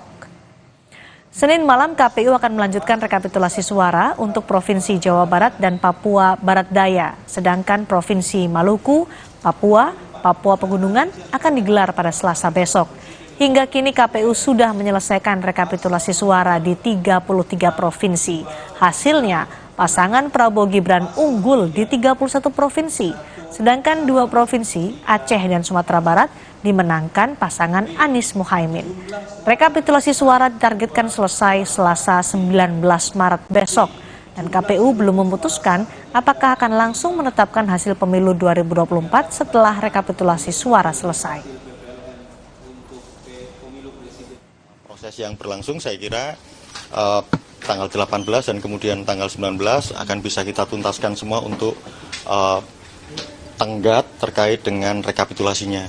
Nah, nanti baru kemudian kita bicarakan terkait dengan penetapan hasil secara nasional di situ. Tapi prinsipnya setelah rekapitulasi akan langsung penetapan? Bisa saja begitu, tapi tentu kami akan bahas dulu di pleno. ada kemungkinan walaupun selesai rekapitulasi besok, penetapannya akan tanggal 20. Ya, kemungkinan. Pokoknya gini, yang jelas kami punya ruang gerak sampai tanggal 20 Maret, sebagaimana ketentuan yang sudah diatur. Penjabat Gubernur DKI Jakarta Heru Budi bilang soal pemindahan status Ibu Kota Jakarta menjadi daerah khusus Jakarta. Heru menyatakan masih menanti hasil pembahasan dan perpres dari Presiden untuk mengambil langkah berikutnya. Menjawab soal pemindahan Ibu Kota, Heru menyebut proses pemindahan Ibu Kota masih melalui beberapa tahapan. Usai Undang-Undang DKJ disahkan, Presiden harus mengeluarkan perpres baru yang menyatakan DKI Jakarta bukan lagi Ibu Kota. Begitu Undang-Undang DKJ sudah disahkan, masih ada satu tahap lagi Bapak Presiden harus mengeluarkan perpres. Baru itu dinyatakan DKI Ibu Kota pindah. Kepala Otorita IKN Bambang Susantono dalam rapat bersama Komisi 2 DPR menjelaskan progres pembangunan Istana Negara di IKN sudah hampir rampung. Menurut Kepala Otorita IKN optimistis upacara kemerdekaan Agustus mendatang bisa digelar di IKN. Kepala Otorita IKN menjelaskan progres pembangunan IKN dibangun secara bertahap hingga tahun 2045. Menurut Bambang Susantono, per akhir Februari, Istana Presiden sudah terbangun 58,5%, sementara gedung kantor Presiden mencapai 78,6%. Meski demikian, Kepala Otorita IKN menyebut ada kendala cuaca yang menjadi tantangan dalam pembangunannya. Faktor cuaca, kemudian faktor juga logistik dan segala macam yang berhubungan dengan konstruksi akan ada di lapangan. Kemudian gedung kantor Presiden juga terlihat di situ, bilah-bilah dari garudanya insya Allah sudah mulai terpasang dan mungkin makin lama akan terlihat secara jelas bagaimana sayap dari Garuda itu akan mewarnai dari gedung kantor Presiden. Ya. Sekretariat Presiden sebelah kanan itu progresnya 65%. Dan insya Allah dalam hitungan bulan nanti pada bulan Agustus kita harapkan ini sudah paling tidak mendekati semuanya 90% atau mendekati penyelesaiannya. Saudara anggota Komisi 2 DPR RI fraksi PAN Gus Pardi Gaus mencecar Otorita IKN soal isu penggusuran rakyat di sekitar IKN. Gus Pardi mempertanyakan apakah benar Otorita IKN akan menggusur rakyat di sekitar IKN secara paksa. Tentang kebijakan Otorita IKN yang menyentuh harkat martabat masyarakat di sekitar. Saya membaca di media itu, di media online, dan saya ditanya oleh media berkaitan terhadap hal tersebut. Adanya kebijakan daripada Otorita IKN untuk menggusur, untuk membumi hanguskan dalam tanda kutip. Dan terakhir saya di Balik juga ada informasi, ada upaya-upaya dari otorita membeli tanah-tanah rakyat untuk dipindahkan dari kawasan itu. Itu yang terakhir itu. Apa benar, apa tidak? Tapi kalau yang dilansir itu sudah dibaca dan sudah diketahui oleh publik. Kepala Otorita IKN Bambang Susantono menegaskan tidak ada penggusuran warga yang semena-mena dalam pembangunan proyek IKN. Sebagai warga sepaku, Bambang mengklaim memperlakukan warga di sekitar IKN sebagai warganya. Penggusuran yang semena-mena, ya, saya sebagai warga sepaku, Pak. Saya KTP saya sekarang sepaku, Pak. Jadi KTP saya dan istri itu sudah menjadi warga sepaku. Tentu melihat semua warga di sana itu sebagai warga saya. Sehingga kalau ada sesuatu yang tidak berpihak kepada mereka, pada tempatnya saya untuk memberikan ruang bagi mereka. Jadi kalau kemarin ada ribut-ribut, itu mudah-mudahan itu yang terakhir, Ibu sekalian, karena kami ingin di satu sisi kami ingin menjaga tata ruang yang baik, sehingga kawasan itu harus ditata secara humanis, ya. Sehingga yang Bapak Ibu yang pernah ke sana pasti melihat begitu euforianya pembangunan di sekitar kawasan, sehingga ada kecenderungan mereka-mereka yang membangun tidak mengikuti aturan yang ada. Anggota Komisi 2 DPR fraksi Demokrat Wahyu Sanjaya mengusulkan agar DPR dipindahkan paling terakhir ke IKN. Wahyu menyebut pemerintah lebih penting untuk diprioritaskan berkantor di IKN. Ada 112 Pak ya bangunan yang akan dikerjakan segera ya. Kita memahami bahwasanya banyak prioritas yang dibutuhkan baik kantor kementerian dan sarana-sarana pendukung yang lainnya. Karena itulah saya secara pribadi mengusulkan kalau bisa gedung DPR itu yang terakhir sekali saja Ketua pembangunannya, karena kan kita melihat bahwasanya prioritas yang dibutuhkan oleh pemerintah untuk membangun ibu kota negara itu sedemikian masif, sedemikian besar, jadi kita harus mengalah memberikan skala prioritas terlebih dahulu kepada pemerintah. Jadi mungkin setelah seluruhnya selesai ya barulah kitalah yang terakhir.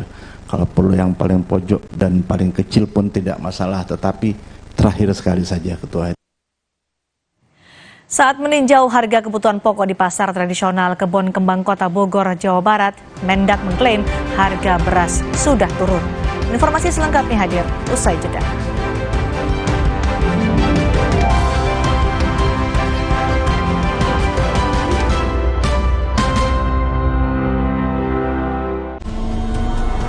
Sumber energi kehidupan kini tampak berbahaya. Tuan Jungkat berubah. Kekuatan yang ia rebut tak bisa dikendalikan. Putri Hijau memutus kekuatan Tuan Jungkat. Mengembalikan alam permai untuk semua. Sambut hari kemenangan. Marjan. Sibuk warawiri, tahu-tahu beduk udah bunyi. Aqua dulu. Bangun anak-anak, ayo bangun cepet sahur. Bangun sahur? Nyawa belum ngumpul. Aqua dulu. Datang dari 19 gunung terpilih, disaring lapisan bebatuan, kaya akan mineral alami. Aqua, 100% murni di bulan yang suci. Hey guys.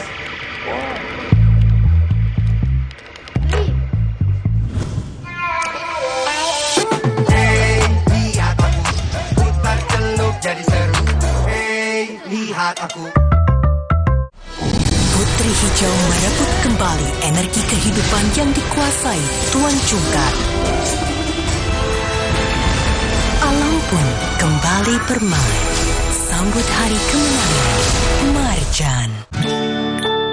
Optimalkan kemajuan 50% tumbuh nyata si kecil dengan nutrisi tepat dan perhatian terbaik. Pediasure, dipercaya lebih dari 25 tahun dukung pertumbuhan nyata. Jadi boleh dikatakan pencawapresan Gibran ini cacat secara moral begitu, Prof? Sempat nggak Bapak diajak deal-dealan? Ada penemuan uang 30 miliar. Uang apa itu? Nilu, setiap Senin pukul 8:30 malam di Kompas TV. Didukung oleh Aqua percaya akan keajaiban alam, maka kami tidak menggunakan galon sekali pakai. Galon kami disanitasi dengan seksama sebelum diisi ulang. Aqua 100% murni. Bulan Ramadan penuh godaan dan cobaan. Siapkan lahir batin saat berpuasa. Minum segar dingin SDC 1000. Vitamin C 1000 mg. Minum segar dingin SDC 1000 untuk Ramadan. Vitamin C 1000 mg. Segar dingin SDC 1000 mengucapkan selamat menunaikan ibadah puasa dari Wings Food.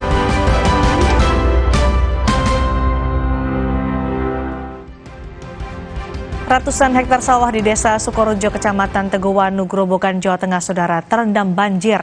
Tanaman padi siap panen tersebut sudah 7 hari terendam banjir setinggi 1 meter lebih.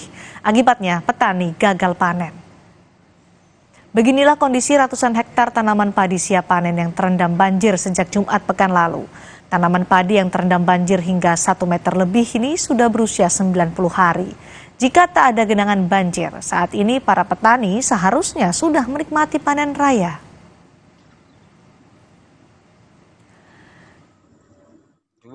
Hektar. Ini tergenang, Pak ya? Terbenang ya. Tergenang banjir. Ya, tergenang banjir. Ini genangannya tingginya berapa, Pak? 1,5 meter. Iya. Terus kalau tergenang gini sawahnya gimana ini, Pak? Ya mau panen nggak bisa panen. Itu bisa panen sampai berapa sebetulnya? Sebetulnya bisa panen sampai 10 ton. 2 hektar itu. Sementara itu tanggul Sungai Wulan di Kabupaten Demak kembali jebol untuk kedua kalinya. Akibatnya ribuan warga harus mengungsi. Kepala BNPB Suharyanto menjelaskan jebolnya tanggul Sungai Wulan disebabkan oleh derasnya hujan. Sekitar 22.000 korban berhasil diungsikan ke 45 titik berbeda.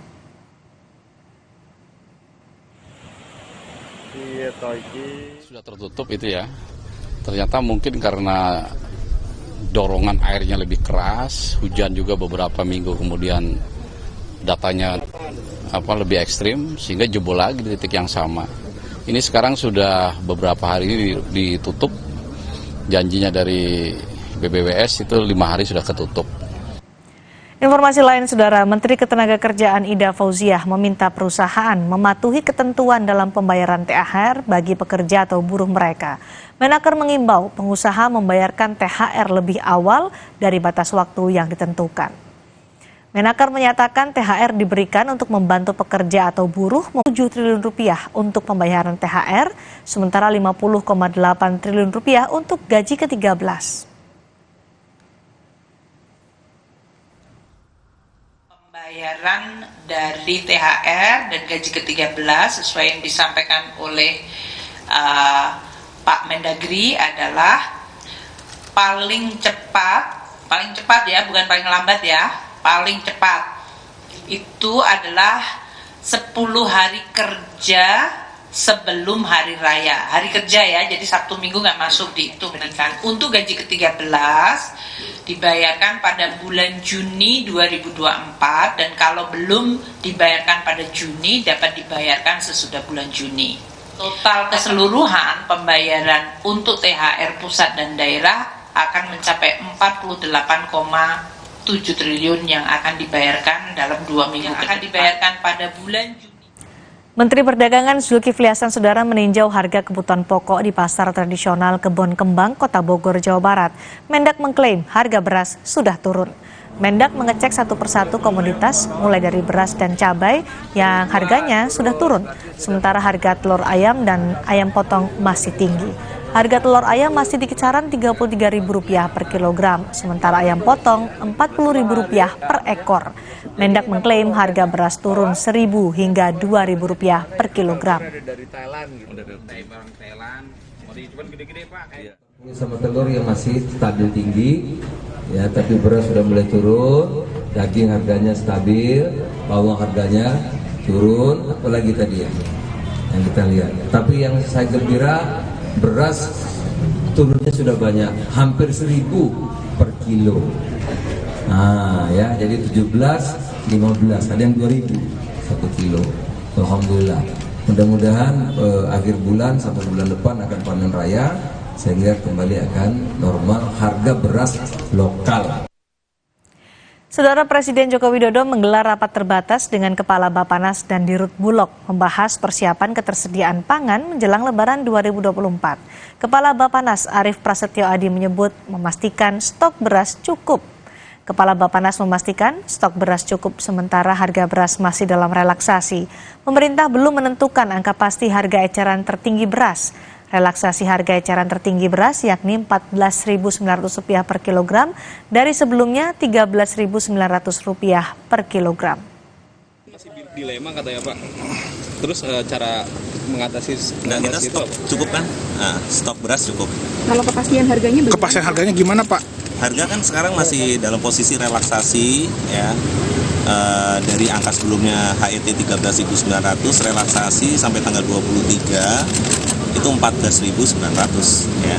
Kenapa ini memberikan ruang supaya beras ini ketersediaannya semua lebih baik. Data Badan Pangan mencatat kenaikan harga premium, maksud kami harga beras premium November 2023 di harga Rp14.980 per kilogram. Kemudian di bulan Desember naik menjadi Rp14.990 per kilogram. Masuk di tahun 2024, harga beras Rp15.110 per kilogram. Februari 2024 harga beras Rp15.900 per kilogram dan di bulan Maret melonjak menjadi Rp16.450 per kilogram.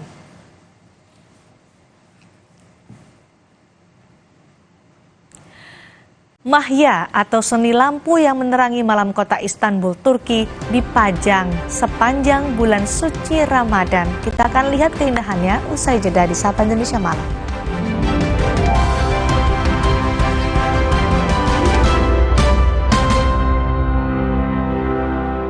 Imajinasi dimulai dari Java Pay. Terbukti untuk gedung tinggi, resort, dan rumah Anda. Java Pay, primer, cat eksterior, dan super interior.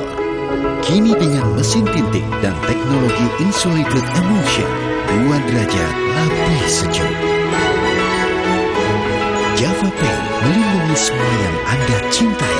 Dari Atlantic Ocean Paint, Colors of the World brought home.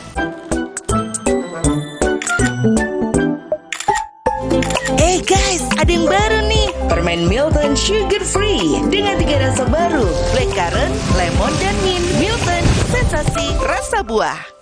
Aqua percaya akan keajaiban alam. Maka kami tidak menggunakan galon sekali pakai. Galon kami disanitasi dengan seksama sebelum diisi ulang. Aqua 100% murni. Putri Hijau merebut kembali energi kehidupan yang dikuasai Tuan Cungkar. Alam pun kembali bermain. Sambut hari kemenangan Marjan. Dear kamu, kami tahu setiap kamu punya beragam cara jalani hari di bulan suci. Ada kamu yang sukanya ngabuburit bareng keluarga, atau kamu yang selalu ingin melalui setiap waktu dengan lebih seru. Demi kamu, kami akan terus jadi teman setia, mengisi Ramadan penuh makna dan keceriaan, mendukung setiap aktivitas dengan internet lebih kencang, lebih bebas. Ramadan ini demi kamu.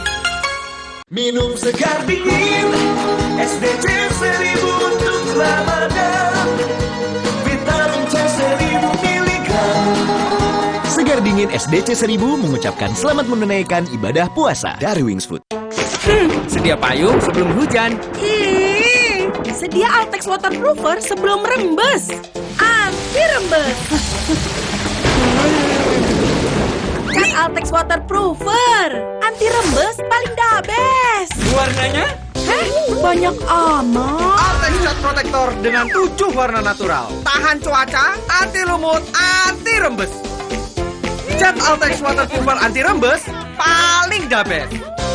Tina udah siap om. Mie sedap soto dulu yuk. Enggak deh om, makasih. Mie sedap soto dengan mie yang kenyal serta koya gurih dan jeruk nipis asli.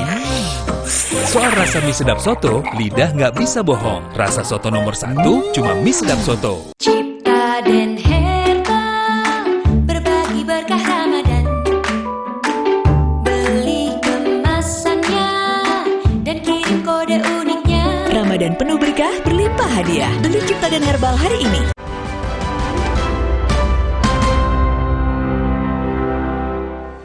Mahya atau kesenian lampu akan menerangi malam kota Istanbul, Turki sepanjang bulan suci Ramadan. Dan tradisi ini sudah berlangsung selama 400 tahun. Informasi ini sekaligus menutup Sapa Indonesia Malam hari ini. Saya Cindy Sistiarani. Dan saya Liviana Charlisa, terima kasih telah mengupdate informasi Anda bersama kami. Kita ketemu lagi besok.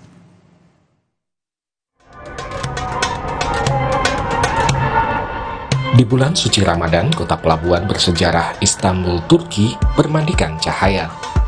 gemerlap lampu hias yang menerangi masjid-masjid di sekitar Istanbul menjadi bagian dari tradisi berumur 400 tahun yang dinamakan Mahyar.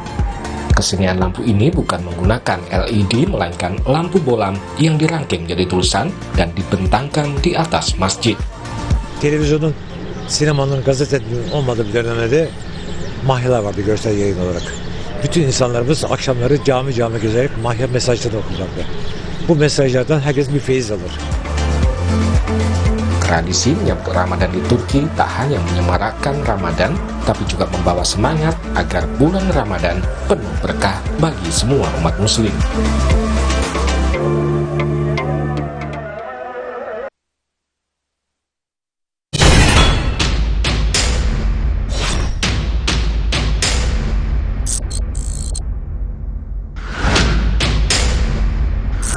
Berarti lihat pas jatuhnya itu? Lihat, pertama kan jatuh dua kalinya baru yang satu. Dalam kasus kematian-kematian yang seperti ini, mungkinkah ada orang yang menyuruh seseorang untuk melakukan tindakan seperti itu? Nilu, Senin 18 Maret pukul 8:30 malam di Kompas TV. Sesaat lagi, Anda akan menyaksikan berita utama yang didukung oleh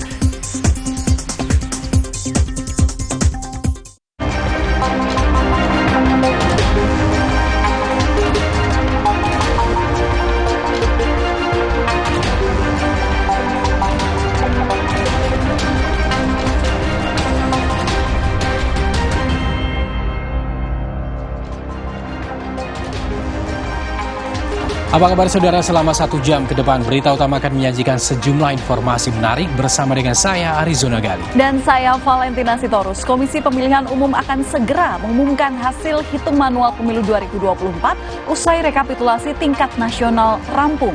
Informasi dan ulasan lengkapnya saudara akan kami hadirkan bersama dengan berita pilihan yang sudah kami siapkan untuk Anda. Dan berita lain yang aktual untuk Anda simak di antaranya.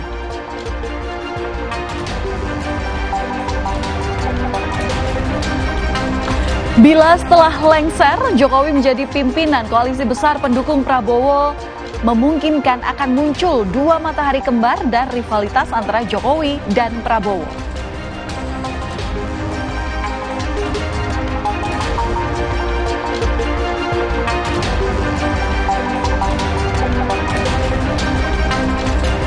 Meski sudah dilarang karena berbahaya, namun tetap banyak warga yang menunggu waktu berbuka atau ngabuburit dengan nongkrong di sekitar rel kereta api.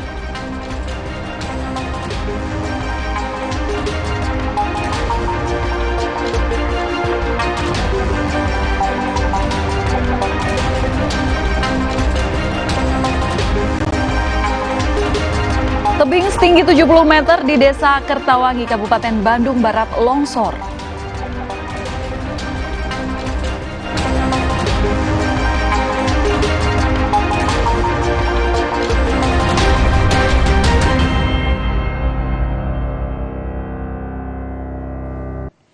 Kita ke informasi pertama saudara. Kebakaran menghanguskan salah satu gudang barang campuran di Jalan Insinyur Sutami, Kota Makassar, Sulawesi Selatan.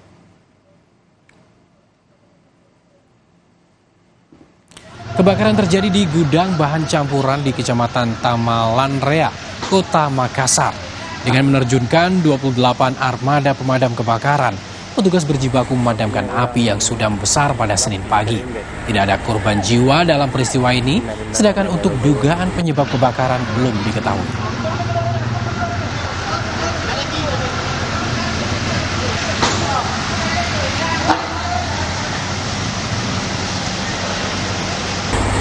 Puluhan rumah di Balikpapan, Kalimantan Timur, Senin pagi juga ludes terbakar.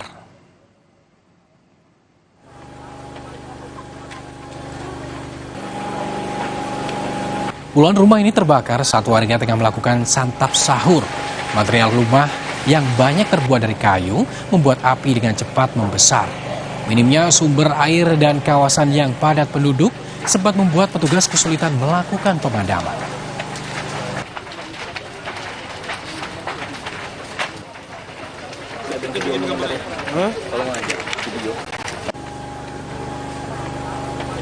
Selanjutnya, saudara, pedagang kaki lima di kawasan Senen, Jakarta Pusat mengamuk hingga nyaris terlibat baku hantam dengan Satpol PP lantaran tak terima lapak dagangannya ditertibkan.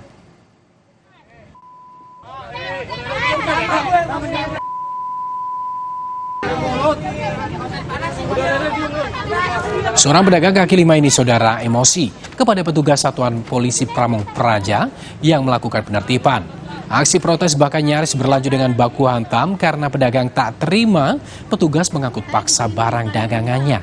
Mereka kecewa karena tak ada pemberitahuan lebih dahulu dari petugas. Kericuhan tak berlangsung lama dan pedagang lainnya berupaya menenangkan kedua belah pihak.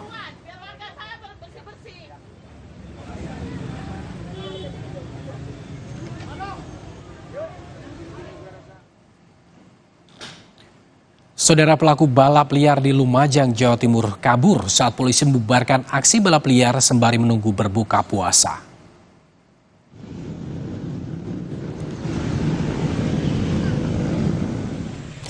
Para pebalap liar ini, saudara, langsung berusaha kabur saat mengetahui tim gabungan dari Polres tempat membubarkan aksi mereka. Namun upaya mereka sia-sia lantaran petugas telah memblokade jalan dari dua arah.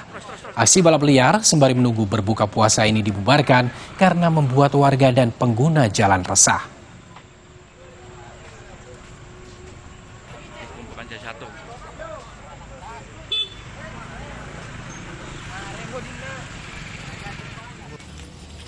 Sementara itu, saudara, pelaku balap liar yang panik, ada juga yang sempat meninggalkan motor mereka di semak belukar. Hal ini dilakukan untuk mengelabui petugas. Sekitar 36 motor milik pemuda dan pelaku balap liar disita petugas dan dibawa ke Polres tempat.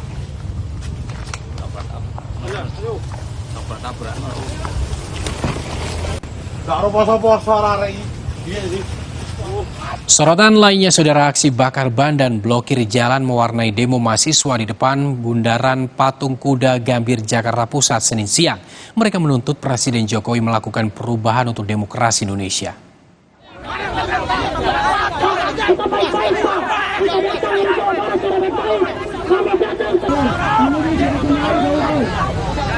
Aksi saling dorong antara mahasiswa dan polisi terjadi di depan Bundaran Patung Kuda Gambir, Jakarta Pusat. Selain itu, mahasiswa se-Bandung Raya serta se-Jawa Barat ini juga membakar ban sebagai bentuk protes. Mereka meminta Presiden Jokowi membenahi demokrasi Indonesia saat ini serta menurunkan harga sembako yang terus melambung.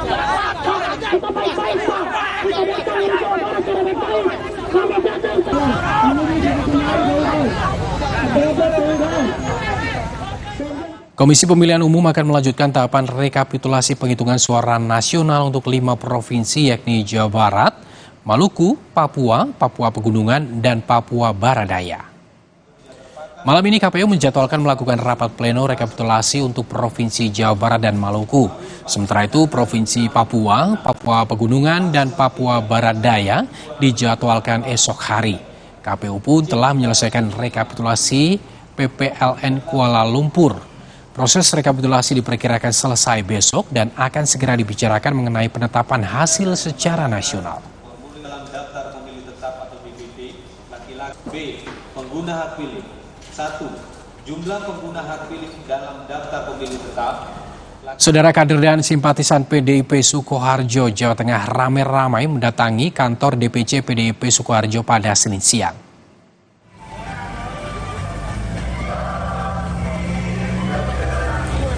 Menurut perwakilan massa, aksi ini dipicu karena 2 calon anggota legislatif yang dinilai memenuhi perolehan suara untuk menjadi anggota DPRD akan digeser oleh caleg dengan perolehan suara lebih sedikit di bawahnya. Hal ini berdasarkan kebijakan partai atau dikenal dengan istilah sistem komandante. Mereka pun menyampaikan kekecewaannya dengan sistem tersebut yang dianggap merugikan caleg dengan perolehan suara yang besar.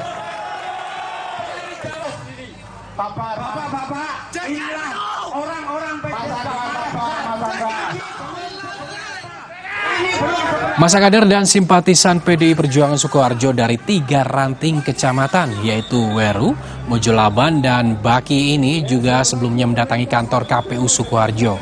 Masih terkait dengan alasan yang sama, namun mereka meminta KPU untuk mempertahankan mekanisme aturan yang berlaku, yaitu peraturan KPU nomor 6 tahun 2024 dan keputusan MK proporsional terbuka.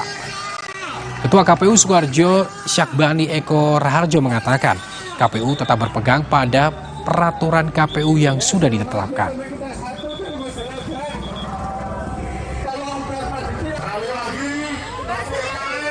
Kebijakan sendiri itu bertentangan dengan peraturan KPU tidak? Ya kalau KPU tidak ada kebijakan terkait, ya kami tetap punya aturan sesuai Undang-Undang 7 tahun 2017 dan PKB 4 sesuai regulasi yang ada. Kami menunggu dulu apakah nanti peserta pemilu dalam hal ini partai politik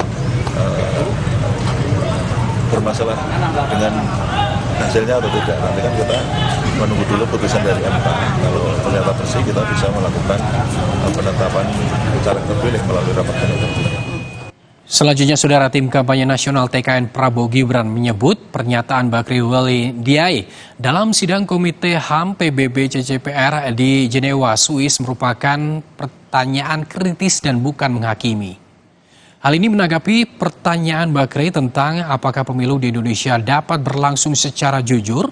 Wakil Ketua TKN Habibur Rahman berpendapat hal tersebut wajar dalam demokrasi dan menyinggung legitimasi pemilu di Indonesia yang dinilai sukses dengan adanya ucapan selamat dari beberapa negara. Sementara itu, tim pemenangan nasional TPN Ganjar Mahfud justru menilai pernyataan ataupun pertanyaan Bakri soal netralitas Jokowi menunjukkan berkurangnya legitimasi pemilihan umum di Indonesia.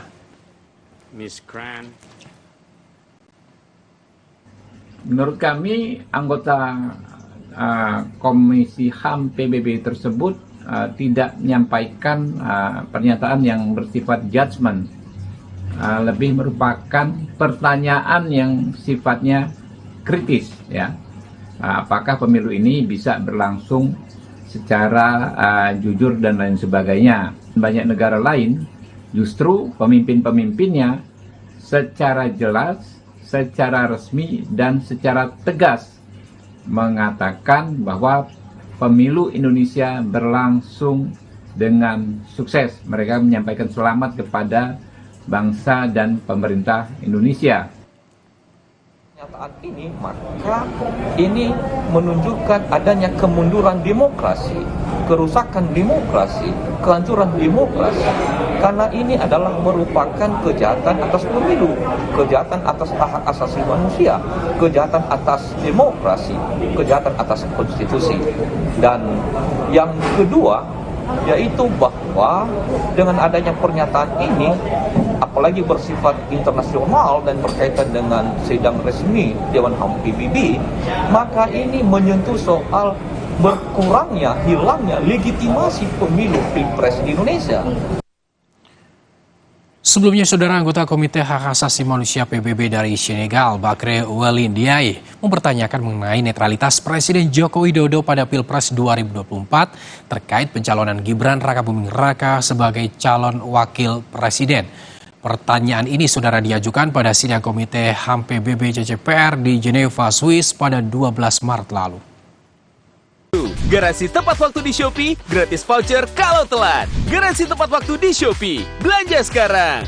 Galon Le Mineral 100% bebas BPA, aman untuk anak dan keluarga. Ciri galon bebas BPA, bening transparan, ditandai kode segitiga nomor 1. Galon Le Mineral, untuk sehatnya keluarga.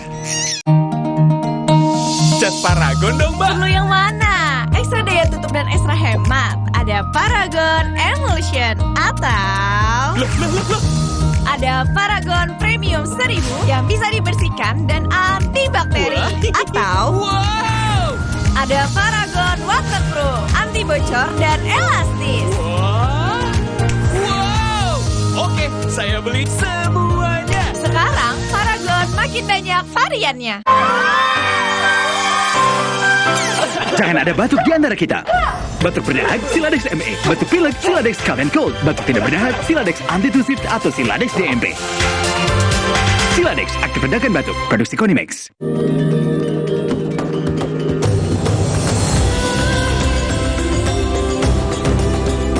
Day for 20 years, we have been helping keep Indonesians healthy and happy. Helping Indonesians for a prosperous Indonesia to help strengthen your immune system. Drink UC1000 vitamin with 1000 milligrams of vitamin C. Healthy inside, fresh outside. Di tanganmu, botol plastik bekas bisa jadi baru lagi. Seperti tas, baju, hingga sepatu ini. Bersama Gerakan Ekonomi Sirkular Nasional Le Mineral, mari mulai kebiasaan baru memilah sampah plastik dari rumah, menyalurkan lewat aplikasi, pemulung, ataupun bank sampah. Sampah plastikmu memberi nilai tambah untukmu dan juga untuk mereka. Dengan langkah sederhana, pisahkan sampah sesuai jenisnya, sampah organik, plastik termasuk PET, kertas, dan kaleng, lalu salurkan. Sampah plastik yang terpilah bisa didaur ulang. Mulai kebiasaan baru dan buat botol plastik bekasmu jadi baru lagi.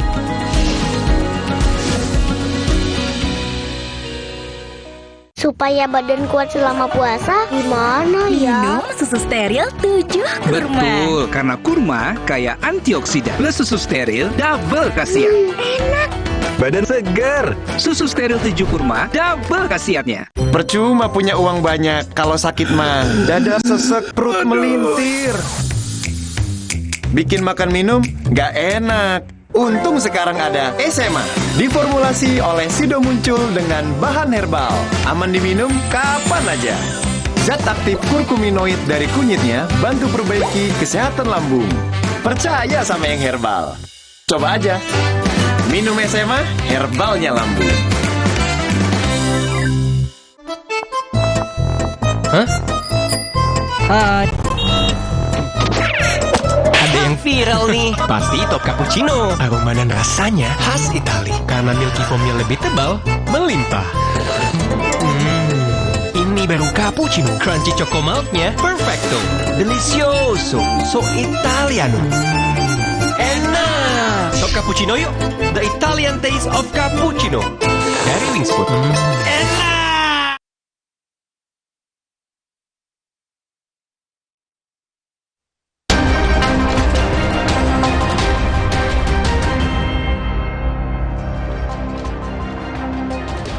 Kami berikan informasi dari dunia politik. Saudara, wacana posisi Jokowi setelah tak lagi menjabat sebagai presiden terus mengemuka.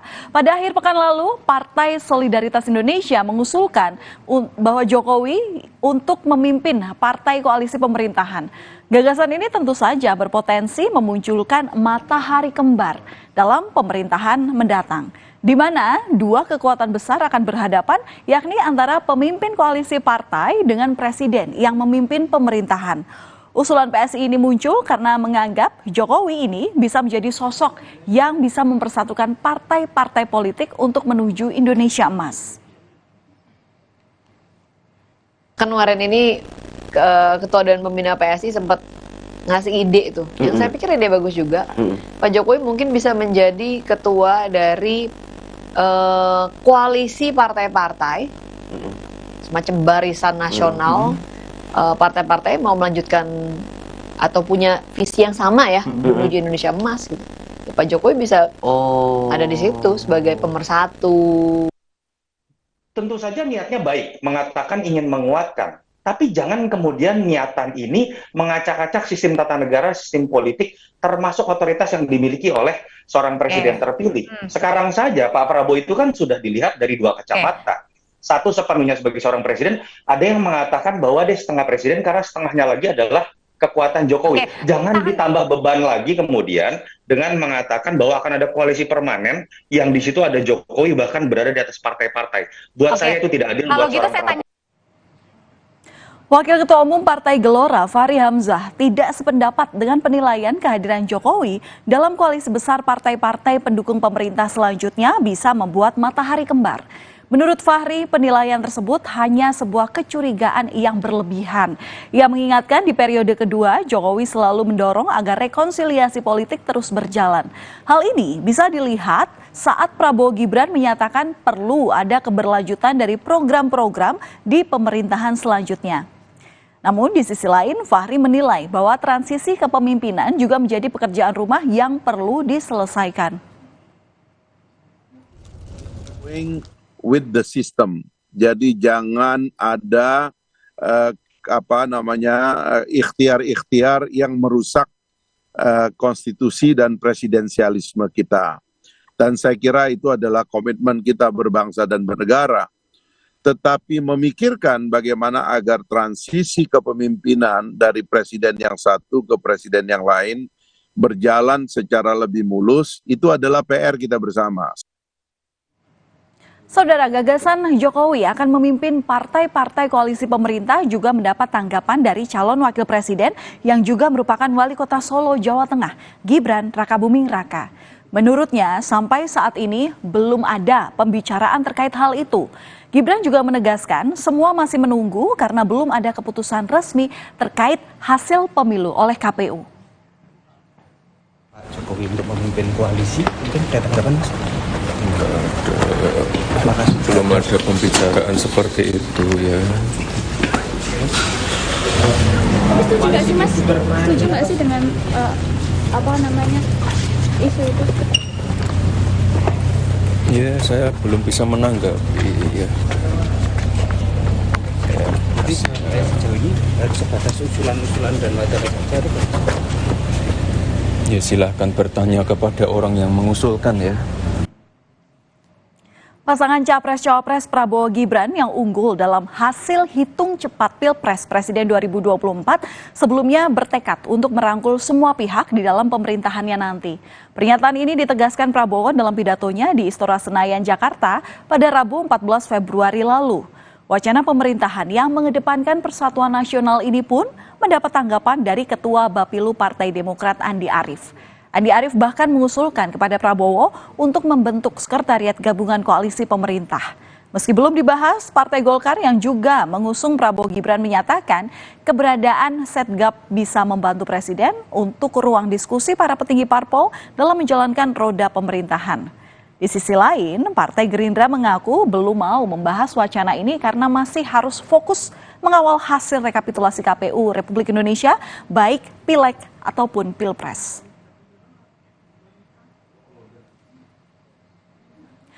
Saudara, di Pilpres 2024, pasangan Prabowo Gibran diusung oleh 4 partai besar yang lolos ke Senayan. Keempat partai ini antara lain Gerindra, Golkar, PAN, dan juga Demokrat. Tak menutup kemungkinan partai pengusung pasangan lain juga akan diajak gabung dalam koalisi di pemerintahan nanti. Siapakah yang mau bergabung? Saat ini, sebelum penetapan presiden dan wakil presiden terpilih, tahapan penghitungan suara memang masih berlangsung. Seluruh partai menunggu hasil rekapitulasi suara secara nasional oleh KPU Republik Indonesia. Tak hanya itu, dugaan kecurangan pemilu juga terus disuarakan dalam mengawal penghitungan suara pemilu ini. Bahkan sejumlah partai seperti PKB, Nasdem, PKS, dan PDI Perjuangan tengah menyiapkan hak angket DPR untuk mengusut dugaan kecurangan pemilu 2024. Usulan Saudara Andi Arief tersebut, ya disebut sekretariat bersama, kami belum bisa memberikan tanggapan ya, karena untuk saat ini ya partai-partai termasuk kami sedang konsentrasi mengawal proses rekapitulasi berjenjang. Setelah selesai semua proses rekapitulasi dan ada keputusan resmi KPU hasil pemilu baik Pileg maupun Pilpres, mungkin baru bisa didiskusikan. Ada yang menarik, saudara. Meski rencana koalisi besar ini belum terbentuk, sudah ada partai yang minta jatah kursi menteri. Ketua Umum Partai Golkar, Airlangga Hartarto, meminta jatah minimal 5 kursi kepada Prabowo Gibran karena menurutnya kontribusinya Golkar ini di Pilpres cukup ada. Dalam pidatonya saat acara Golkar di Bali, Airlangga menyinggung kontribusi partainya dalam memenangkan Prabowo Gibran hingga 25%. Nah, karena ini Airlangga meminta jatah kursi menteri minimal 5 untuk Golkar pada pemerintahan Prabowo Gibran. Saya sampaikan ke Pak Prabowo kontribusi Golkar ke Pak Prabowo, karena kita 15 dari 58%, maka kita kontribusi 25% Pak Luhut. Jadi kalau 25%, kalau bagi-bagi ya banyak-banyak sedikit boleh lah. Kalau yang kita sebut 5 itu minimalis. Tapi kalau dihitung proporsinya 25%, room masih banyak. Kalau Golkar bersemangat mengharapkan 5 kursi menteri, lain halnya dengan rekan sekoalisinya. Ketua DPP Partai Amanat Nasional Saleh Daulay menilai belum saatnya membicarakan jatah menteri. Pembahasan baru pantas dibicarakan setelah proses pemilu ini selesai. Namun PAN yakin Prabowo punya keputusan terbaik soal penentuan kursi menteri. Terlebih, PAN sudah 3 kali pemilu bersama dengan Prabowo. Partai Amanat Nasional sampai saat ini masih belum memprioritaskan pembahasan bagi-bagi kursi menteri. Selama 3 kali pemilu, suka dukanya kita ikut bersama dengan Pak Prabowo. Kita tidak pernah pindah pilihan, pindah ke lain hati. Nah, karena itu tentu atas dasar ini ya Partai Amanat Nasional merasa bahwa Pak Prabowo akan memberikan keputusan terbaik terkait dengan komposisi kabinet itu nanti ya secara bijaksana.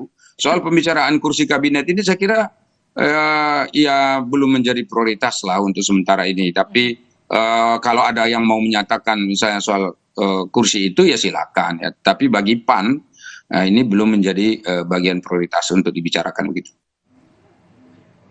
Dari Solo, calon wakil presiden yang saat ini menjadi wali kota Solo, Jawa Tengah, Gibran Rakabuming Raka merespons permintaan jatah menteri Partai Golkar.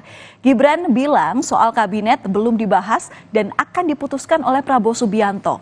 Pembicaraan soal kabinet Prabowo Gibran masih belum dibicarakan.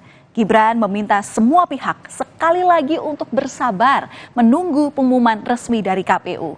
Gibran memastikan kabinet ini adalah hasil pembicaraannya dengan Prabowo Subianto. Gibran juga menegaskan bahwa Jokowi tak akan cawe-cawe soal menteri.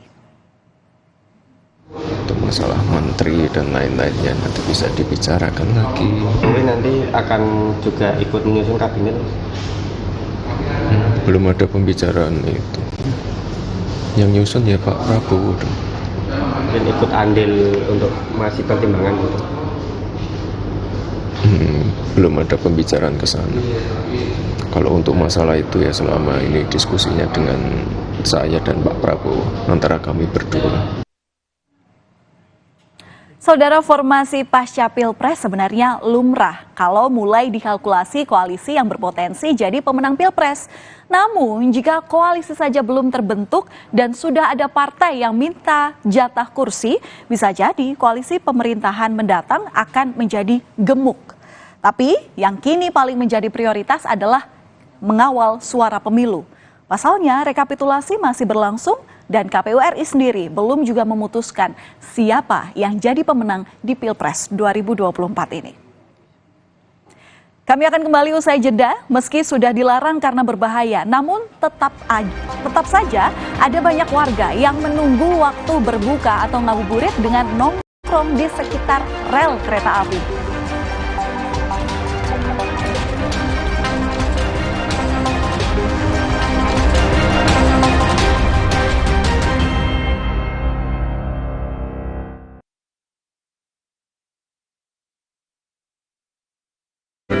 Ramadan ini gue bersyukur. Bersyukur untuk kebersamaan.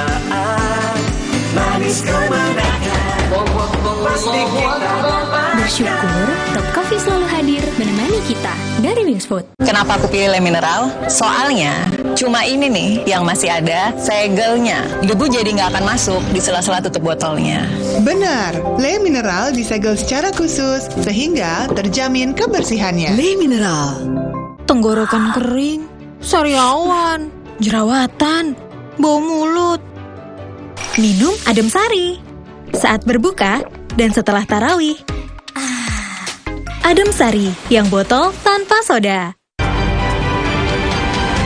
Kompas Update dipersembahkan oleh Tulang kaku kayak robot. faktor utuh. Minum Entrasol. Anda menyaksikan Kompas Update bersama dengan saya Arizona Gali. Saudara, 1 dari 2 orang pencuri kendaraan bermotor nekat masuk ke sungai usai dipergoki dan dikejar oleh warga. Amiruddin, pelaku curanmor ini, saudara, hanya bisa pasrah dan bersembunyi di gorong-gorong sungai. Niatnya untuk melarikan diri dari kejaran warga tidak berhasil. Ia pun hanya bisa pasrah saat tangannya diborgol polisi. Sementara itu pelaku lainnya, Rudianto, juga babak belur diajar warga yang geram. Kedua pelaku diamankan warga di Balai RW sebelum dibawa petugas kepolisian. Sebelumnya, saudara, keduanya mencoba mencuri motor di salah satu rumah di Jalan Tanah Kali Kedinding, Surabaya. Aksi kedua pelaku dipergoki dan diteriaki korban. Mereka lari berpencar tetapi berhasil ditangkap.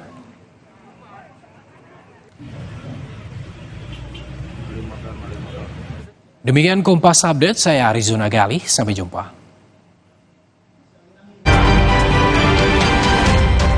Kompas Update dipersembahkan oleh Hydro Coco.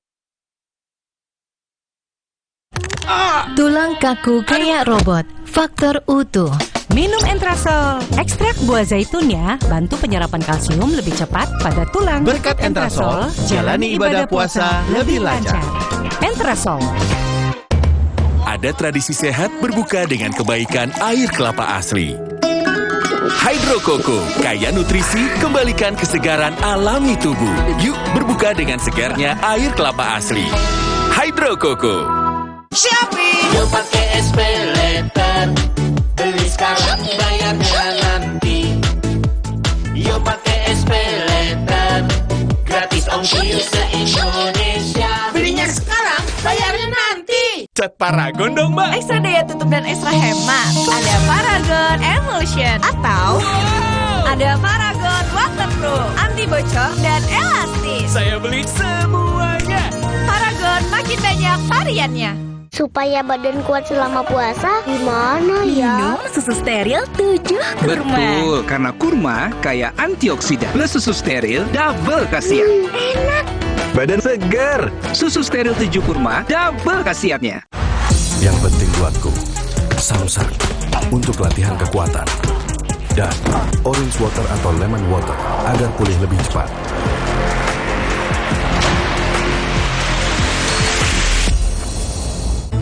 Mau simpan makanan sebanyak ini? Masih muat? Muat! Polytron Flex Up 5-in-1 Cooling System. Lebih banyak muatnya. Nitip muat nggak? Supaya badan kuat selama puasa, gimana ya? Minum susu steril 7 kurma. Betul, karena kurma kaya antioksidan. Plus susu steril double khasiat. Enak. Badan segar. Susu steril 7 kurma double khasiatnya. Percuma punya uang banyak, kalau sakit mah dada sesek, perut melintir. Bikin makan minum nggak enak. Untung sekarang ada SMA, diformulasi oleh Sido Muncul dengan bahan herbal. Aman diminum kapan aja. Zat aktif kurkuminoid dari kunyitnya bantu perbaiki kesehatan lambung. Percaya sama yang herbal. Coba aja. Minum SMA, herbalnya lambung. Hah? Hai. Ada yang viral nih. Pasti top cappuccino. Aroma dan rasanya khas Itali. Karena milky foamnya lebih tebal, melimpah. Ini baru cappuccino. Crunchy choco milknya perfecto. Delicioso. So Italiano. Enak. Top cappuccino yuk. The Italian taste of cappuccino. Dari Wingspot. Enak.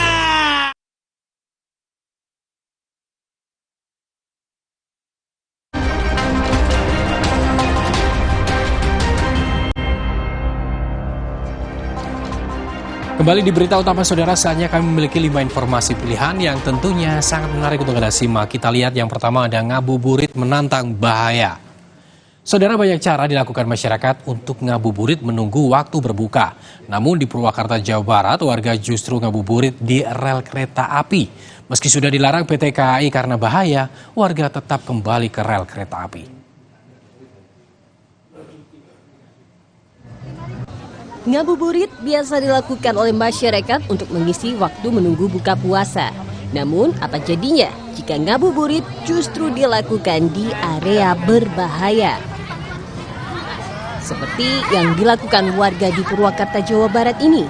Dari sekian banyak tempat, ratusan warga ini justru memilih ngabuburit di lokasi berbahaya, yakni di rel kereta api di Stasiun Pleret. Petugas KAI berkali-kali sampai dibuat repot menertibkan warga saat ada kereta tiba. Meski sudah diperingatkan, warga nyatanya tetap kembali lagi ke tengah rel saat kereta sudah melintas. Alasan warga ngabuburit di lokasi ini karena dekat dengan pasar dan pedagang takjil dadakan. Tiap tahun di sini, ya tahun di sini lihat apa aja? Ya ini orang-orang ini aja. Pada lalu, Bu, ngabuburit di jalan kereta? Enggak. Kan kita ada itunya petugasnya. Dikasih tahu. Kalau ada kereta nanti gimana, Bu? Ya minggir aja. Minggir aja, sudah dikasih tahu sama petugasnya. Iya. PT KAI Daob 2 Bandung sudah melarang kebiasaan ngabuburit ekstrim ini.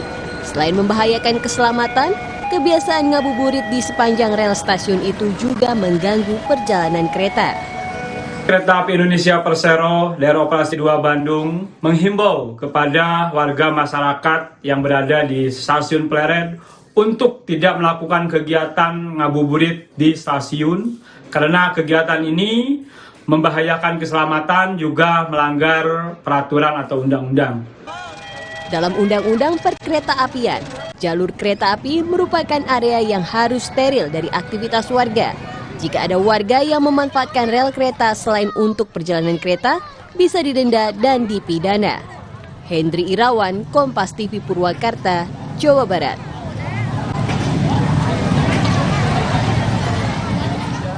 Kita lihat berikutnya, saudara, bocah tertabrak bus. Saudara, seorang bocah tertabrak bus diduga saat ia meminta sang sopir membunyikan klakson telolet. Peristiwa yang terjadi di Cilegon, Banten ini terekam kamera CCTV. Video terpaksa kami samarkan karena mengandung unsur kengerian. Seorang bocah tertabrak bus yang tengah berbelok untuk masuk ke terminal eksekutif Pelabuhan Penyeberangan Merak, Banten. Peristiwa yang terjadi pada hari Minggu ini membuat gempar warga sekitar. Diduga bocah bernama Randy yang berusia 5 tahun itu meminta agar sopir bus membunyikan klakson telolet. Ia pun berlari mengejar bus bernomor polisi BG 7144W itu. Namun aksi Randy justru berakibat fatal hingga merenggut nyawanya. Nabrak mobil mau minta klakson, saya nggak tabuniin, Pak. Oh, klakson telolet? Ya, minta buniin klakson, kita nggak buniin klakson, dia nabraklah ke dinding itu. Ke dinding. Nah, itu anak kecil bisa ngejar mobil. Jenazah Randy dievakuasi ke Rumah Sakit Krakatau Medika Kota Cilegon untuk diotopsi. Sementara sang sopir kini harus menjalani pemeriksaan polisi untuk mengetahui penyebab peristiwa ini. Suherdi, Kompas TV, Cilegon, Banten. Selanjutnya, saudara, anak ditangkap, ibu menangis. Seorang ibu menangis histeris saat melihat anaknya ditangkap polisi. Peristiwa yang terjadi di Palembang, Sumatera Selatan ini akibat sang anak terlibat tawuran bersama dengan puluhan remaja lain.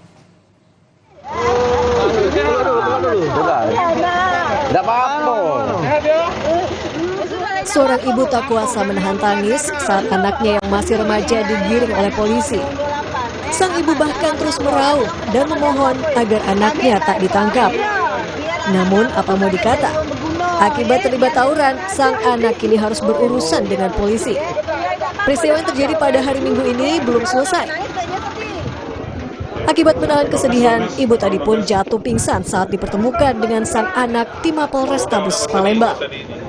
Hingga para ibu lainnya pun turun tangan menolongnya. Iya, inilah bukti kasih sayang ibu yang tak terhingga sepanjang masa. Sebelumnya sebanyak 28 pelajar ditangkap polisi saat menggelar razia Kamtibmas dan mendapati adanya aksi tawuran. Banyak 56 orang aksi tawuran dengan klasifikasinya laki-laki 53 orang, di mana dari 53 itu 28 kategori anak-anak dan 25 kategori dewasa. Dari 28 pelaku, 16 diantaranya ditetapkan sebagai tersangka karena memiliki senjata tajam. Sementara 12 lainnya dilakukan pembinaan. Yudi Kiswanto, Kompas TV, Palembang, Sumatera Selatan. Informasi pilihan berikutnya, saudara, maling masuk sumur. Kepergok saat beraksi, seorang pencuri motor di Bogor, Jawa Barat nekat menceburkan diri ke sumur untuk menghindari kejaran warga. Sementara itu, rekan pelaku ditangkap dan jadi sasaran amukan warga. Pencuri motor ini tak bisa berkutik lagi. Ia akhirnya berhasil ditangkap warga setelah kabur dengan nekat menceburkan diri ke sumur sedalam 4 meter. Pelaku akhirnya diangkat dari dalam sumur setelah terjebak selama 4 jam. Sementara itu, rekan pelaku yang lain juga bernasib serupa. Pelaku ditangkap warga saat berusaha melarikan diri. Warga yang geram dengan aksi pelaku langsung menghakiminya. Enggak, kalau motor tuh udah mau dibawa gitu. Kita keluar rumah, depan rumah nggak ada motor. Kita tengok ke samping tuh ternyata sama dia udah disetep gitu. Kita langsung teriak maling aja karena emang udah banyak orang. Langsung digebukin namanya. Kayaknya maling itu memang nggak tahu jalan, belum profesional ya, jadi jalan buntu. Sumurnya itu masuk ke sumur, sebetulnya bukan tadinya nggak masuk sumur, kaget ngumpet. Sebelumnya, 2 pelaku ini melakukan pencurian motor di Desa Telajung Udik, Kecamatan Gunung Putri, Kabupaten Bogor. Namun aksi keduanya terpergok oleh warga. Kini keduanya telah diamankan di Mapolsek Gunung Putri. Niko Zulfikar, Kompas TV Bogor, Jawa Barat. Terakhir, saudara, alibi bunuh diri ternyata dibunuh. Sempat dikira meninggal dunia akibat bunuh diri, seorang perempuan nyatanya menjadi korban pembunuhan suaminya sendiri.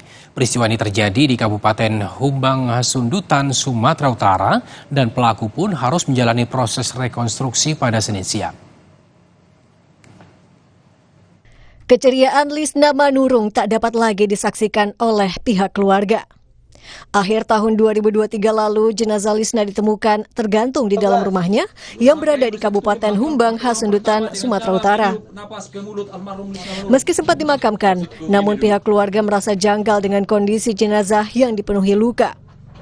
Hingga keluarga Lisna pun melaporkan kejanggalan ini ke polisi. Usai sebulan dimakamkan, polisi pun melakukan ekshumasi atau pembongkaran makam Lisna. Dan benar saja, dari hasil otopsi, polisi menemukan fakta baru. Lisna bukan bunuh diri, melainkan dibunuh. Diduga suami korban, Henry Sianturi, adalah pelakunya lantaran kerap memberikan keterangan yang berbelit-belit perihal kematian Lisna. Kalau aku itulah Pak, janggal kematian. Makanya keluarga Manurung harus ini dihasut sampai tuntas. Dihusut ya? Dihusut. Sudah menetapkan sebagai tersangka saudara Henry Sianturi, sehingga kami juga melakukan rekonstruksi pada siang hari ini. Berapa adegan ini? Ada sekitar 34 adegan. Meski hingga kini suami korban belum mengakui perbuatannya, namun polisi tetap berupaya mendalami motif dari perbuatan Henry. Pelaku pun terancam hukuman mati. Armendo Sinaga, Kompas TV, Humbang Hasundutan, Sumatera Utara. Saudara, usai jeda kami akan kembali dengan informasi ratusan warga di Kota Madiun, Jawa Timur menyerbu pasar sembako murah yang digelar pemerintah.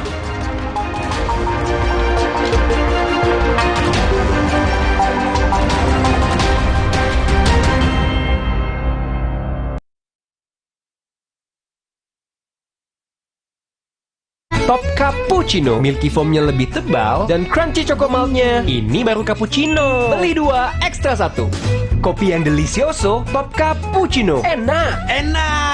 Cobain, beli 2, ekstra 1. Dari Wings Food.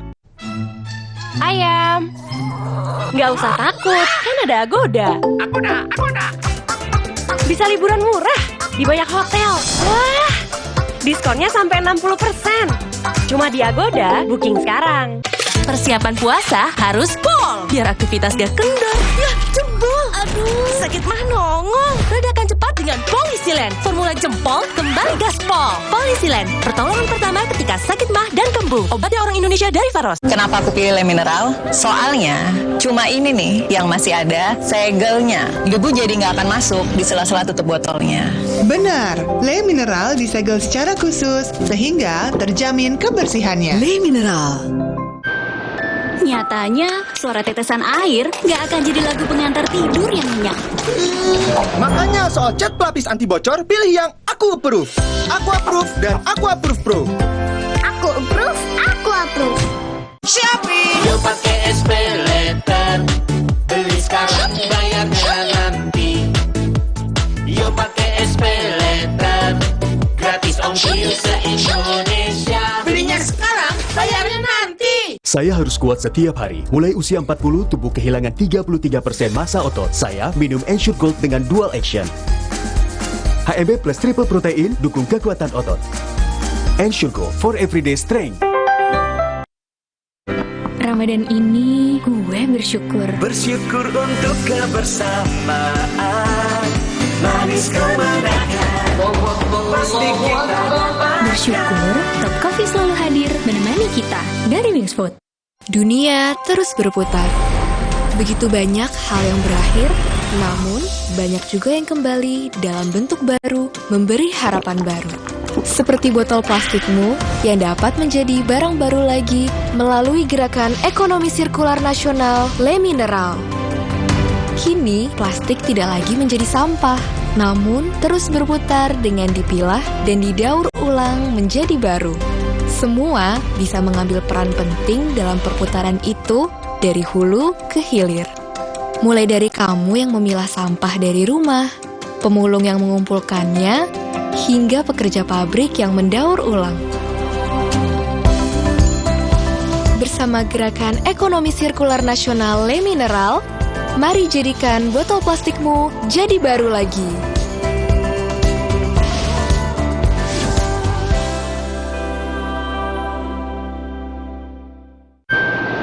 Nyatanya, suara tetesan air nggak akan jadi lagu pengantar tidur yang nyenyak.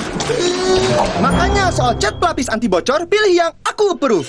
Aku Approve dan Aku Approve Pro. Aku approve, aku approve. Baru, kopi ABC Kahwa. Nikmati kebersamaan dengan kebaikan. Kopi susu kurma ABC Kahwa. Kopi ABC Kahwa. Terasa nikmatnya, terasa baiknya. Pas aku coba Le Mineral, seger banget, nggak bikin enak sama sekali. Benar, karena Le Mineral mengandung mineral esensial yang tercantum jelas di kemasannya. Inilah yang membuat rasa airnya lebih segar. Kayak ada manis-manisnya. Le Mineral. Persiapan puasa harus pol, biar aktivitas gak kendor. Ya, jebol. Aduh, sakit mah nongol. Redakan cepat dengan Polisilen. Formula jempol kembali gaspol. Polisilen, pertolongan pertama ketika sakit mah dan kembung. Obatnya orang Indonesia dari Faros. Supaya badan kuat selama puasa, gimana ya? Minum susu steril 7 kurma. Betul, karena kurma kaya antioksidan. Plus susu steril, double khasiat. Enak. Badan segar. Susu steril 7 kurma, double khasiatnya. Niat belanja kilat tapi pesanan telat. Jangan panas. Dinginin kepala aja dulu. Belanjanya di Shopee aja. Ada garansi tepat waktu. Garansi tepat waktu di Shopee, gratis voucher kalau telat. Garansi tepat waktu di Shopee. Belanja sekarang.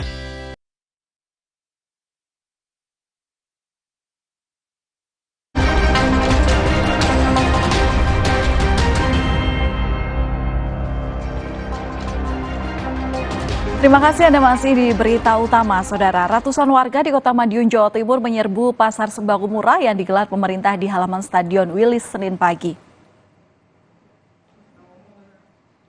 Acara yang digelar oleh Dinas Pertanian dan Ketahanan Pangan Provinsi Jawa Timur bersama dengan Dinas Ketahanan Pangan dan Pertanian Kota Madiun ini langsung dibanjiri oleh warga. Mereka ingin mendapatkan sembako murah meski harus mengantri lama di bawah terik matahari. Sejumlah kebutuhan pokok dijual murah, diantaranya beras SPHP yang dijual di angka Rp51.000 per kemasan 5 kg, serta sejumlah bahan pokok lainnya. Untuk pengambilan beras,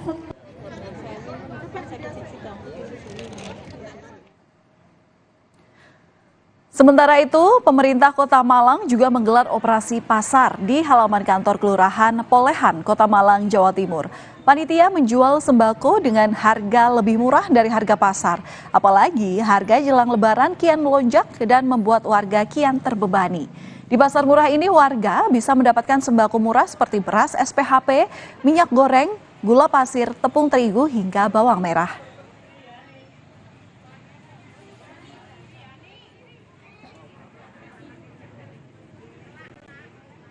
Kita ke informasi lain, Saudara. Dalam sepekan 30 bencana alam dari banjir hingga puting beliung terjadi di Jawa Tengah. Pemerintah Provinsi Jawa Tengah bersama dengan BNPB melakukan modifikasi cuaca untuk mengurangi curah hujan sehingga bisa mengurangi bencana alam di Jawa Tengah. Intensitas hujan yang tinggi dalam sepekan ini membuat sejumlah wilayah di Jawa Tengah terendam banjir. Banjir bahkan meluas hingga membuat jalur Pantura Demak Kudus lumpuh. Pemprov Jawa Tengah bersama BNPB, BMKG, Forkominda menggelar rapat koordinasi kesiapan dan penanganan bencana di wilayah Jawa Tengah. Salah satu hasil rapat koordinasi ini adalah mengoptimalkan teknologi modifikasi cuaca. Selain untuk mengurangi intensitas curah hujan, modifikasi cuaca ini juga membantu proses perbaikan tanggul-tanggul sungai yang jebol. TMC ya tadi ya, rekayasa cuaca sudah berjalan 3 hari dan alhamdulillah hari ini tidak ada hujan. Ini bisa mengurangi gitu ya, mengurangi banjir yang saat ini terjadi gitu, khususnya di daerah Grobogan dan Demak. Kita upayakan menutup tanggul-tanggul yang jebol. Dan kembali nanti akan kita rehabilitasi kembali. Pemprov Jawa Tengah mensiagakan posko kesehatan di sejumlah wilayah yang terkena banjir. Ada 9 kabupaten di Jawa Tengah terdampak banjir. Demak menjadi kabupaten yang terdampak banjir paling parah. Lebih dari 5.000 warga Demak yang mengungsi akibat banjir. Prahayuda Febrianto, Kompas TV Semarang, Jawa Tengah. Saudara, tebing setinggi 70 meter di Desa Kertawangi, Kabupaten Bandung Barat, longsor.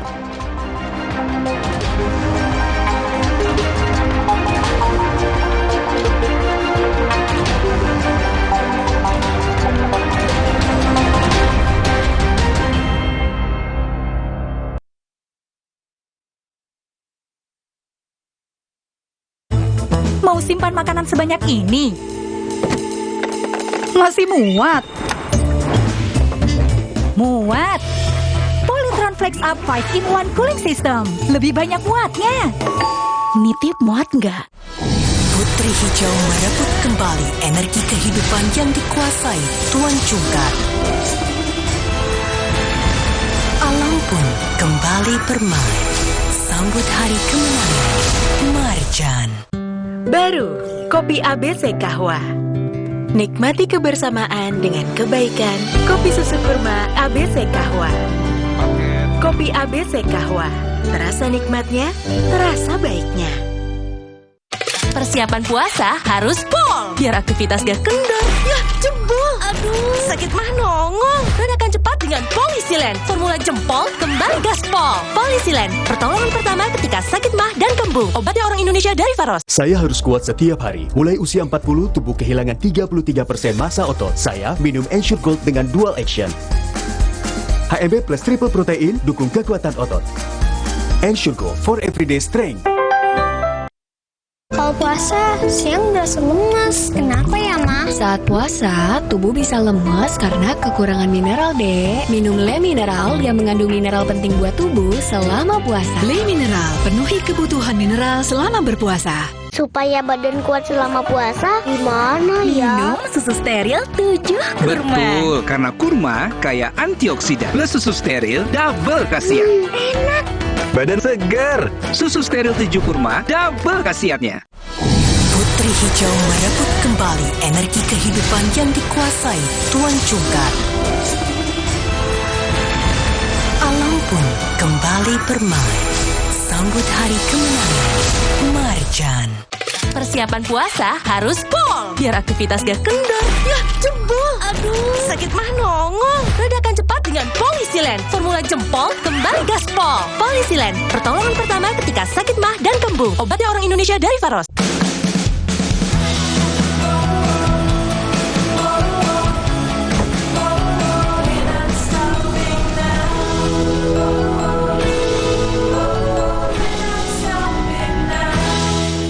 Top Cappuccino, milky foamnya lebih tebal dan crunchy chocomaltnya. Ini baru cappuccino. Beli 2, ekstra 1. Kopi yang delicioso, Top Cappuccino. Enak, enak. Cobain, beli 2, ekstra 1 dari Wings Food.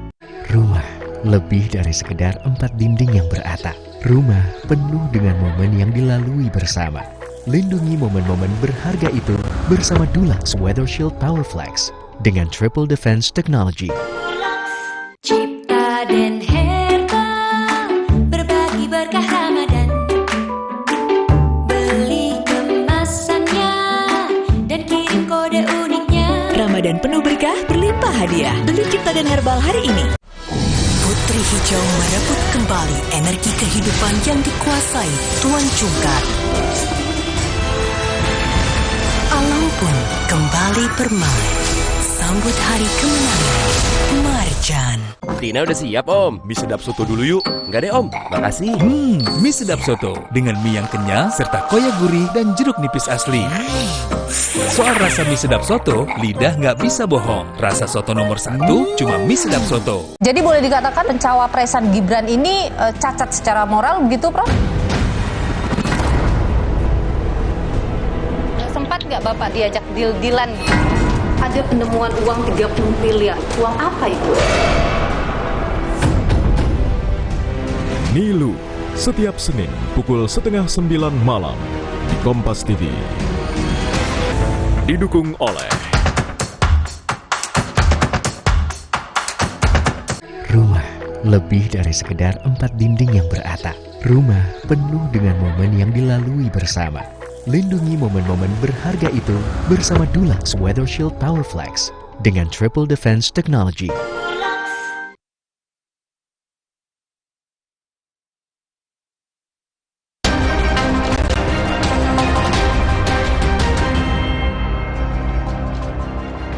Saudara, komplotan pelaku pencurian motor beraksi di Karawaci, Kota Tangerang, Banten. Para pelaku nekat menodongkan senjata api saat aksinya terpergok pemilik motor. Rekaman CCTV ini, saudara, menunjukkan komplotan pencuri yang berjumlah 4 orang tengah beraksi mencuri sepeda motor yang tengah terparkir di pinggir jalan. Namun aksi para pelaku terpergok oleh pemilik motor. Sambil melarikan diri, pelaku menodongkan senjata tajam dan senjata api ke korban. Menurut warga, aksi komplotan pencurian ini terbilang nekat karena dilakukan di kondisi yang ramai. Upaya penyeludupan 15 motor di Pelabuhan Fak-Fak, Papua Barat digagalkan oleh personel TNI AL. Rencana penyeludupan ini terbongkar setelah adanya laporan warga setempat tentang adanya kontainer yang mencurigakan. Sejumlah personel TNI yang memeriksa kemudian menemukan 15 unit kendaraan motor yang 11 diantaranya tak memiliki dokumen lengkap dan 3 lainnya bahkan tak dilengkapi dokumen resmi apapun. Akibat tindakan ilegal ini, saudara, kerugian negara mencapai ratusan juta rupiah.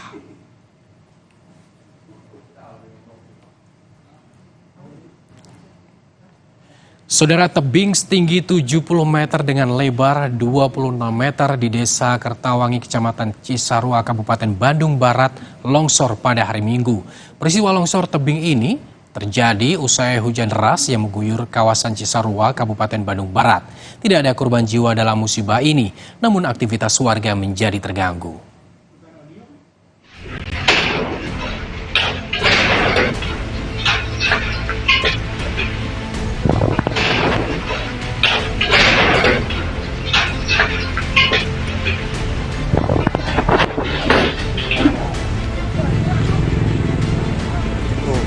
Lumayan ageng saya pada suningnya ke Sadayana terjadi longsor lumayan ageng ya di daerah LP4 RW5 termasuk itu. Terima kasih telah menyaksikan berita utama hari ini, saudara. Saya Arizona Gali. Dan saya Valentina Sitorus. Tetaplah bersama kami di Kompas TV untuk terus menyaksikan berita-berita yang aktual dan terpercaya. Kami berdua pamit undur diri. Terima kasih. Sampai jumpa.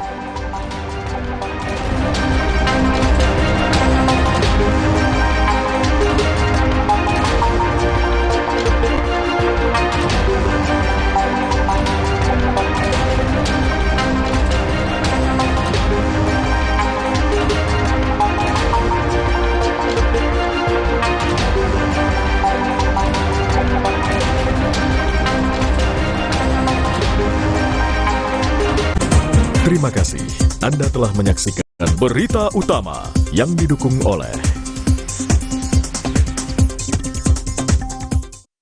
Ketahui kisi-kisi pengumuman hasil pemilu resmi dari KPU. bagaimana para paslon menyikapi hasil pemilu, nama-nama yang potensial duduk di Senayan, dan anomali orang-orang populer yang gagal di pemilihan legislatif. Ikuti juga dialog dengan pengamat politik serta para selebritas yang lolos ke Senayan. Dalam laporan khusus, jelang pengumuman hasil pemilu 2024, Selasa 19 Maret pukul 2 siang, di Kompas TV. Sesaat lagi, Anda akan menyaksikan Nilu, didukung oleh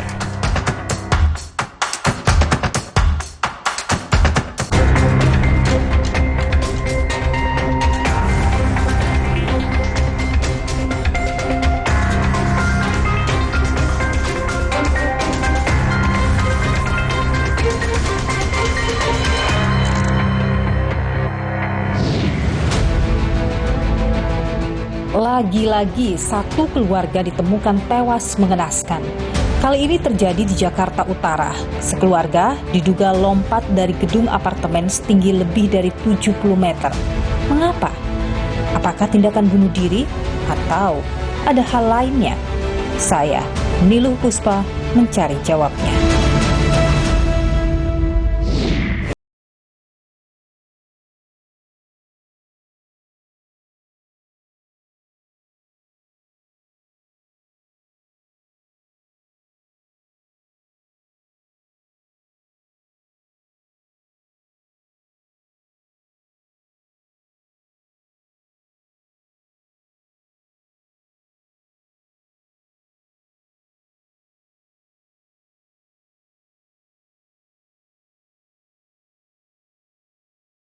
Pertama kan jatuh 3, kedua kalinya baru yang 1. Nah, yang pas sendiri itu yang mana? Kenal nggak sama yang meninggal itu, Pak? Kenal kali pun dia di sini 7 tahun. Terus waktu datang Bapak sempat ketemu nggak?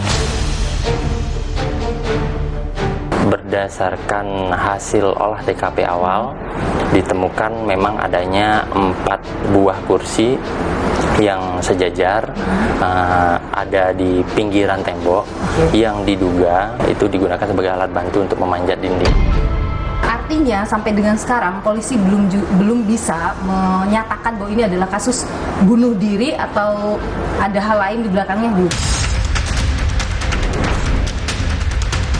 Mungkinkah ada unsur paksaan di situ? Ya mungkin paksaan atau bujukan, tekanan psikologis. Kamu nggak sayang ayah ya, kamu nggak sayang ibu ya, nggak mau bareng-bareng. Itu nilai-nilai positif yang ditanamkan untuk kekompakan. Tapi ketika dibawa kepada tindakan bunuh diri, nah itu kemudian yang merupakan penyimpangan. Dalam kasus kematian-kematian yang seperti ini ya, Prof, mungkinkah ada orang yang menyuruh seseorang untuk melakukan tindakan seperti itu? Satu keluarga ditemukan tewas di halaman parkir apartemen Teluk Intan, Penjaringan, Jakarta Utara. Satu keluarga ini diduga tewas karena terjatuh dari lantai 22 gedung ini. Satu keluarga yang terdiri dari ayah berinisial EA berusia 50 tahun, ibu berinisial AEL berusia 52 tahun, 2 anak mereka masing-masing JL 15 tahun dan JWA 13 tahun diduga tewas karena melompat dari lantai 22 gedung apartemen. Detik-detik tewasnya keluarga ini terekam dalam kamera pemantau atau CCTV apartemen. Diketahui keluarga ini pernah tinggal di apartemen Teluk Intan pada 2017 silam, lalu pindah ke Solo, Jawa Tengah pada saat pandemi COVID-19 melanda. Kamera pemantau merekam saat mereka menuju apartemen menggunakan mobil pada pukul 4 sore. Kemudian langsung masuk ke lobi dan naik menuju lantai 21 menggunakan lift pada pukul 4:04 menit. Sejumlah gelagat diperlihatkan. Dalam lift, sang ibu mengumpulkan ponsel dan memasukkan ke dalam tas. Sang ayah terlihat mencium kedua anaknya dan juga istrinya sebelum keluar dari lift. Keluarga ini terlihat tenang dengan sejumlah barang yang mereka bawa sebelum ajal menjemput. Setelah keluar dari lift, mereka menaiki tangga darurat untuk naik ke lantai 22. Dalam hitungan menit, Satu keluarga ini ditemukan tewas bersamaan di lantai dasar area parkir apartemen pada pukul 4:13. Sampai dengan saat ini polisi belum bisa menyimpulkan apa yang menjadi motif di balik tewasnya satu keluarga ini. Polisi bahkan 2 kali menggelar olah tempat kejadian perkara di sini.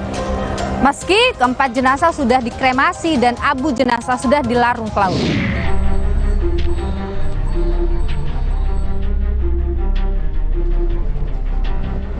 Kita ngecek ulang lagi posisinya jamnya kan, karena dari atas kan anginnya agak kenceng ya, jadi kita mau tahu posisi dia loncat sampai apa di bawah itu seperti apa, adakah memang betul bunuh diri atau apa, kita belum bisa nyimpulkan sampai sekarang. Selain perilaku mereka yang terkesan tenang sebelum melancarkan aksinya, sejumlah misteri mencuat. Di antaranya kondisi tubuh mereka yang saling terikat tali satu sama lain dan dugaan bahwa ada unsur paksaan agar sang anak ikut melompat. Ada sejumlah spekulasi terkait penyebab tewasnya satu keluarga ini. Dari mulai masalah ekonomi, disebutkan bahwa sang kepala keluarga, dalam hal ini ayah, mengalami PHK, hingga disebut juga bahwa mereka terjerat pinjaman online. Kami saudara mencoba untuk menggali sejumlah informasi dari warga yang menolak diwawancara secara terbuka. Namun mereka memberikan sejumlah keterangan pada kami yang tentu saja keterangan-keterangan ini masih perlu untuk dikonfirmasi lebih lanjut. Memang istrinya tuh apa bisnis macam-macam, kopi apa gitu. Nah, totalnya utangnya banyak ditinjau. Memang di apartemen itu dia disita kenapa? Dia memang nggak bayar. Terus udah gitu dia tuh punya utang banyak Pak, dia ditagih.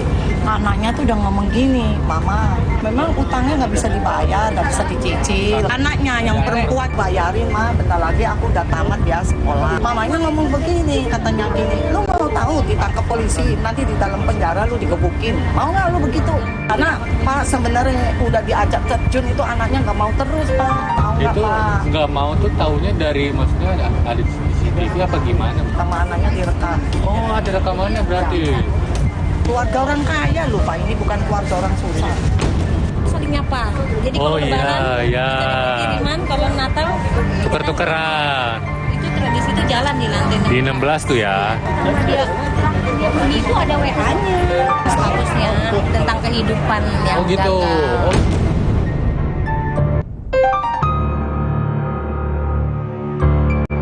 Sesuai penelusuran melalui Fintech Data Center atau FDC, AFPI pada saat ini tidak ditemukan adanya fasilitas atau pinjaman terhadap individu yang bersangkutan di seluruh penyelenggara fintech lending berizin OJK.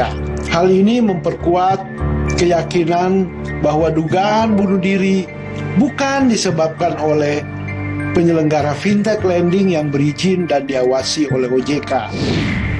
Kejadian serupa bukan pertama kali terjadi di apartemen Teluk Intan. Berdasarkan penuturan warga, aksi mengakhiri hidup secara tragis juga pernah terjadi di sini.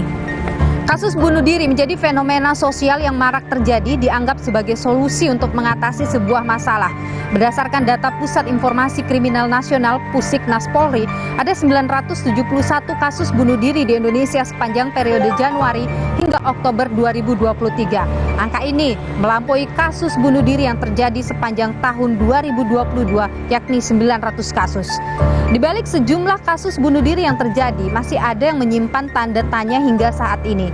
Seperti yang dialami oleh bos perusahaan Texmaco sekaligus politisi Marimutu Manimaren yang tewas melompat dari lantai 56 Hotel Aston di kawasan Semanggi, Jakarta pada tahun 2003 silam. Marimutu yang tengah tersandung skandal Bank Bali diduga mengakhiri hidupnya akibat depresi. Uji forensik menemukan kandungan obat antidepresan dalam darah Marimutu yang diduga dikonsumsi 1 jam sebelum ia mengakhiri hidup. Namun sejumlah spekulasi penyebab tewasnya Marimutu